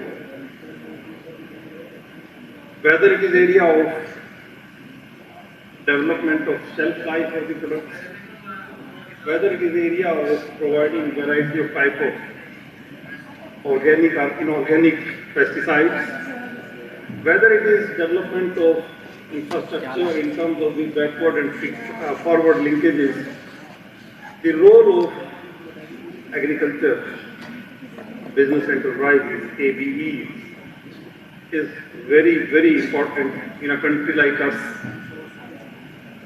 Because when large agriculture is supposed to be handled, only public sector can't contribute, private sector contribution, and especially small units contribution is very, very essential because essential services, especially in the area of logistics management, supply chain management, backward and forward linkages, these things are very, very, very critical that make the things commercially viable.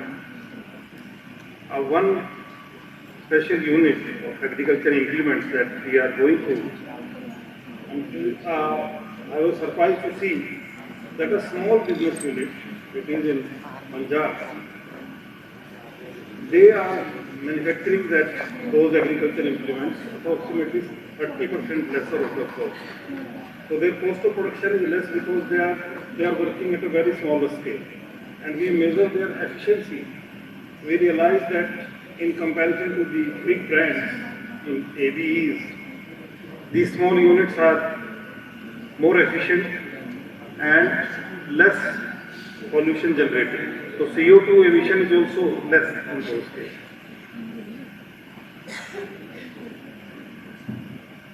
This is one area where we are working these days, especially high yield variety seeds, how timely and as per the soil quality, what kind of seeds are required, what kind of pesticides are required, what kind of other supporting equipments are required, are very comfortably and in a very, effective manner are being presented in different sections of farmers.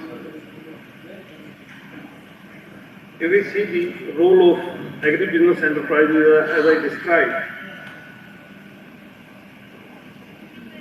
huge competition and large commercialization has been made possible only because of presence of these ABEs. In it, large ABEs are also, multinationals are also present. Their role cannot be neglected at all. But platform and those learnings by the local MSMEs has started improving. And a new plethora of, enterprises are coming up. especially if you see the southern part of the country, they have really revolutionized. One of the business units, we can't name because there are certain corporate authorities who, in their case, they started with a drinking water facility to the farm, to the villagers. And lately now they are providing all marketing services for their local products, local bay and certain other, you say, local varieties of fruits which are very rare and very high in demand. Similarly, in ABEs, the instrumental role is being played by these value addition activities, especially in the area of post-harvest maintenance of the crop and then selling of the crop. This is one area where a lot of innovations have been realized in ABEs in India, and a lot of things are coming up. A lot of new practices, procedures are being followed. I was seeing the exhibition outside within the premises of this Bawajito Auditorium.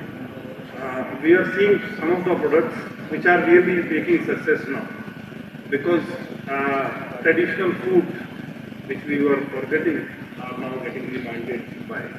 And in it also, the role of these ABEs is very essential. At the village level, at the block level, they are coming up with the new varieties, new recipes and preparing the product, and which is in high demand, which usually farmers are not advertising earlier. Now those innovations are very comfortable. Second thing, that from the beginning we are looking, you say, this problem, that was the problem of supply chain practices. So capturing and improving the distribution of food and fiber and then working on it through these ABEs has become very comfortable. Now, if you see the two types of agribusiness enterprises, one is input agribusiness and another is output agribusiness. In input agribusiness, there are a lot of things have been done already. The second is output agribusiness, where maintenance of agriculture crop, marketing it, selling it, are providing affordable warehousing facilities at the private sector level. That has started happening because of it. Because processing, promotions and providing the new platforms, earlier agents were, you say, doing it at the central level or at the state level, capital level.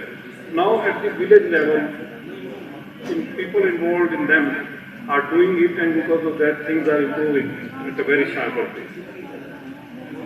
So another thing, because ABEs are required, is the modernization. And in the modernization, the urbanization has happened.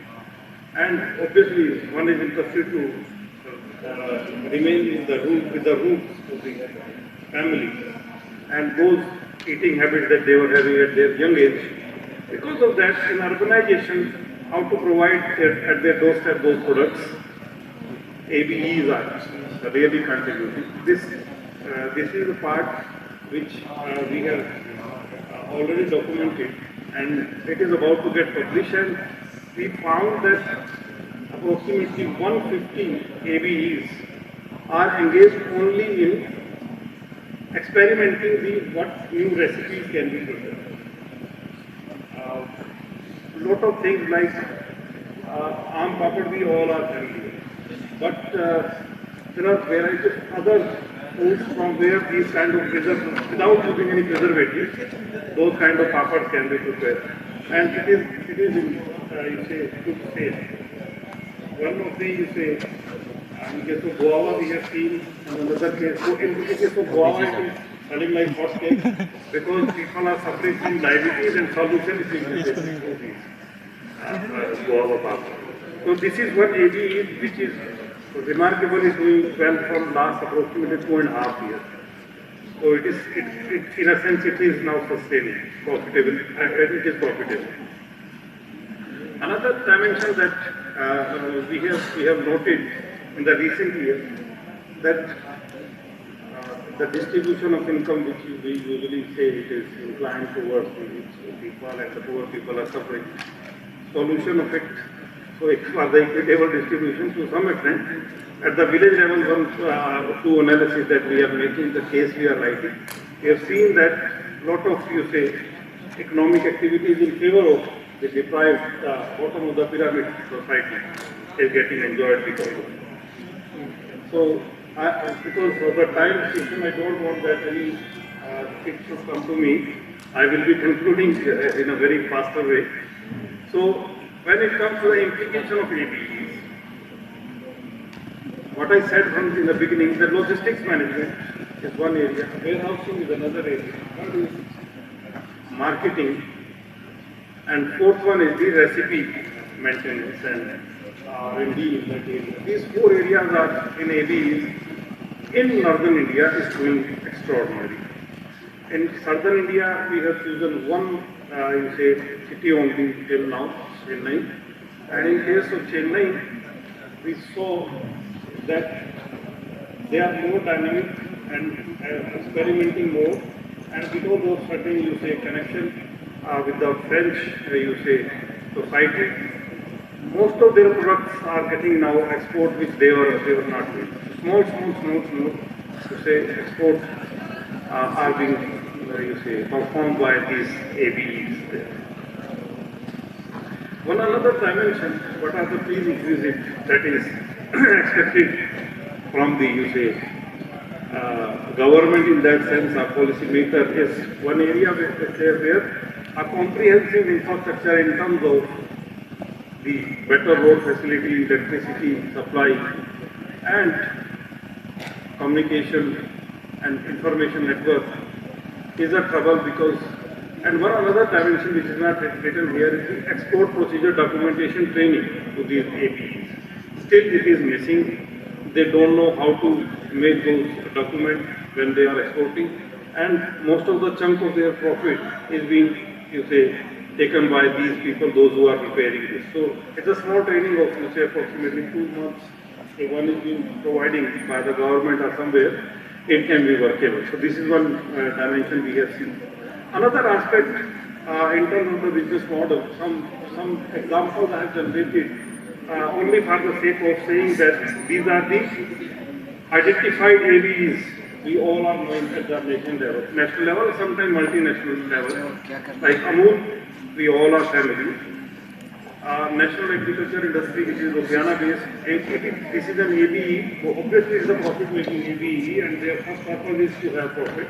But even then, they are instrumental in promoting a variety of, you say, farmers and farmer based activities. Similarly, there are few other names here.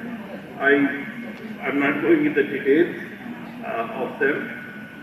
What I want to emphasize is one Suguna poultry.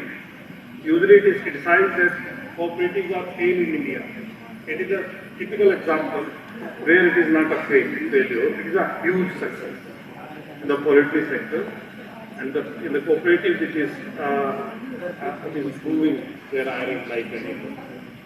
ITC Chopal and others, PepsiCo history we all know familiar. These are typical ones we are familiar. Now it comes that which are the sun-rising ABEs, those who are having potential in the coming years. One is one new area, that is the ABEs are required in the area of providing drones to the farmers so that they can lift to the every nook and corner of their crop what's happening. This is one aspect where ABEs still are not able to enter to that level because manpower requirement, because farmers are not trained, so manpower requirement increase the cost of this surveillance. This is the second, this is the phase which over the period of time is coming up, but it is a potential area where lot of new people are entering. I'm just closing. 1 minute. So another area is agro-tourism. This is where ABE is having huge potential. Then natural clubs, bird watching, school farming camps, and then rural marriages and other things are also part of this dimension. One other aspect where we are experiencing that more, you say, benefit is to the farmers is being given. That is the area of social business enterprise, social agribusiness enterprise. These are fundamentally social enterprises, a new phase where better, you say, response is being received by the farmers because profit is not the first priority, it is the second priority. So, with this, as I described in the post-harvest and the pre-harvest, in the two dimensions, social business enterprises can contribute. But in the pre-harvest phase, SAPs are betterly contributing because profit making money is not the objective. So with these words, I thank to the chairman, co-chairman, rapporteur, and everybody listening to me that they have given patiently hearing.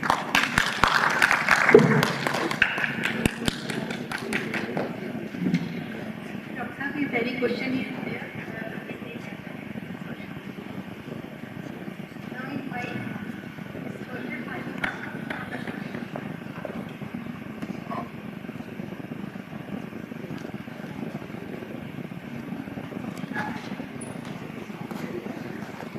Madam, again, my request is that try to finish in 15 minutes, please.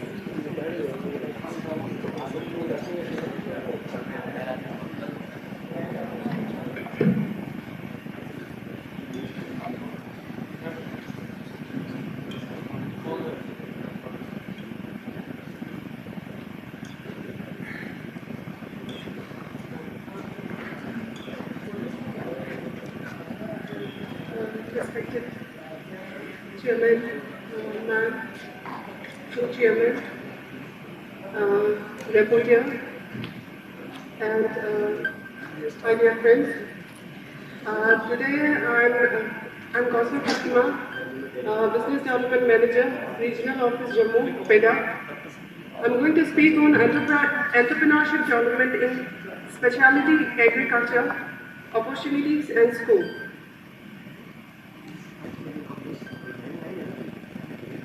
So, first of all, APEDA comes under Ministry of Commerce and Industries.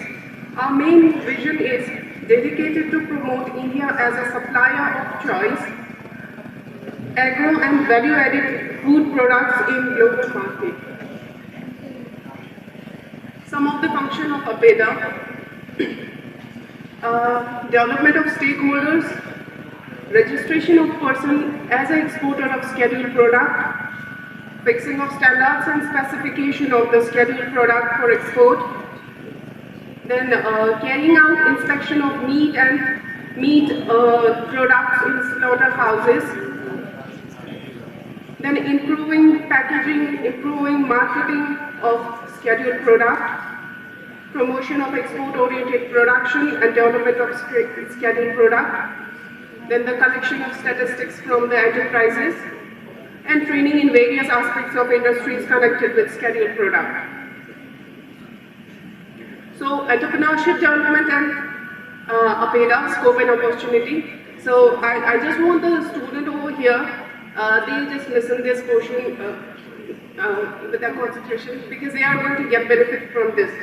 So, entrepreneurship development has been one of the entrepreneurship development has been one of the functions of APEDA. APEDA, through its opportunity to farmers, FPOs, startups, entrepreneurs, exporters and stakeholders, has been helped them to successfully export their scheduled products and reach every nook and corner of the world. APEDA export its scheduled products in around 200 countries. We do capacity building initiative for farmers, agri-entrepreneurs, technopreneurs, and then assisting in creation of infrastructure facilities for stakeholders. Also training and awareness programs, regularization of this buyer-sellers meet, international buyer-sellers meet, connectivity to APEDA Agri-Exchange portal, where trade leads, latest market trends, export directory, these are available over there. And then for the farmer, we have a Farmer Connect portal, an initiative to provide 24/7 online visibility a digital platform to bridge the gap between FPO, cooperative and exporters for buy inquiry and sell offers. APEDA has also been entrusted with the task of registration and protection of intellectual property right in respect of special product in India or outside India. So the products that have a good potential and that is being exported from India to the international markets are floriculture and seeds, where the net worth is 700 crore, and the major importing countries are USA, Netherlands, Germany and Canada, Italy. In case of fresh fruits and vegetables, 11 crore net worth. That is usually exported to Bangladesh, Nepal, Netherlands, Oman, Qatar. And besides that, in case of processed food, we are getting income of 41 crore, and the major importing countries are Europe, Middle East, Singapore, Thailand and Korea. In case of animal products, the net worth of 24,000 crore, and in case of natural honey, it's 1,200 crore. Cereals, we have a basmati, non-basmati, wheat, maize. In case of basmati, it's 26,000 net worth crore. This net worth is 26,000 crore, and the major importing countries are the Middle East countries like this: Iran, Saudi, Iraq, UAE, US, and we have lots of importing countries are there. Today, the demand is of organic product. All the developed countries are in need of this organic product. All the developed countries need organic product. So we are states like Madhya Pradesh has covered largest area under organic certification. Then followed by Rajasthan, Maharashtra. Jammu Kashmir is also covered under organic certification. We have a total export of 8 lakh and then a metric ton with a net worth of 7 lakh, and these are exported to USA, Europe, European Union, Canada and these countries. So we have I just want to say that we have a very good potential of organic products. The demand of organic products is very high in the international market. So the agri-graduates can just look into this to go for this organic production and all that. Now the opportunities in potential products of Jammu Kashmir, we have apple, cherry, walnut, saffron, basmati rice, Gucci mushroom, pecan nut, strawberry, buckwheat and honey. Now we are just, APEDA is going to work on buckwheat, that is from Kishtwar and Doda region, from Chinab Valley. Very soon we are just going to export the buckwheat from Jammu to international market. Now the important thing is, though we have a potential product, right? So how we are going to execute, we have an idea, we have an innovation. For all these, one needs assistantship, that is the financial assistantship. APEDA is also providing financial assistance in export promotion, and the financial assistance scheme is divided into 3 main groups, that is development of infrastructure, quality development and market development. These financial assistance can be availed by different organizations, and most of them can be availed by APEDA registered member, and then the government institutions. As for Jammu Kashmir, the financial assistance is 75%. 75% is generated from APEDA, and only 25% is to be generated by the farmer, entrepreneur or FPO. But in the rest of the states, it's only 40%. So this is a benefit for Jammu and Kashmir and all the hilly areas.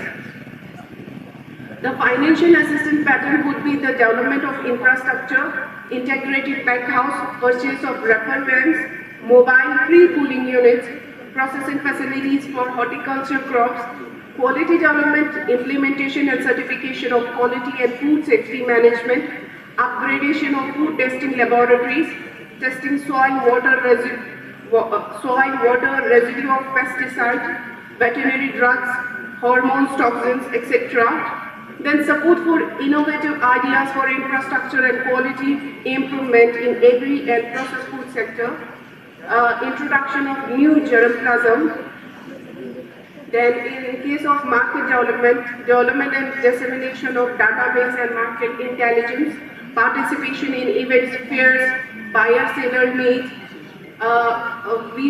Recently we have conducted an international buyer-seller meet at Ladakh, where we have promoted the apricot this year only. In the month of June, at that time the apricot was not ready, but all the buyers are mobilized. International buyers are mobilized from different countries: US, Bangladesh, Oman. They are mobilized to Ladakh, and this year we have exported 35 metric ton of apricot in international market. So this is a very big achievement from a place like Ladakh, that is very far-flung area where the apricot is being all wasted, not of having a good market. So this is a big achievement by APEDA. Beside that, we have an apple export and cherry export from Kashmir, and then the walnut from Jammu. Development of infrastructure, you are going to get a 75% assistantship on seeding of ₹2 lakh on all these subcomponents, where the integrated pack house, then the purchase of insulated wrapper vans, food processing facilities, and then upgradation of all these facilities. You are going to get 75% of assistantship. This is basically for APEDA registered exporters only. Now the registration process is also very easy, and the fees is very minimal. It's 5,900. Anyone can register. I'll show you at the last that how you are going to register for registered club membership certificate. Then common infrastructure facilities such as integrated pack house, processing units, laboratories, etc. to be set up by central and state government institutions. Here this institution or state government institution is going to get 90% of assistantship with a ceiling of 600 lakh. And then we have quality development, where the certification of the food product is very important. Again, we have to get the certification. Whatever product we grow in field, if we talk of a farmer or any entrepreneur, they grow the crop in the field. They have to keep in consideration that how they are using the pesticides, fungicides, and these things, because at the end, your crop is going to be screened for the maximum residue limits, that is for fungicides and then pesticides. So this is requested to all the farmers and those who are dealing with this, that your product should be grown in a proper way as per the instruction given by Directorate of Agriculture or University. So you have to keep that in consideration, so that at the last your product doesn't get cancelled. Besides that, we have standardization and harmonization with international standards, procuring handheld devices for traceability. Again, you are just going to get 75% with a ceiling of ₹20 lakh. And then assistantship to this National Referral Laboratory and other government public sectors. And besides that, you have all this testing of water, introduction of new plants, and then establishment of labs. Then the market development assistance is also implemented by APEDA. Buyer sellers meet is being conducted by APEDA fairs, and then development of standards of packaging and transport protocol. This is the site of APEDA, where you can avail each and every information from our site. These are some of tweets recently by Piyush Goyal regarding the Ladakh apricot that reached to Singapore, Vietnam, Mauritius, and then this is how you are going to register for RCMC, that is registered membership certificate. That is very important for exporting. Thank you very much. You can visit your office. Thank you so much.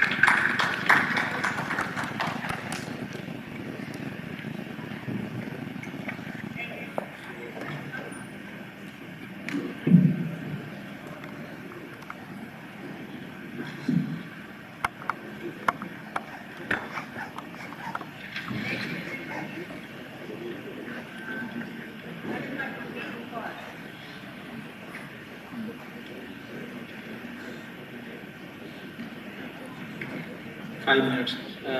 You have 5 minutes and try to discuss more about the conclusion and findings, and if it is a research paper, about the research methodology.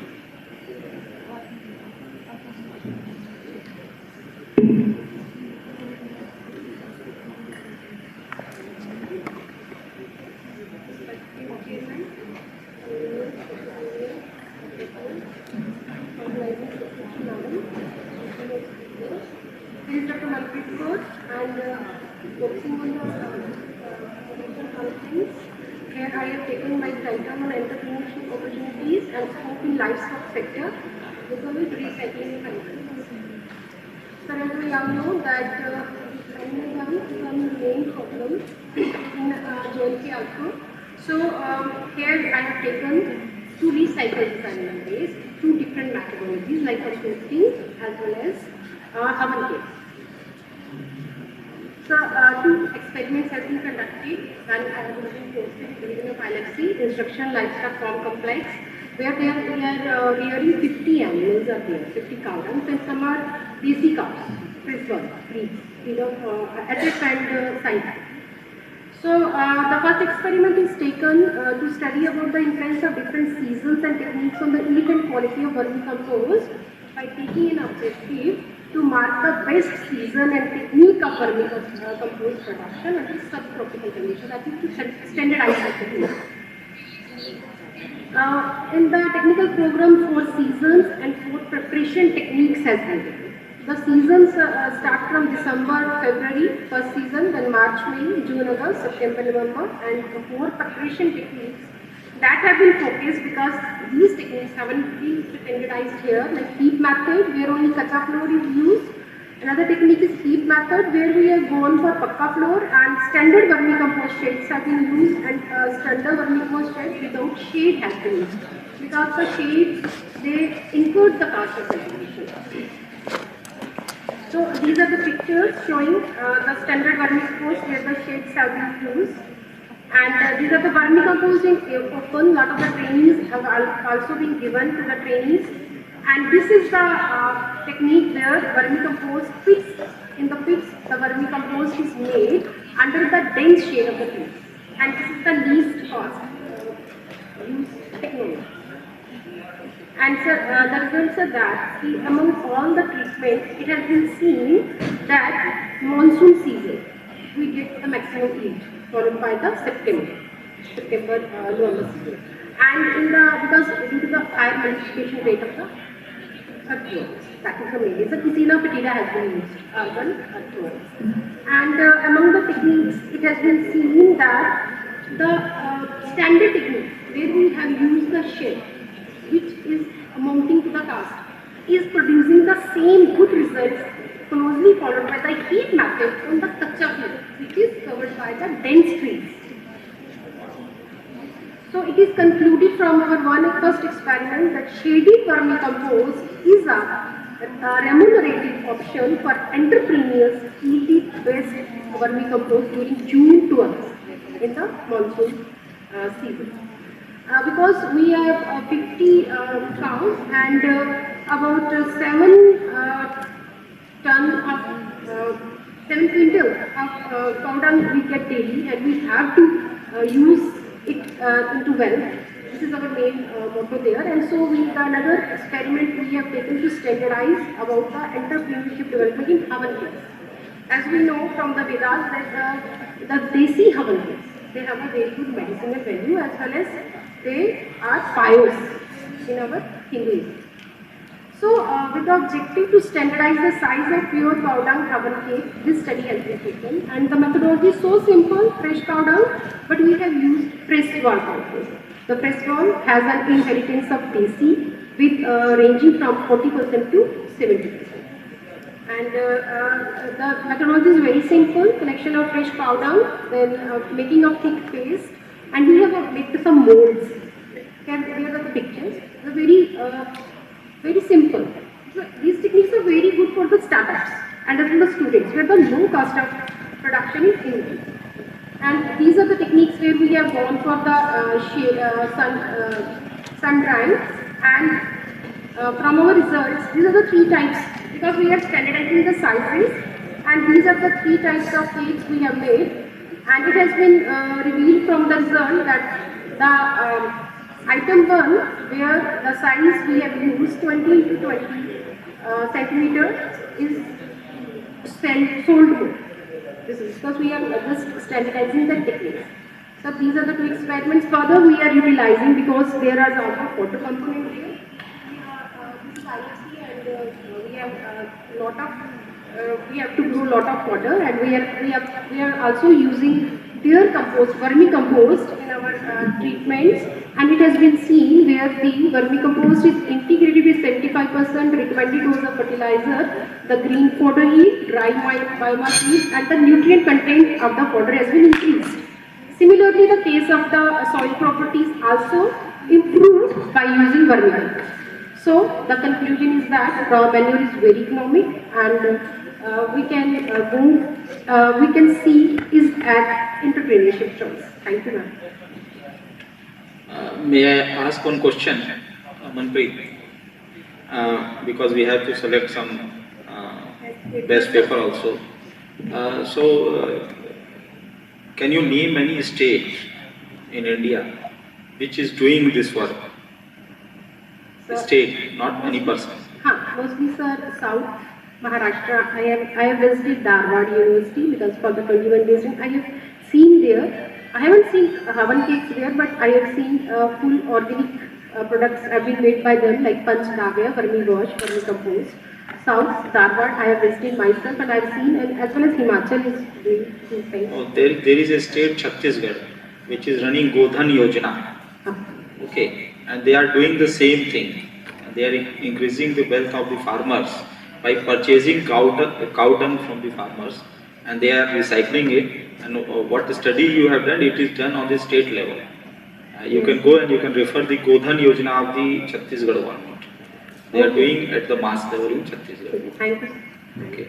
So your study was empirical? Pardon? Your study was empirical? You have collected the data? We are going to publish a paper on vermicompost. So, do you know any enterprise, because your session is part of the name of the technical session is related with entrepreneurship development. Do you know any enterprise which is doing some good work in the field of livestock? Sir, here in JNK, if we talk about just mineral blocks are silage among the animal feed. And if I talk about the vermicompost, it is also starting now. See, there is a person known as Gajendra Kumar Bamania. He is only 33 years old. I have come with who is veterinary doctor and has an MBA degree in international agribusiness management. And he has started a startup. The name of the startup is Excel Breeding and Livestock Services Private Limited. They are giving lot of services. They are advising cattle breeding advice, bovine semen sales, supply of AI, accessories like tags, gloves, other farm products to the farmers. So basically I am an agronomist. I have been posted there as an agronomist to produce fodder, but we have also taken these things into consideration. Okay, thank you, sir.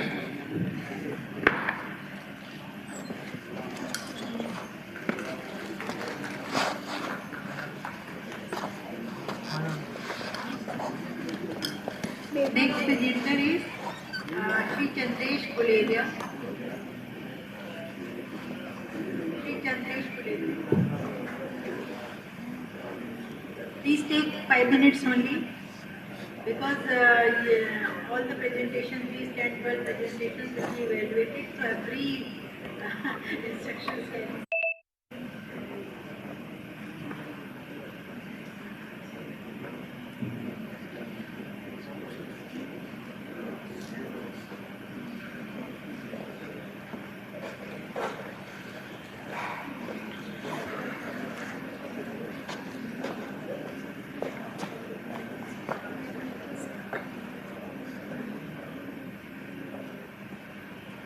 Respected dignitaries and audience. So I am Dr. Chandresh Guleria from Dr. Kumar University, and I am going to present on evaluation of farming systems in Mandi district of Himachal Pradesh. The total farming area in the country has reduced from 159.58 million.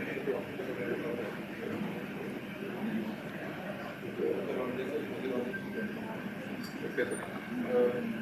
Basically, this topic was selected as most of the area, the agricultural area, it is decreasing in the country.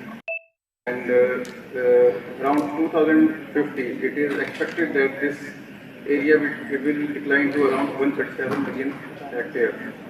So, in order to ensure an increase in the employment for the different sectors, one must seek different alternatives. And in this context, an integrated system, it is the key in which the dairy, sheep, poultry, sericulture, goat, mushroom, etc. They are related, the related activities, they are known as the key components. And this study, the basic objectives were to identify the existing farming systems of the study area and evaluate the cost and returns of the predominant farming systems. So Mandi district, it is one of the predominant agrarian district of the Himachal Pradesh. It is second largest in terms of total cropped area, and in the study we have used different tools in this cropping intensity. The cultivated land utilization index was used for in doubt. Then specific crop intensity index was determined, and then the production function analysis was also done to find out the relationship between the crop returns and other variables. So the land utilization index of the study area. So net sown area was studied by determining the amount of area and the different crops. And from this cropping intensity and cultivated land utilization index was determined. So the cultivation land utilization index, it was determined. Actually, in Mandi district, two blocks were selected. One was Siraj block and another one was the Sadar block. The Siraj block, it was selected on the basis of the elevation. So Siraj block, the range was from the 1500 meter to 4500 meters, whereas the Sadar, it ranged from 650 to 1500 meters. So three categories were there. One is this Siraj block, then Sadar, and the overall block. So the cultivation land utilization index was found to be less than 1 in all. That means that most of the time there was a fallow land in the area. Then distribution of the crops under the different categories. So specific crop intensity index was determined, and it was calculated using the net return, and it determined the amount of area time denoted to each crop or the group of the crops as well as the total time available to farmers. That's how much time and area specific crop was devoted to. Then some of the cropping systems were identified in the region based on the season, Kharif and the Rabi season. So cereal pulses and dairy cereal pulses, vegetable plus dairy, then vegetable plus dairy and fruit vegetable plus dairy. These were determined for the Kharif season. And cereals, vegetables and dairy, then cereal, vegetables, oilseed plus dairy and vegetable plus dairy. These were the some of the systems which were identified for the Rabi season. Then the cost and income were determined for different seasons. For these, the highest cost of cultivation and crop returns during the Kharif season, it was found for the this FVD, that means fruits, vegetables and dairy farming system, whereas the highest output input ratio was determined for the vegetable plus dairy farming system for the Kharif season farming system. In case of Rabi season, the highest gross of cultivation as well as gross returns and the highest output input ratio it was found for the vegetable plus dairy farming system. Then further the production function analysis it was carried out, and in this the independent variable was taken as the gross return per hectare, and different for the different farming systems the coefficient BI it was determined that the CP, C plus P plus P plus P and CP and D farming system, only those were having less than one value means that this increasing the input usage in these specific farming systems will result in more than doubling the input usage in these farming systems will result in more than doubling of the income with respect to these farming systems. And then the allocative efficiency was also found out so that we could determine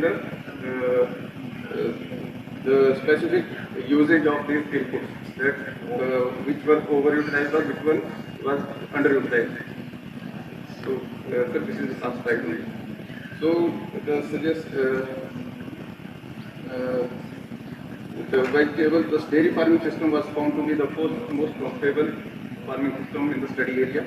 And the study suggests that educating and making farmers aware about the profitable combination of the farming system would help in improving their income, and further resource optimization, agricultural mechanization, and providing incentives to modernize the farming practices. This can further improve the farming.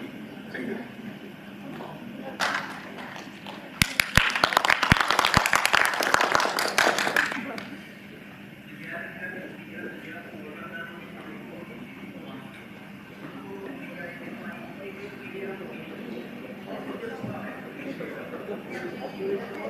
Produced, right? That's not exactly a farming system. It's a combination of different enterprises, agricultural enterprises. So you are defining that as a system. Yes. Okay. So what are the policy prescriptions that come from your study? Because after studying that, one question that one asks is, so what? So you have to tell me, based on your study, what are the conclusions? What should the government or the policy maker do to improve things? But the most important one is the resource optimization. Many of the inputs they are being underutilized and some are being overutilized. If we can define which are being underutilized and which are being overutilized, and if we can optimize those things, then we can. Yes,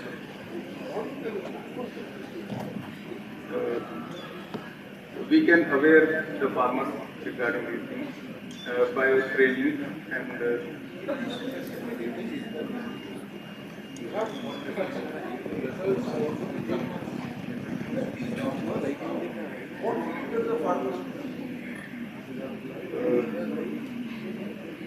The prescription would be to go for the vegetable plus dairy farming system, as it is one of the most profitable.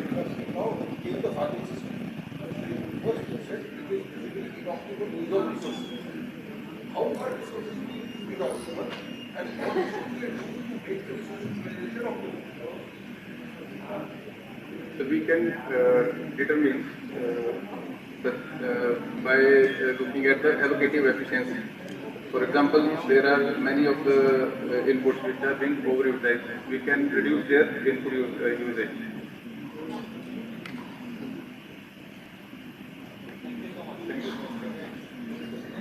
Next presenter is Mr. Shahid Ali.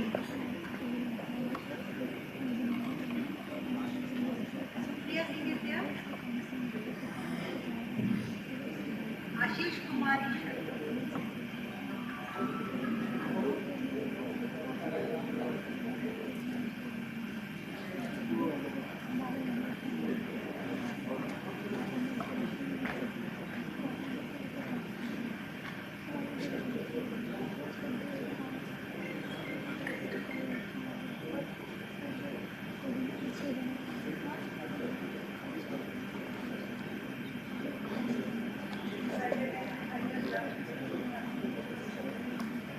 right.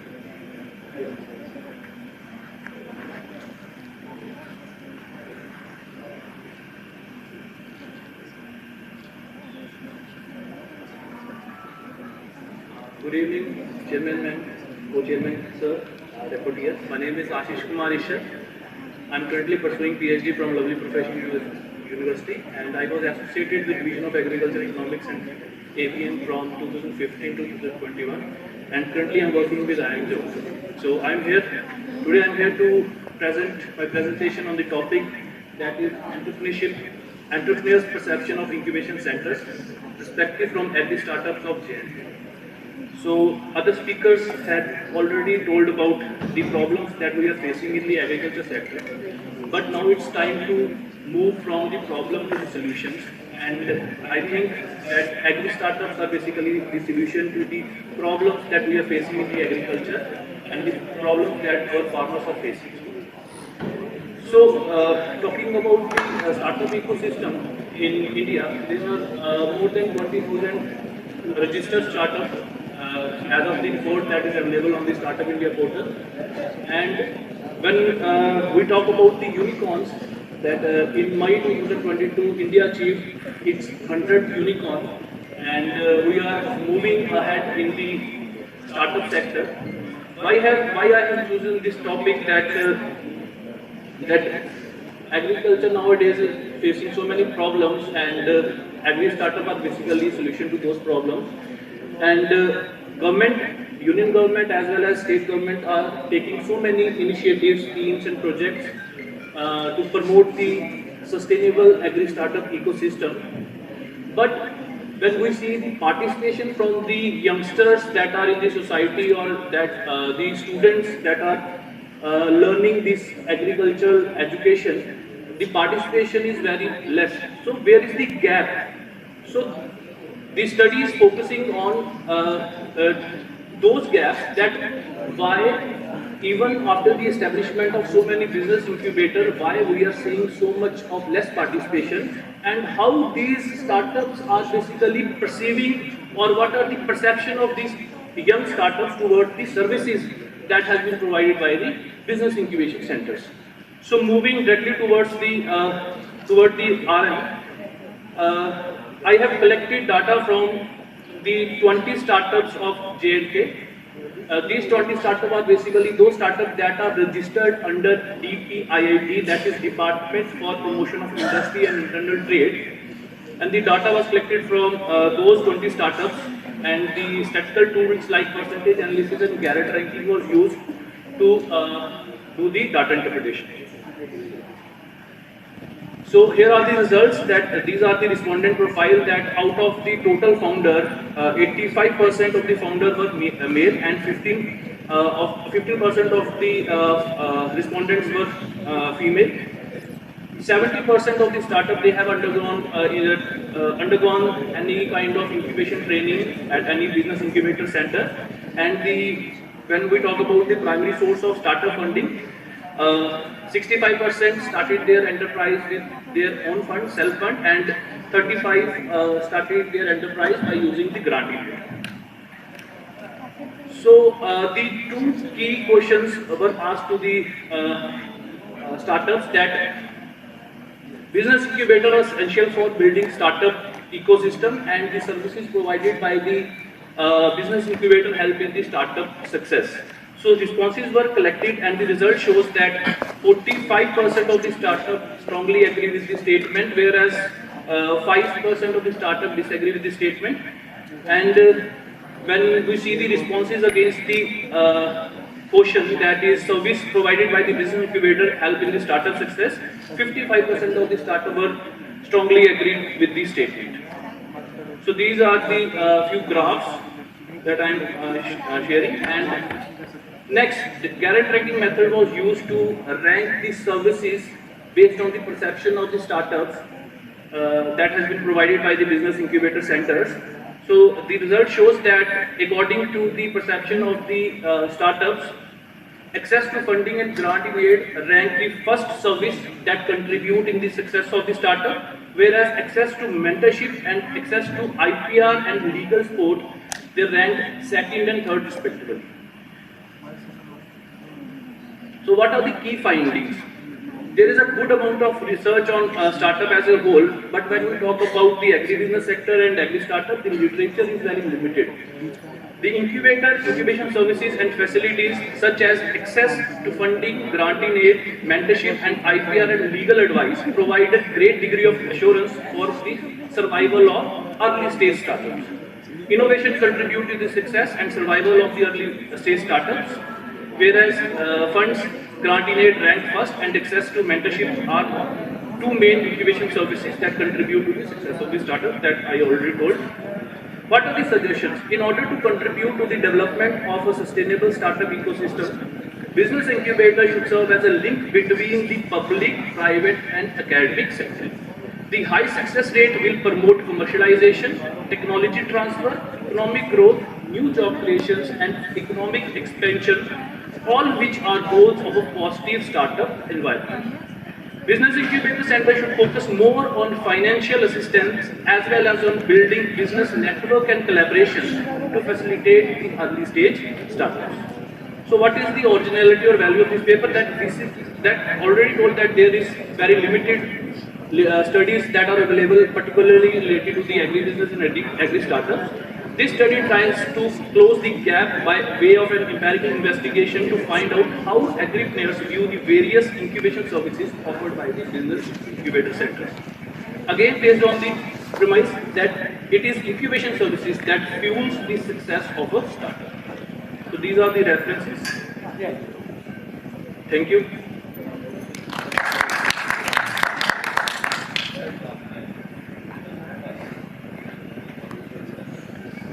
Just on the basis of your study, because your study is limited to Jammu and Kashmir, Indian territory, do you think that the mentorship infrastructure in Jammu and Kashmir is okay? Sir, when you see the mentorship infrastructure that is available in different business incubator centers, that is up to the mark, because there are so many government schemes and initiatives that are financially backing those business incubation centers. But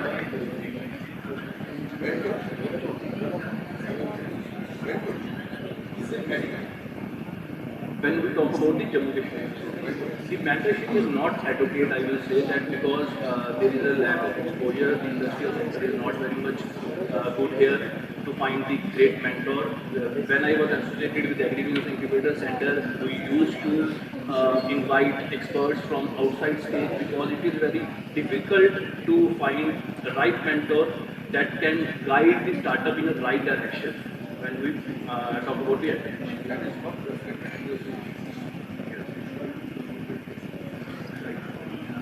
Okay, thank you. Any questions from you, sir?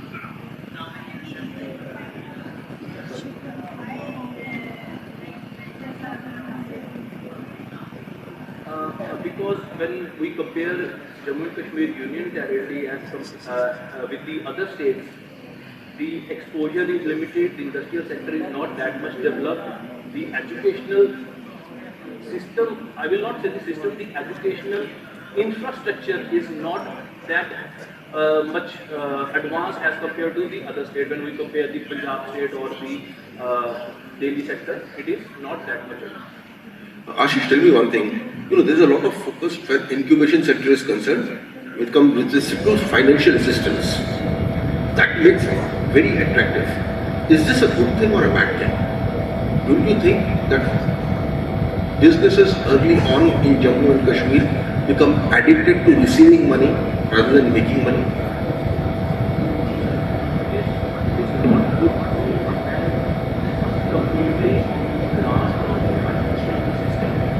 But when we talk about the Jammu Kashmir scenario, the mindset of the people or youngsters is here to check any kind of government job, whether it is paying taxes. So it is very difficult for a youngster or a student to start their business by using their family money or by using their own house. So that is why financial assistance and the government initiative, they help, they encourage them to come forward to implement their ideas in the market and enter the entrepreneurship.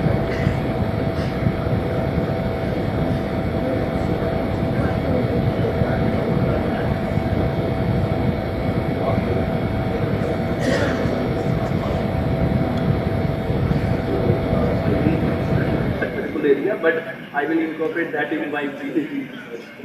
Thank you. तो भी आप ऐसे दिखा रहे doctor लोगों को आपका senior का कराया हाँ तो मैंने क्या बताया कल बार बोल रही थी मार्च में बताया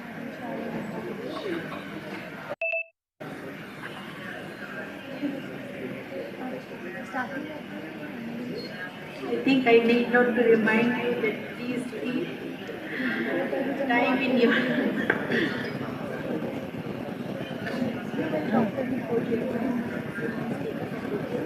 and all other members present in the auditorium. Good afternoon. I am Dr. Suchita, lead scholar.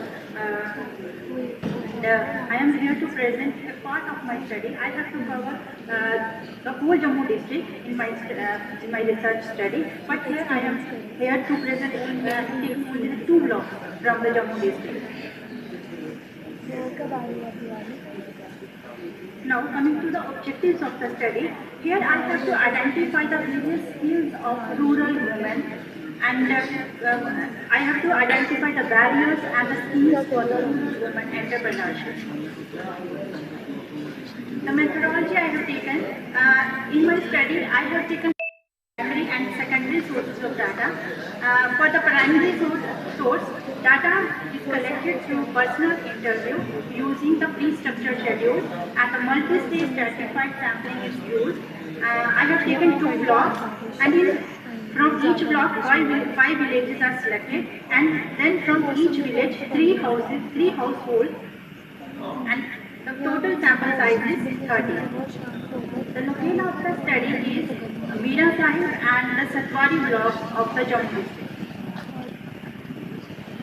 From the 2 blocks, I had found that about 44% of the rural women, they are running their boutiques, 22% they are selling the dairy products, 11% they are running their beauty parlor, and 33% of the rural women, they are involved in the other activities. And in case of the Satwari block, 44% of the women, they are running the boutique, 22% they are engaged in beauty parlor, 11% they are running their tutorials, and rest of the 33% of the rural women, they are involved in the other activities. This is the pictorial representation for the Meera Sahib and the Satwari block. Now coming to the barriers to the rural women entrepreneurs, there are so many barriers. Someone mentioned here, like the family ties, lack of infrastructure facilities, financial constraints, lack of technical knowledge, marketing problem, and human resource problem. The various schemes launched by our Jammu and Kashmir Rural Livelihood Mission, through which women are becoming more socially and economically independent, are the SAAT. SAAT is the scheme inaugurated by our Lieutenant Governor Manoj Sinha on the 3rd of September 2021, and it is very surprised to know that about 48,000 self-help groups are framed within a year, and about 4 lakh women are getting benefited from this scheme. And our Jammu and Kashmir government aims to frame 11,000 more self-help groups under this scheme. The other scheme is the Umeed scheme. Under Umeed, this scheme aims to reach to the 66% of the rural population and to cover 125 blocks of our Jammu and Kashmir. The Hosla scheme provides wings to the women to fly high and make their own identity. And the other one is the Tejaswini scheme. Under the Tejaswini scheme, it provides financial assistance of about 5 lakh to the young women between the age of 18 to 35 years to start their own self-employment based on their various skills, workshop, training, and the local conditions. Now, the importance of this study for the society. The study will help to identify the available skills of the rural women in the villages, which otherwise is in a haphazard manner. The study will mean to identify the training requirements for upscaling their skills, keeping in view of new technological innovation. Step forward towards industrialization. Upliftment of livelihood, self-confidence and income of the rural women is forward linkage towards rural women empowerment. This will also help to generate employment opportunities, and this study will also help to boost the flagship program of Government of India towards self-reliant India is Atmanirbhar Bharat. For the policy planning, by the identification of the skills, it will be very easy for the policy planners and the government agencies to promote their skills, leading towards the promotion of local specific startups.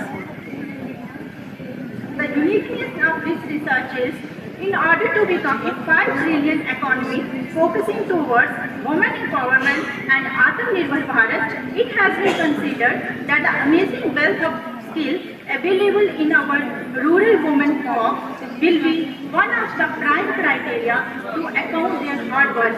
That is, they are working for 16 to 18 hours per day, but put in the various activities of agriculture and allied sector, which till date has not been accounted economically. Now, the expected outcome of the study, it will help to identify the skills which will be documented as ready records. It will help to make Jammu district of Union Territory of Jammu and Kashmir as a voice towards local for global. It will help to increase the employment opportunities in the specific villages and thereby will check the burning issue of migrating rural population towards the urban areas. And it will help to upgrade the existing skills by bringing the technological innovation at the doorsteps of the rural women.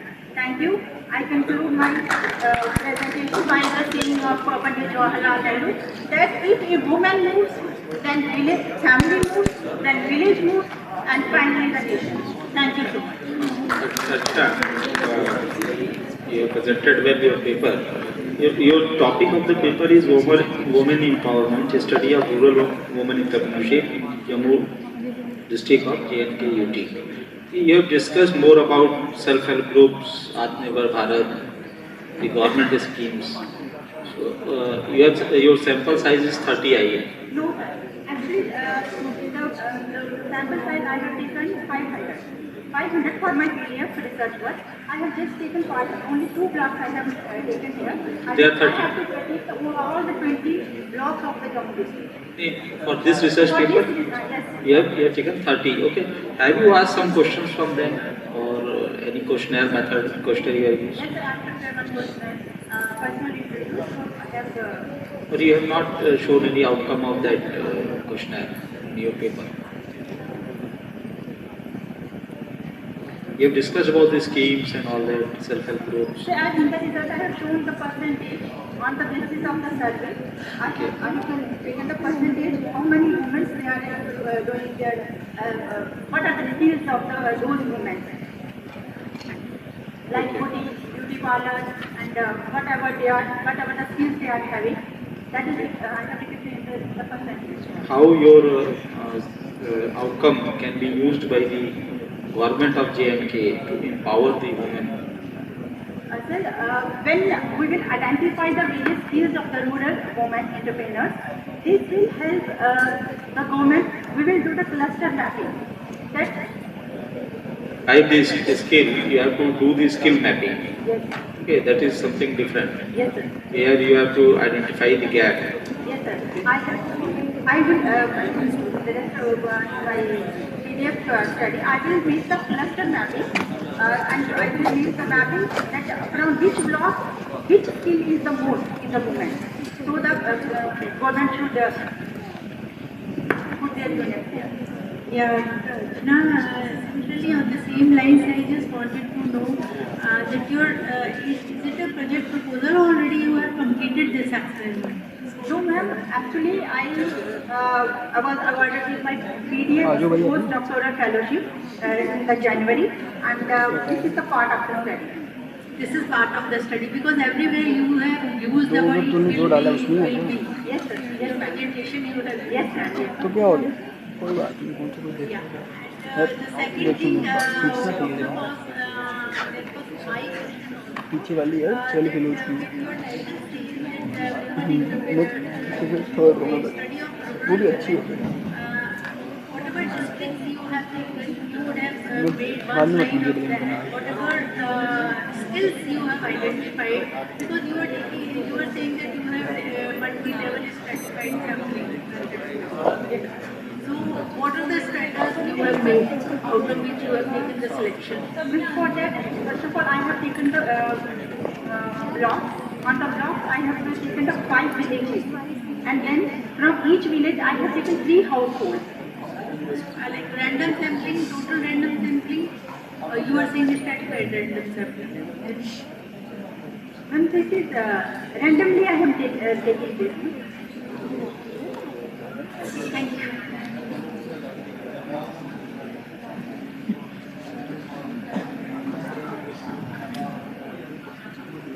It is on the place of population taken my sample.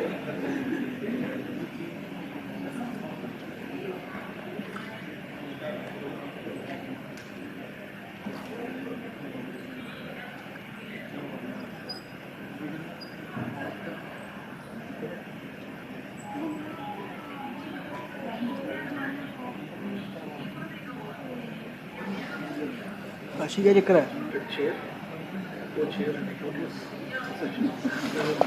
Kashi का चक्कर है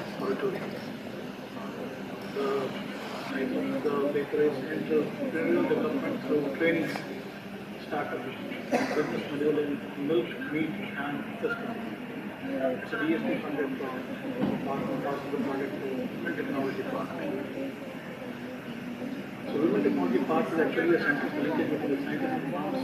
Since the women are all day working at home, so we have made one Panchayat Garage center, which is acting as a Women Technology Park, displaying the technology which can be physically taken and can be practiced. So the objective of this is to provide technological and clean profitable milk, meat, fish production, train them, provide them startups, and develop a business model. So we are targeting on clean milk, meat and fish production, which is targeting health aspect, and then the value addition in milk, meat and fish. In terms of the modus operandi is identification of the people who are involved in dairies, fisheries and poultry farming, and then say them that if you start processing, you can earn much more than what you are selling to your producers in raw form. And then we help them in trainings, pre-trainings, post-trainings and the further trainings, and then we are giving startups, and then we are linking them to the market, and we are also facilitating them to sell their product with a SSAI number. These are the assets that we have created. These are the activities, the project I think the on-field training. These are the products that we are generally preparing. Value-added products which are made by our entrepreneurs. Milk products, meat products. These are the women which are working on their own enterprises, on their own micro-enterprises, on their own outlets. And we are giving them a startup on this non-reducible stamp. And those startups are basically in form of small utensils which is required actually for value addition. So these are some of the glimpses. These are the list of entrepreneurs who have received the startups. Total number is 48 in number. We have given them in terms of various requirements required by them in terms of processing. The business module. The dairy farming, poultry farming, industry farming, they have been basically intervened for clean milk, meat and fish production. And then with their keen interest, we have then trained them on technological intervention on value addition of meat, milk and fish. And then we have met them, sell the producers, do the cost benefit analysis of the various products that if you sell not the things you are producing in raw form but put it in a processed form, then the cost benefit ratio is much more higher, much more higher than what is selling it. These are some of the radios that we have developed. And these are the addresses of the radio and lots of media that we have worked on this area. On the local and Hindi and English newspaper we have. These are the beneficiaries and some of the who have already supported their micro enterprises. and we do have 21 success stories in this. And we do have some ICT initiatives. This particular program has been also acknowledged by Vigyan Prasad. And Takneem 75 at the rate of Takneem at the rate 75 Azadi Ka Amrit Mahotsav. We are integrated part of that particular as a game changer in the social people. We are taking in the people who are already taken into this thing. We to online medium, and we are integrating this all over India. There's some certain success stories have been marked by BST also, Minister of Science and Technology, and on their report, work that is on women technology part, our project report have been included in the front pages, and our feedback has also been recorded. These are some of the glimpses that we have been invited on Panchayati Raj Divas. Our Honorable Prime Minister is also part of this, display our project reports. And we have success stories of 21 stories, patches of practices on dairy farming, milk farming, which has been developed with PAC committee advisories, instruction दूध उत्पादन, दूध प्रसंस्करण, स्वच्छ मांस उत्पादन, मांस प्रसंस्करण, स्वच्छ मत्स्य उत्पादन and मत्स्य प्रसंस्करण. These are the booklets that we have developed and training manuals, the patches of practices that we have developed. Another particular we have established. And the work from 2017 to 2021, 75 trainings over more than 600 benefits have been done. 600 farms have been intervened of poultry, dairy and poultry farms. Total 48 individuals have improved in the field and we have developed this. Out of that, 6% on this processing, 9 on poultry processing, 20% on milk farming.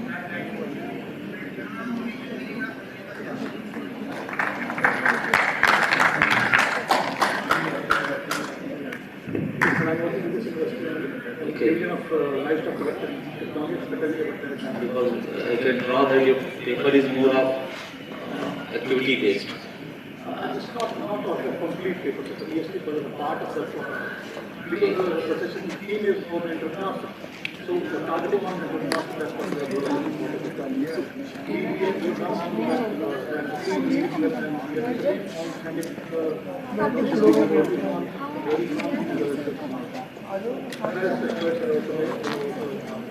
It is more of practical, less of theoretical knowledge. Because you have given some models also, business models. What is the main outcome which the government can use for during the policy making?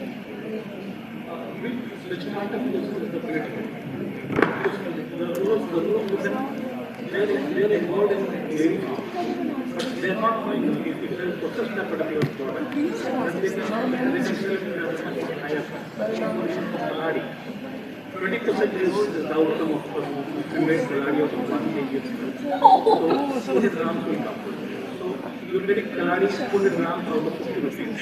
And the selling, even if it's one kaladi weighing 20 grams, so you're making 10 kaladi. And one kaladi is costing 40 rupees. So you can much more higher income can be gained. And they are going to be linked with the their own outlet also, and we are linked to those who are doing well at city outlets also. And we have facilitated them in terms of getting their efficiency number. Even the Jammu Municipal Corporation, we have given some indication about the dairy outlets. So it's all about startups, I think. The small startups with the proper training, with the proper liquids, and do the packaging. That's an exciting result. When you are talking about this cost-benefit ratio, so the benefit that you are calculating is the market price, right? Market price of that particular product. The problem is the person who converts milk into kalari does not receive the market price because she does not go to the market to basically sell it. She sells it to the middleman.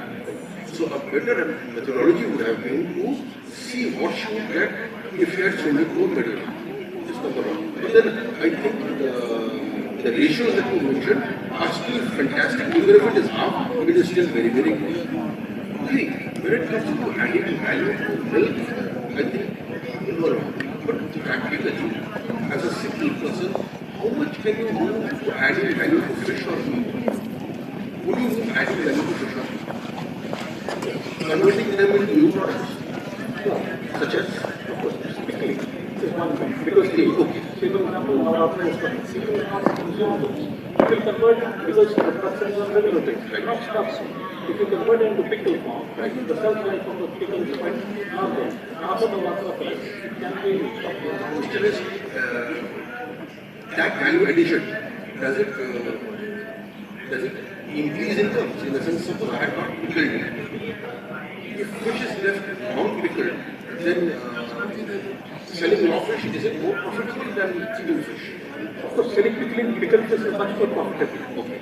Of course, and not on raw basis. But then don't link it to number of cars. You should use it anyway. And what about meat? Even meat can also be pickled. And We don't have the business pickling of meat. Not only pickling, there are lots of, we do have a large one which has got 32 varieties of Indian products that is pickling in Kashmir and not. An individual cannot take a hammer and start making meat. So realistically, what can they do to add value to that? One product they can target. You cannot make 32 products, it's not master on 32 products. You can target one product which is having a local value more, and then target on that one. Master on that and then do it. Thank you, sir.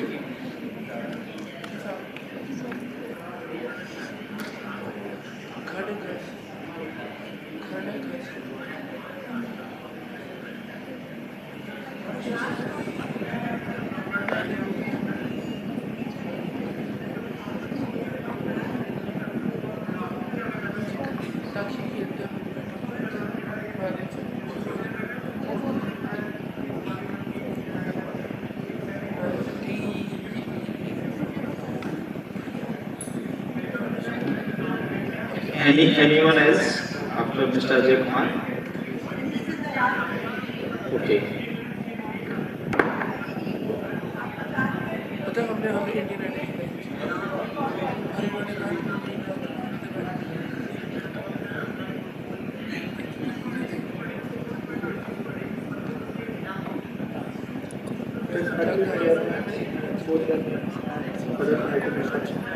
Today my topic is production technology of control and exploited vegetable in Amritsar district.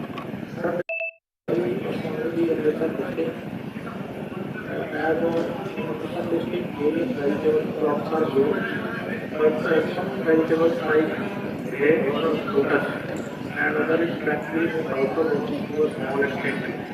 And as you know, the 300 grams of vegetables are needed and only 180 gram vegetables are available for in India.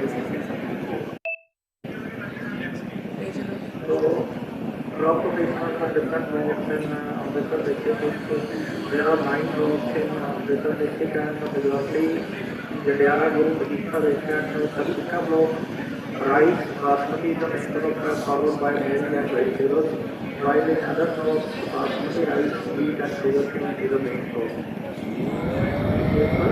My first question to you, it is very important crops, flour, steel, and basically are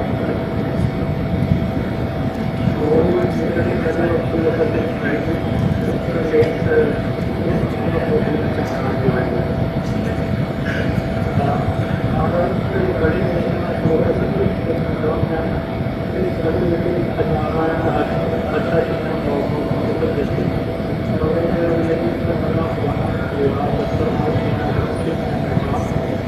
whether of the price contains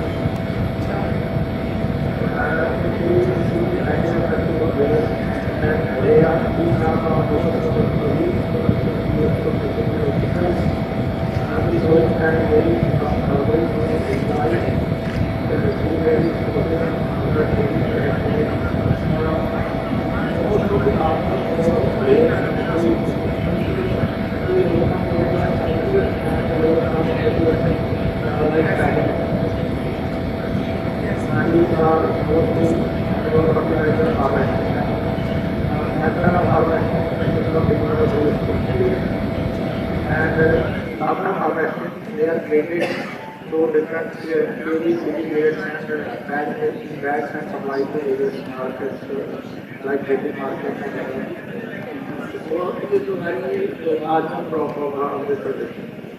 And after that, the net profit ranges from rupees 40,000 to 50,000.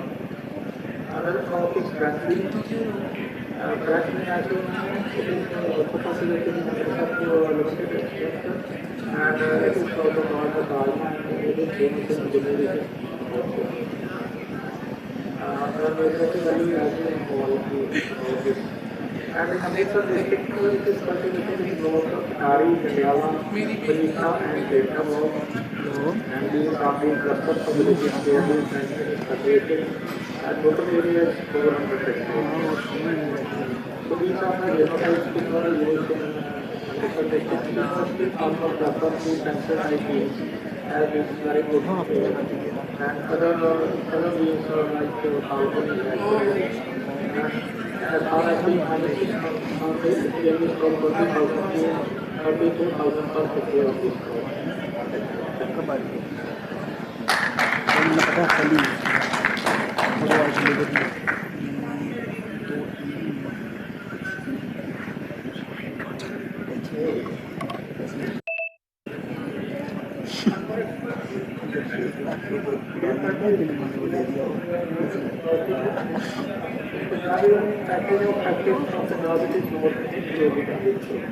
This crop they are more into.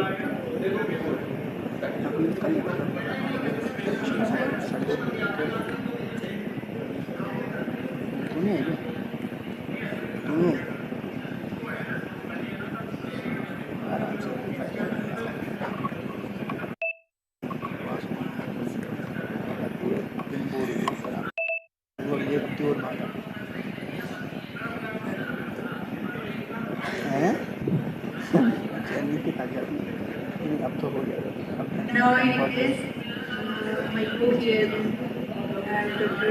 Agribusiness about the session.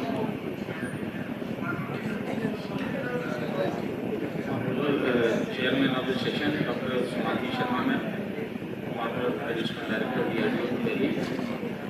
Co-chairman, Dr. Dr. Singh Gupta, sir, Professor of Economics, University of Delhi. Keynote speaker of the session, the professors who have presented their papers here, rapporteurs, conveners, co-conveners, learned audience, distinguished guests, ladies and gentlemen. First of all, I would like to congratulate the Department of Agriculture, Economics and Agribusiness Management for conducting a seminar on such a relevant and contemporary topic, and especially it is relevant for the state of Union Territory of Jammu and Kashmir. So in this session, almost there were 12 participants and 6 papers were presented. Means 50% of the contributors they have presented their paper, and we could see that their papers are from the diverse background. Means some were related with the women entrepreneurship, some were related with the startups, some are with the entrepreneurial opportunities, especially in the area of livestock sector. So, and you can see that the panel members here, they are also from the different fields. I am from management, sir is from economics, madam is from the other field. So we have evaluated it in a 360-degree way. Okay, so I think that there are various entrepreneurial opportunities which are available, like micro irrigation system, ecotourism, organic fertilizer production and marketing, cultivation of medicinal plants, herbs and spices, cyber extension means use of ICT in agriculture, dairy products, farm machine unit, fisheries development, floriculture marketing. There are n number of activities which farmers can, if the farmers want to you can say, change their farming to enterprise, then there are a lot of opportunities. But there are various problems which are faced by the farmers also, because problems are like selection of the business selection, number one. Number two is selection of the nature of the enterprise. Number three is site determination, unit size, machine and agriculture tools, appropriate manpower, because there is lack of appropriate manpower also in India, appropriate manpower. So there are various challenges which basically a farmer faces. But before closing my remarks, I would like to share one startup which is in Jammu and Kashmir, and which I was also not knowing because I have come here with preparation. So I have gone through the various websites and I could find out that there is a startup like Apple Planet Agri Clinic. It is started by Mr. Bukhari. Someone, Mr. Bukhari is there, and it was trained by the Indian Society of Agriculture Business Professionals, ISAP. There is an organization in Srinagar during December 2012. So Mr. Bukhari has assembled 500 farmers and bring them under one association known as Apple Planet Agri Clinics. So they are providing extension services and also suggesting right doses of pesticides, fertilizers, seeds and other inputs so that the farmers can grow their crop profitably and in a suitable manner. So we can see there is a startup, very unique startup, because the keynote speaker has already discussed the Apple IO. He has most of the part of the presentation on Apple, and there is a startup in Jammu and Kashmir. So you may go through this also already on YouTube. The story of this startup has been given. So because this session was related with entrepreneurship, so I would like to congratulate all the contributors and all the presenters here who have shown the light on different aspects of the entrepreneurial development and entrepreneurial opportunities, especially available in the state of Jammu and Kashmir. This is all from my side.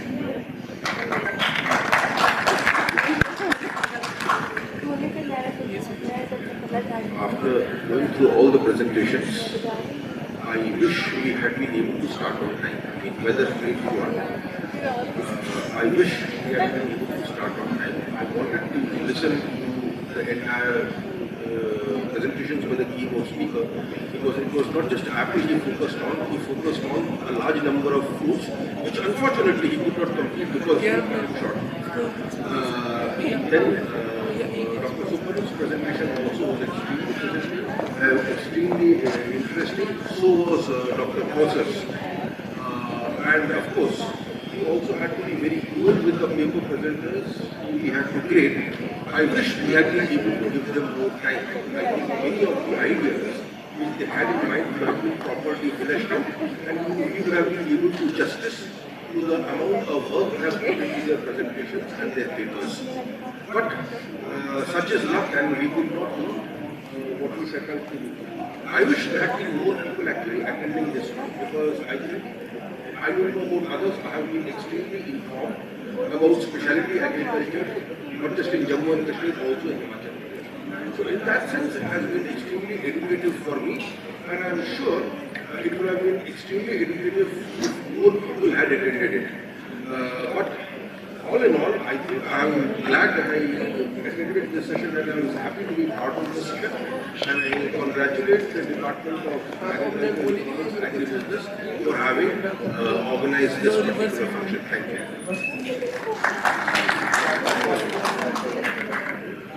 Thank you, Doctor. Highly thankful to my co-chair person, because they have not only shared their views, but they are very easily evaluated each and every presentation. And I do think that time required for the presentation was not really enough for participants, but we are also having time to say everything, and but it is our responsibility also.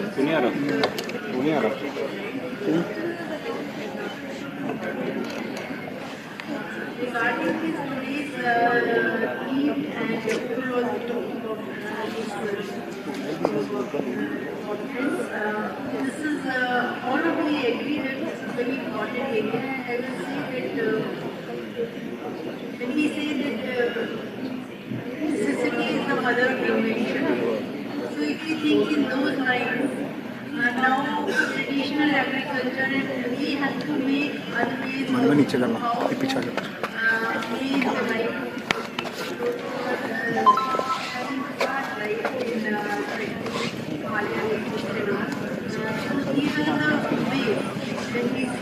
we are talking about other ways. Specialty agriculture is most highlighted.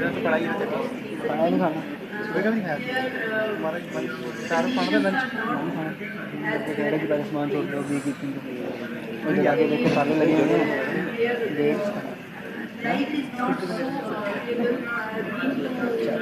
places like Rajori, which has seen how much effort they put and this is our society's responsibility. Government is thinking in markets, but then only we can say the sustainable development goals also say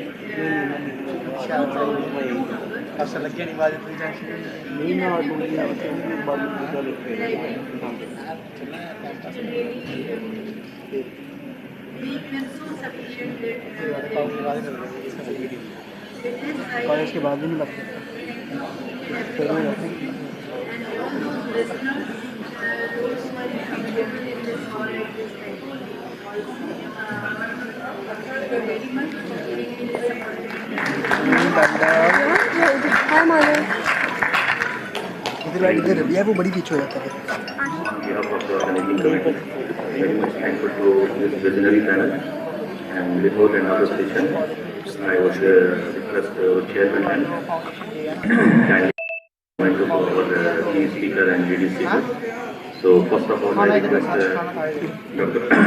K.R. Parmani sir on the stage.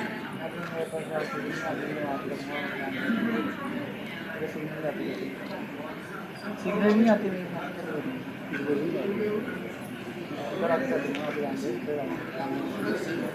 घर आके कर दूँगा ना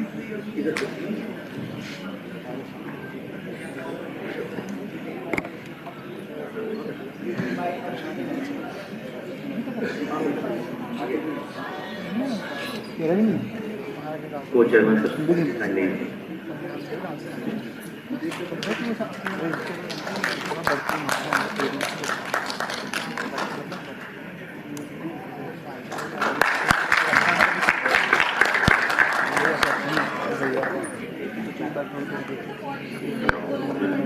Lady speaker, Dr. Supan Sharma, Dean Management. Maybe he is not here. Okay. Supan Sharma is not here. Okay. Now I'll request Mrs. Kausar Fatima. Kausar Fatima. She is a lady speaker. I request chairman.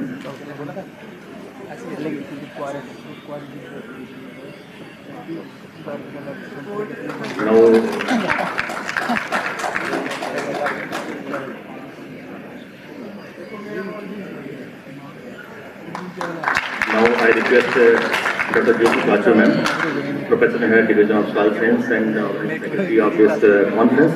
He kindly present a memento to the chairman ma'am. Please.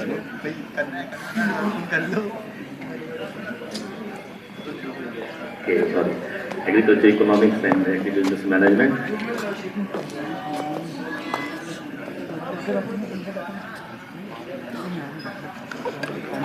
Giving bring and good.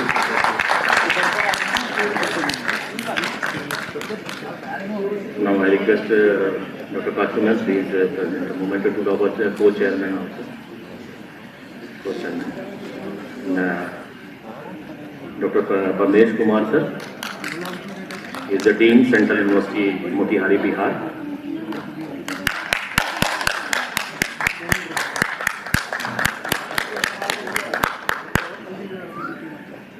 And Dr. Dipankar Sen Gupta, Professor, University of Jammu.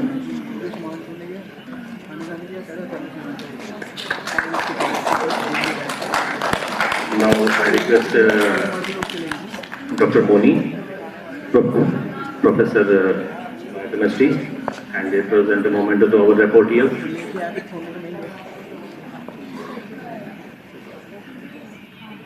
And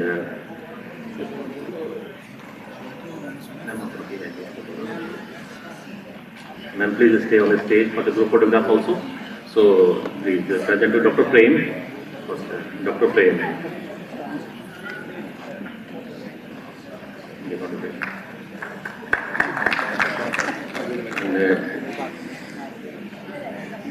Another one, Dr. Prem Kumar. This is our report here. He is also the part of the visionary panel of this session. Now I request you all to participate for the group photograph. Dr. Vinod, please join them. Ma'am, please join them for group photograph.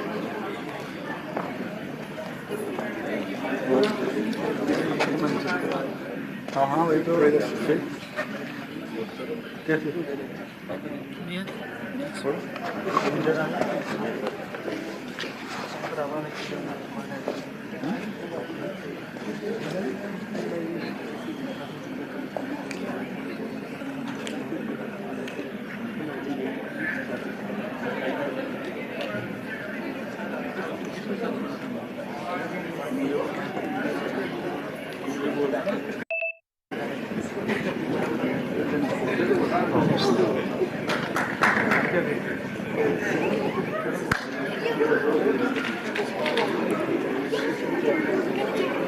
Hello, good evening. The person named Sagar from our Spora has lost his wallet in the auditorium.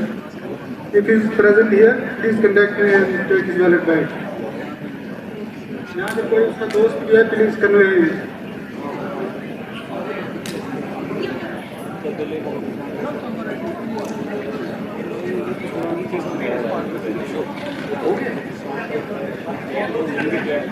उन्हीं को देते हैं, knows कर देते हैं उसका, देख, है ना? उनको बोलते हैं किसी का ये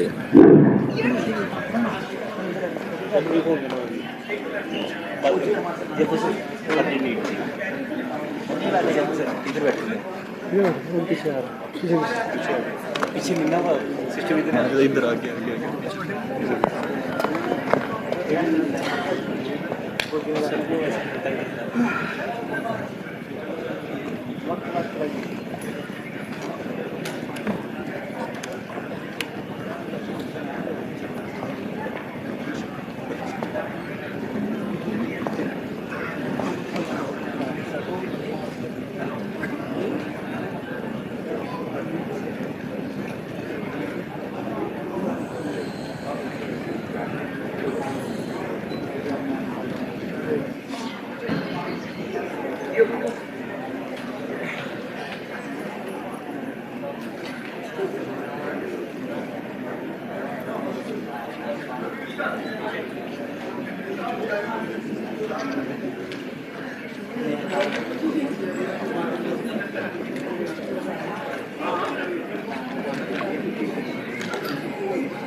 Hello.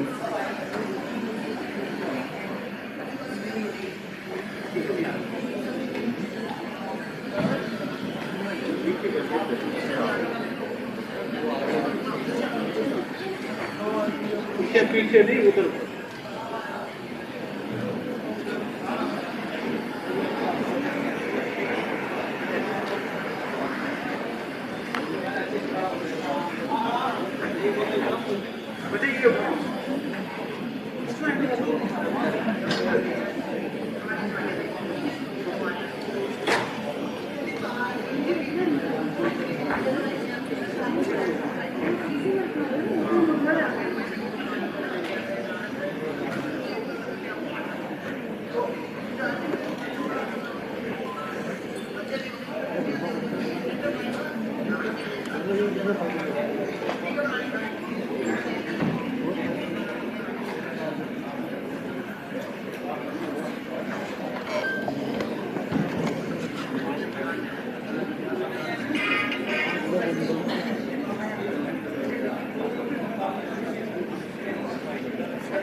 साले फिर तुम्हारी ड्यूटी का आ गया।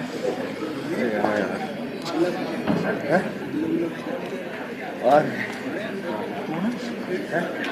हाँ एक बार पीछे वालों से रिक्वेस्ट है कि आगे आ जाए और कल्चर प्रोग्राम का आनंद लिया जाए। पीछे बैठ के कुछ नजर नहीं आएगा। पीछे आ रहे हैं। आगे आओ सेकंड बाइक वाले में कम से कम।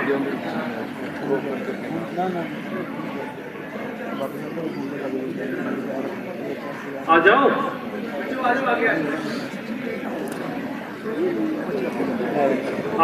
शाबाश शाबाश शाबाश।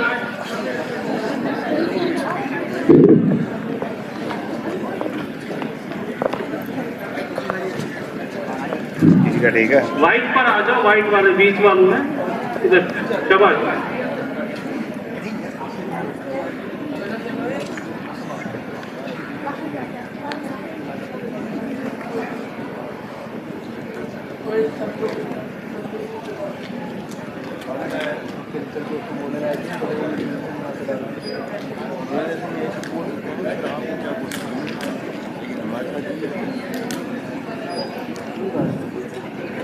शाबाश। आगे आगे पीछे नहीं, आगे आगे जो आ रहे हैं आगे आगे थोड़ा सा। व्हाइट वाले में आ जाओ, व्हाइट वाले। कल तो प्रोग्राम का तभी आनंद लो पाओगे।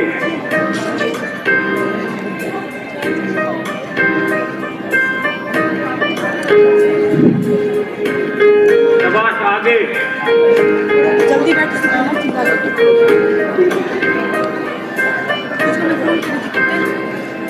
दो लाइनें सुननी है क्या? तालियां बजाओ। आगे आओ ना, नहीं सुनाई दे रही है।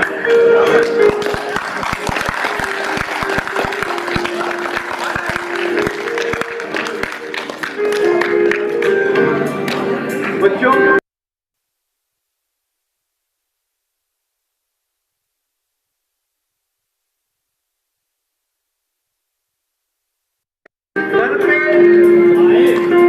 पूछो कि हम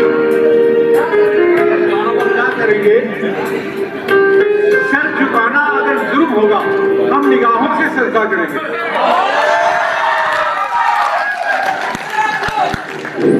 शाबाश शाबाश। आगे थोड़ा सा माहौल क्रिएट किया जाए। शाबाश।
आगे वो हमको नहीं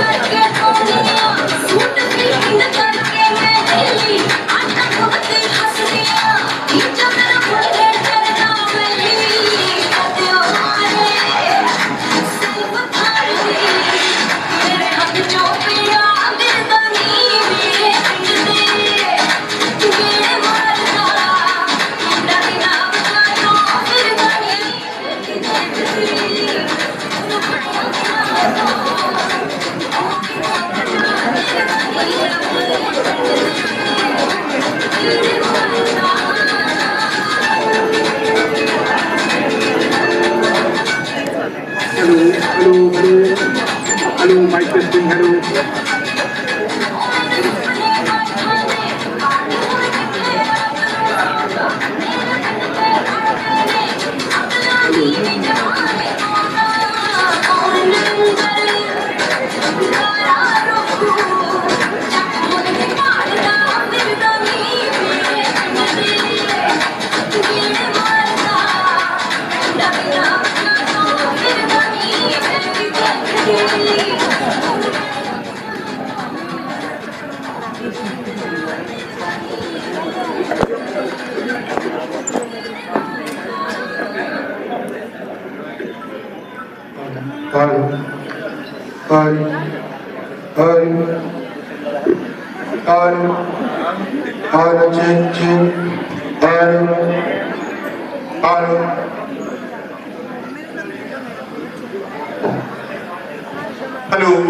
Hello, mic testing, hello, 1, 2, 3, hello, hello.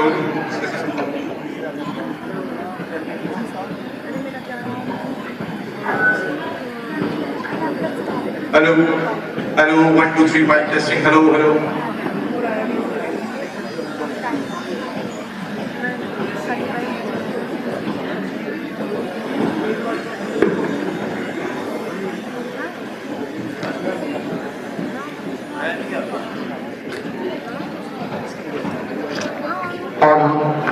Auto check, auto.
जो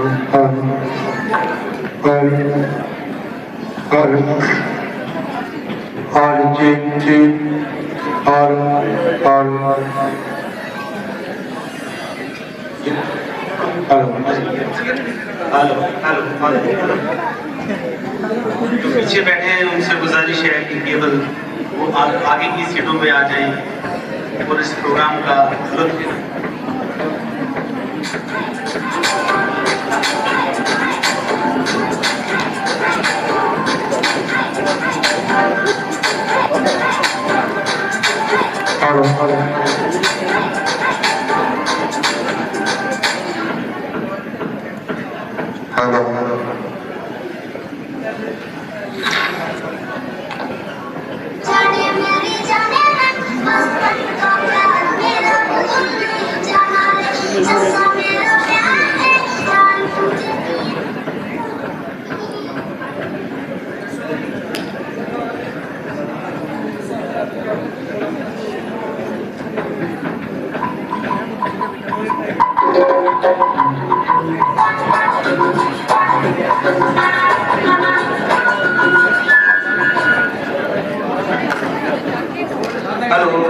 Hello, my dear students.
दिल में लगा दूंगा। Thank you, thank you.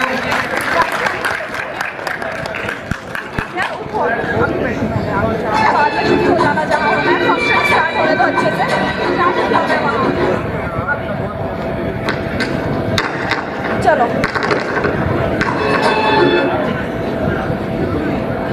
ये वाइट वाली पे शिफ्ट हो जाओ।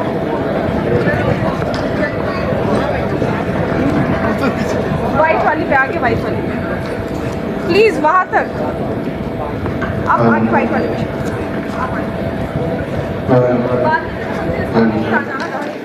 अभी स्टार्टिंग में आपको आगे अभी शिफ्ट हो जाओ, बाद में जहाँ बैठना वहाँ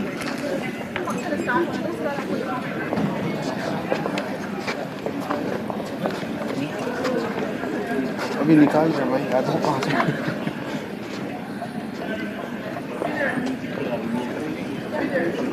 चार स्टेप पीछे बैठा, चार स्टेप आगे बैठने में क्या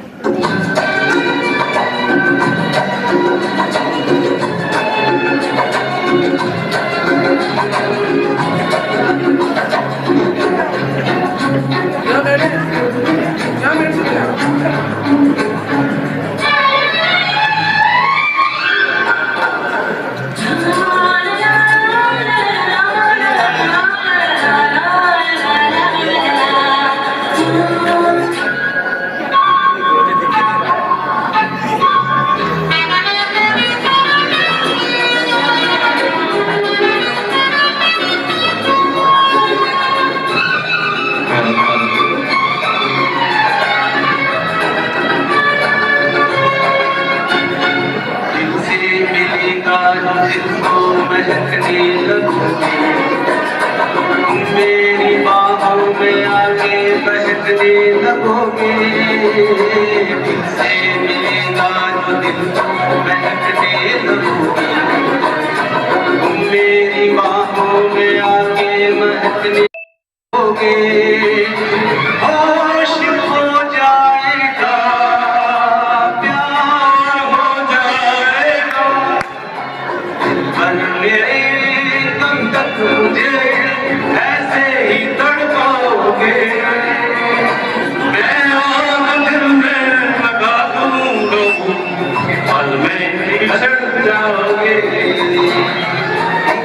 एक दिन आएगा, प्यार हो जाएगा, मैं आग दिल में लगा दूंगा, पल में बिछड़ जाओगे।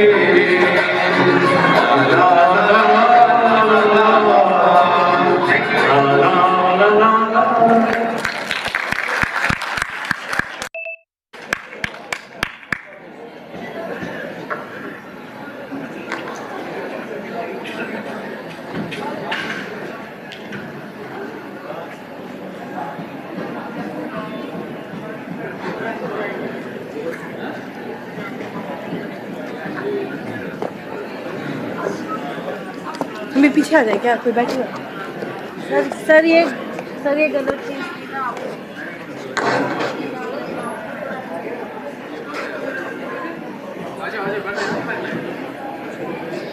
पीछे वाले आगे थोड़ा तालियां।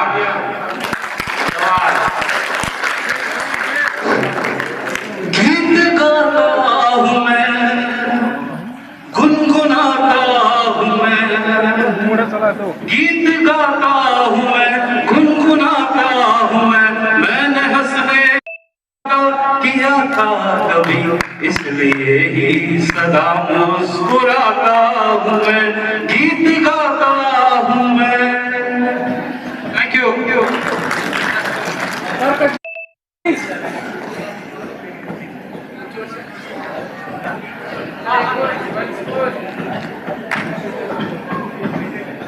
जब तक वाइस चांसलर साहब आते हैं और हम अपने कल्चरल प्रोग्राम का फॉर्मली आगाज करते हैं, तब तक हम बूढ़े लोग जो हैं आपको थोड़ा सा गाने को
Hello. Mic testing, hello. Before the, actually,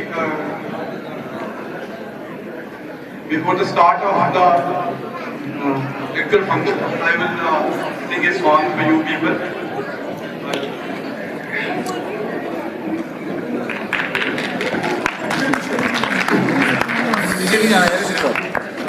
अरे अभिरोशन इधर आ जा।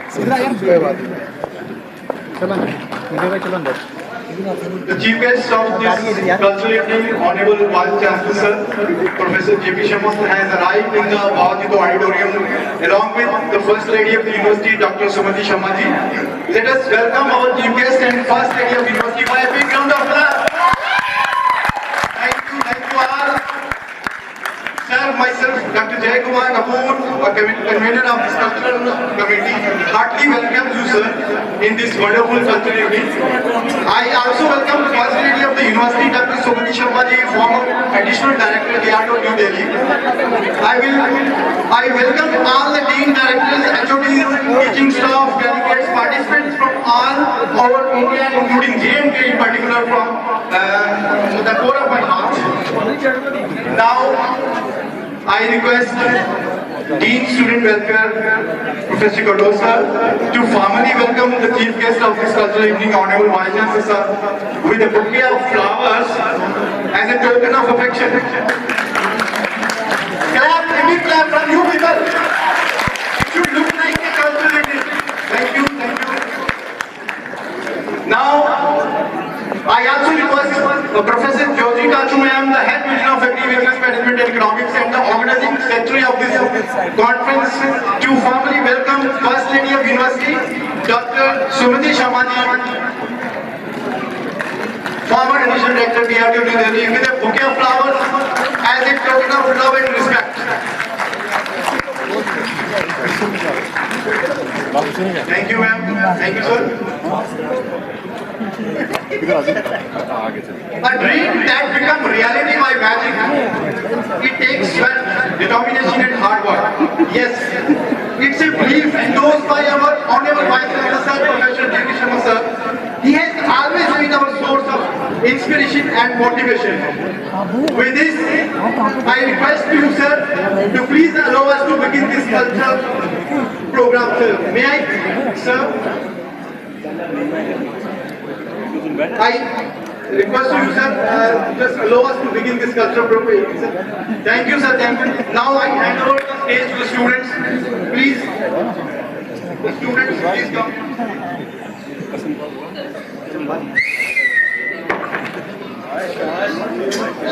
शाम होने लगी है, रात ढलने लगी है। शाम होने लगी है, रात ढलने लगी है।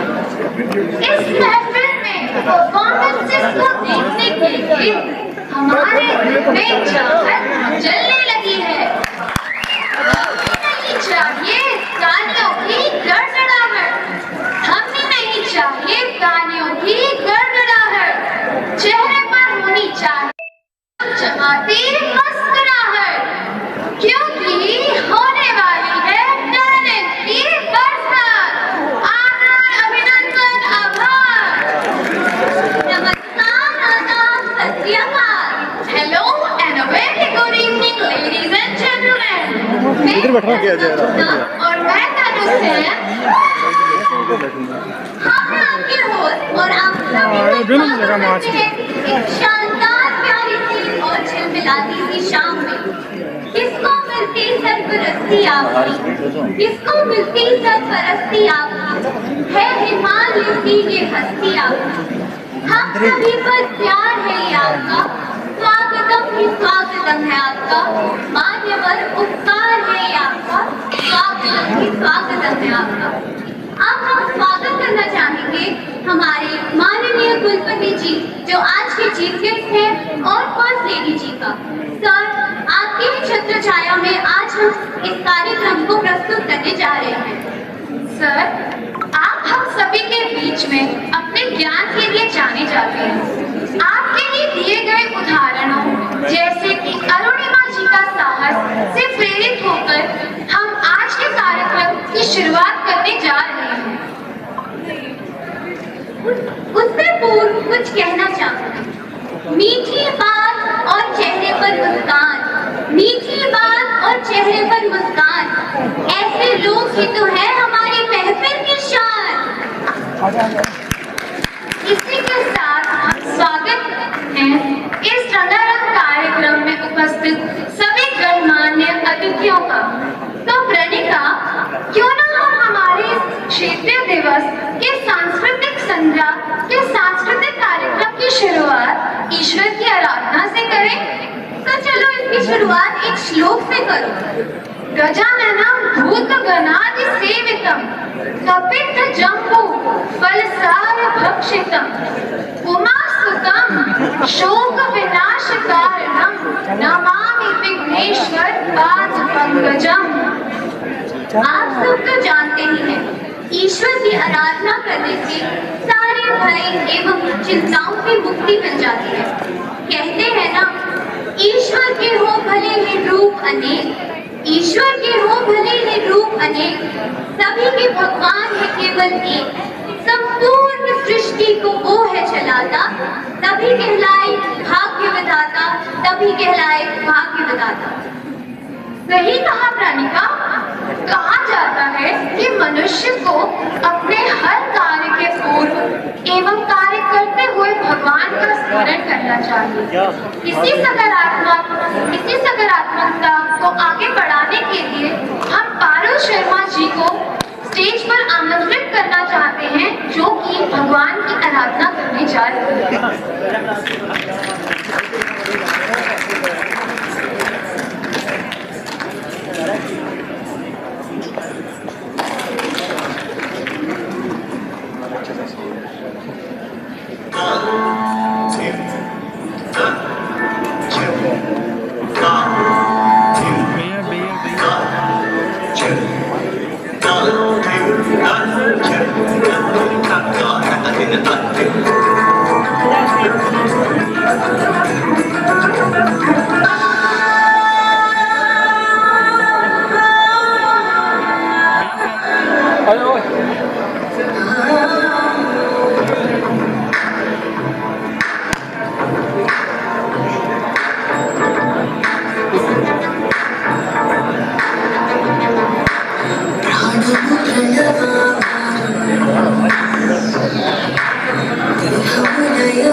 वाह पारस, आपने तो बहुत ही खूब प्रदर्शन किया। हमारी पहली परफॉर्मेंस को देखकर प्रतीत होता है कि इस रंगीन शाम की शुरुआत हो चुकी है। अब इसी दौर को आगे बढ़ाते हुए हम अपने अगले ग्रुप को बुलाना चाहेंगे, किंतु उनको बुलाने से पूर्व कुछ कहना चाहूंगी। मिठी है जलेबियां तो साडी डोगरी, मिठी है जलेबियां तो साडी मित्री ते मक्खन मलाई डोगरी, ई आए बलोंदी जीवे चले ठंडी बा, डोगरेओ डोगरी दा मान रखियो, डोगरी की पूरी पहचान रखियो। हमारा अगला ग्रुप डोगरी लोक नृत्य जागरणा प्रस्तुत करने जा रहे हैं। जागरणा एक ऐसा नृत्य है जिसमें दूल्हे की शादी को खूबसूरती से दिखाया गया है। So put your hands together for Komal and group with Dogri dance.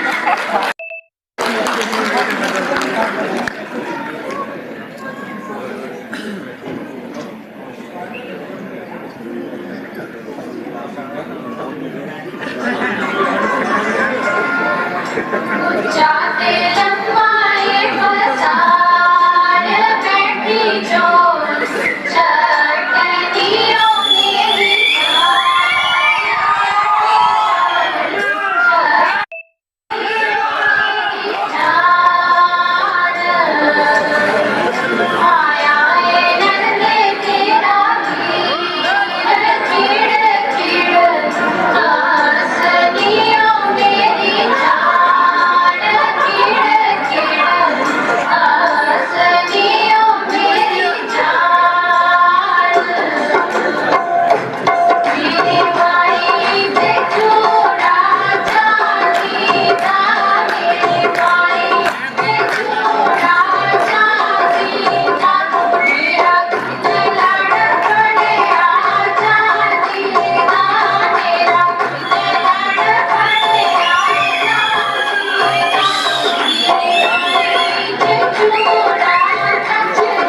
क्या बात है, बहुत ही खूब प्रदर्शन था।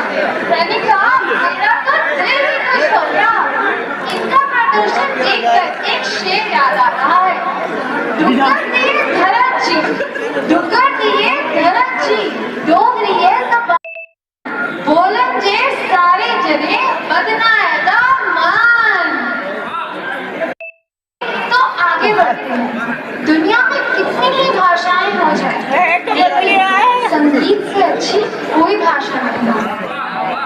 संगीत जिसे सब समझते हैं, संगीत ब्रह्मांड को आत्मा देता है, मन को पंख देता है, कल्पना और जीवन को हर चीज के लिए उड़ान देता है। प्रत्यक्ष और अप्रत्यक्ष रूप से हर व्यक्ति संगीत से जुड़ा हुआ है। धड़कनों वृत्तांतों में जीवन का संगीत है। संगीत से लगाव, संगीत से ही प्रीत है। संगीत नहीं तो ये जिंदगी बेरस एवं बेमानी है। संगीत से ही और नवरत है। तो इसी के साथ स्वागत कीजिए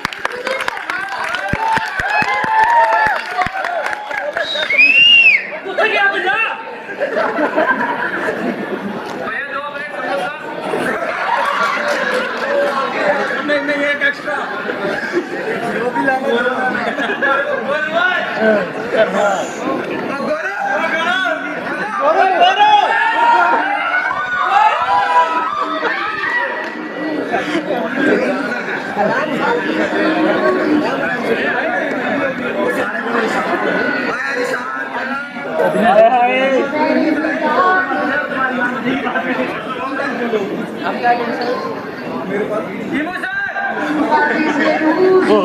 इससे हाईलाइट होता है।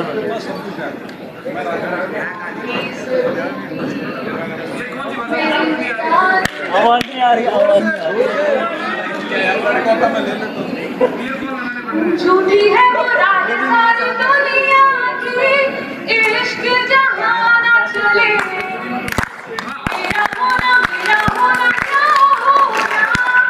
अगर न दोनों मिले तो मेरा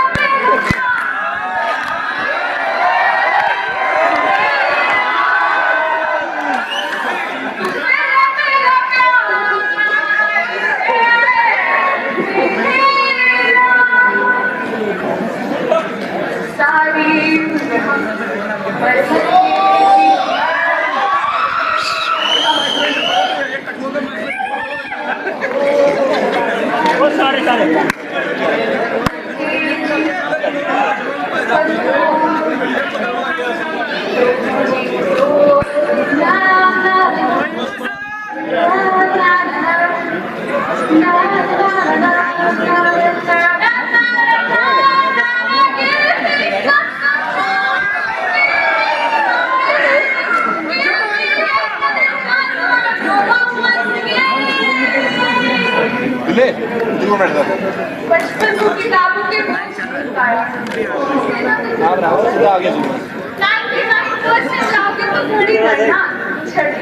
लिख लिख कर पढ़ा कंसंट्रेटेड एचपीएस ने पूरा बचपन चला डाला। बचपन तो गया, बचपन तो गया,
पीछे पे गोदी ले लो गोदी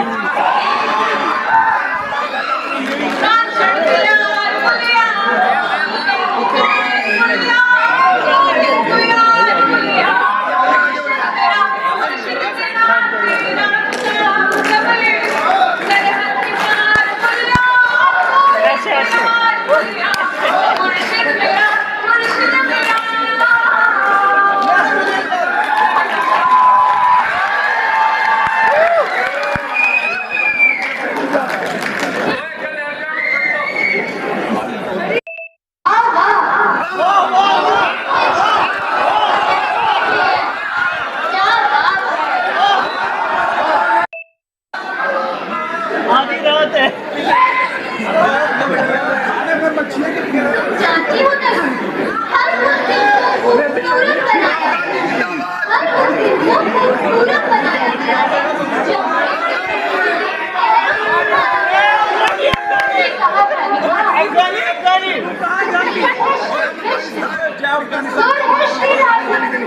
शहद है श्री कृष्ण, इतिहास है श्री राधे, पूर्ण है श्री कृष्ण, परिपूर्ण है श्री राधे, आदि है श्री कृष्ण, अनंत है श्री राधे। राधा कृष्ण की अमर प्रेम कहानियां तो हमने बहुत सुनी।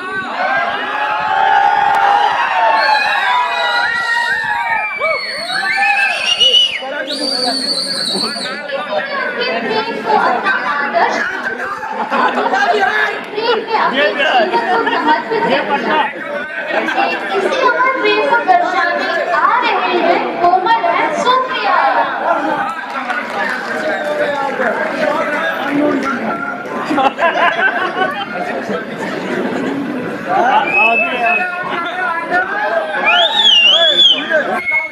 एजेंसी का पता निकाल देंगे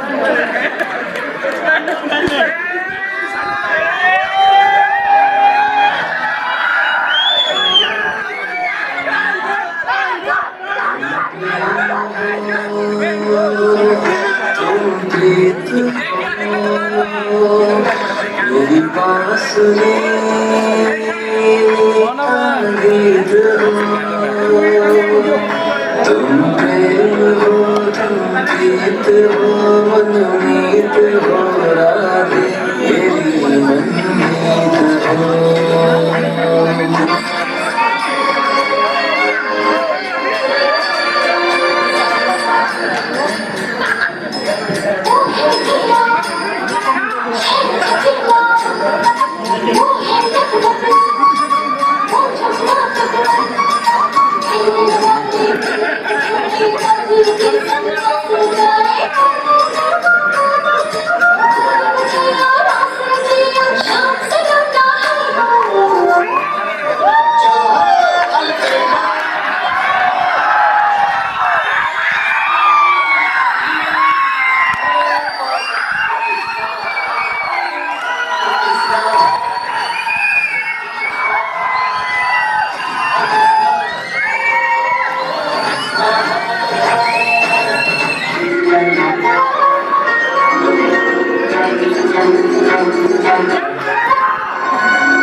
सौरभ सर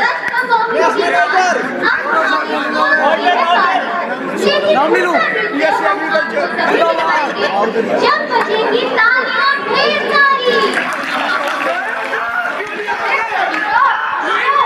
हमारे दर्शकों को अनुमान तो लगाने दो, अब है किसकी बारी। चलिए एक चल देती हूँ।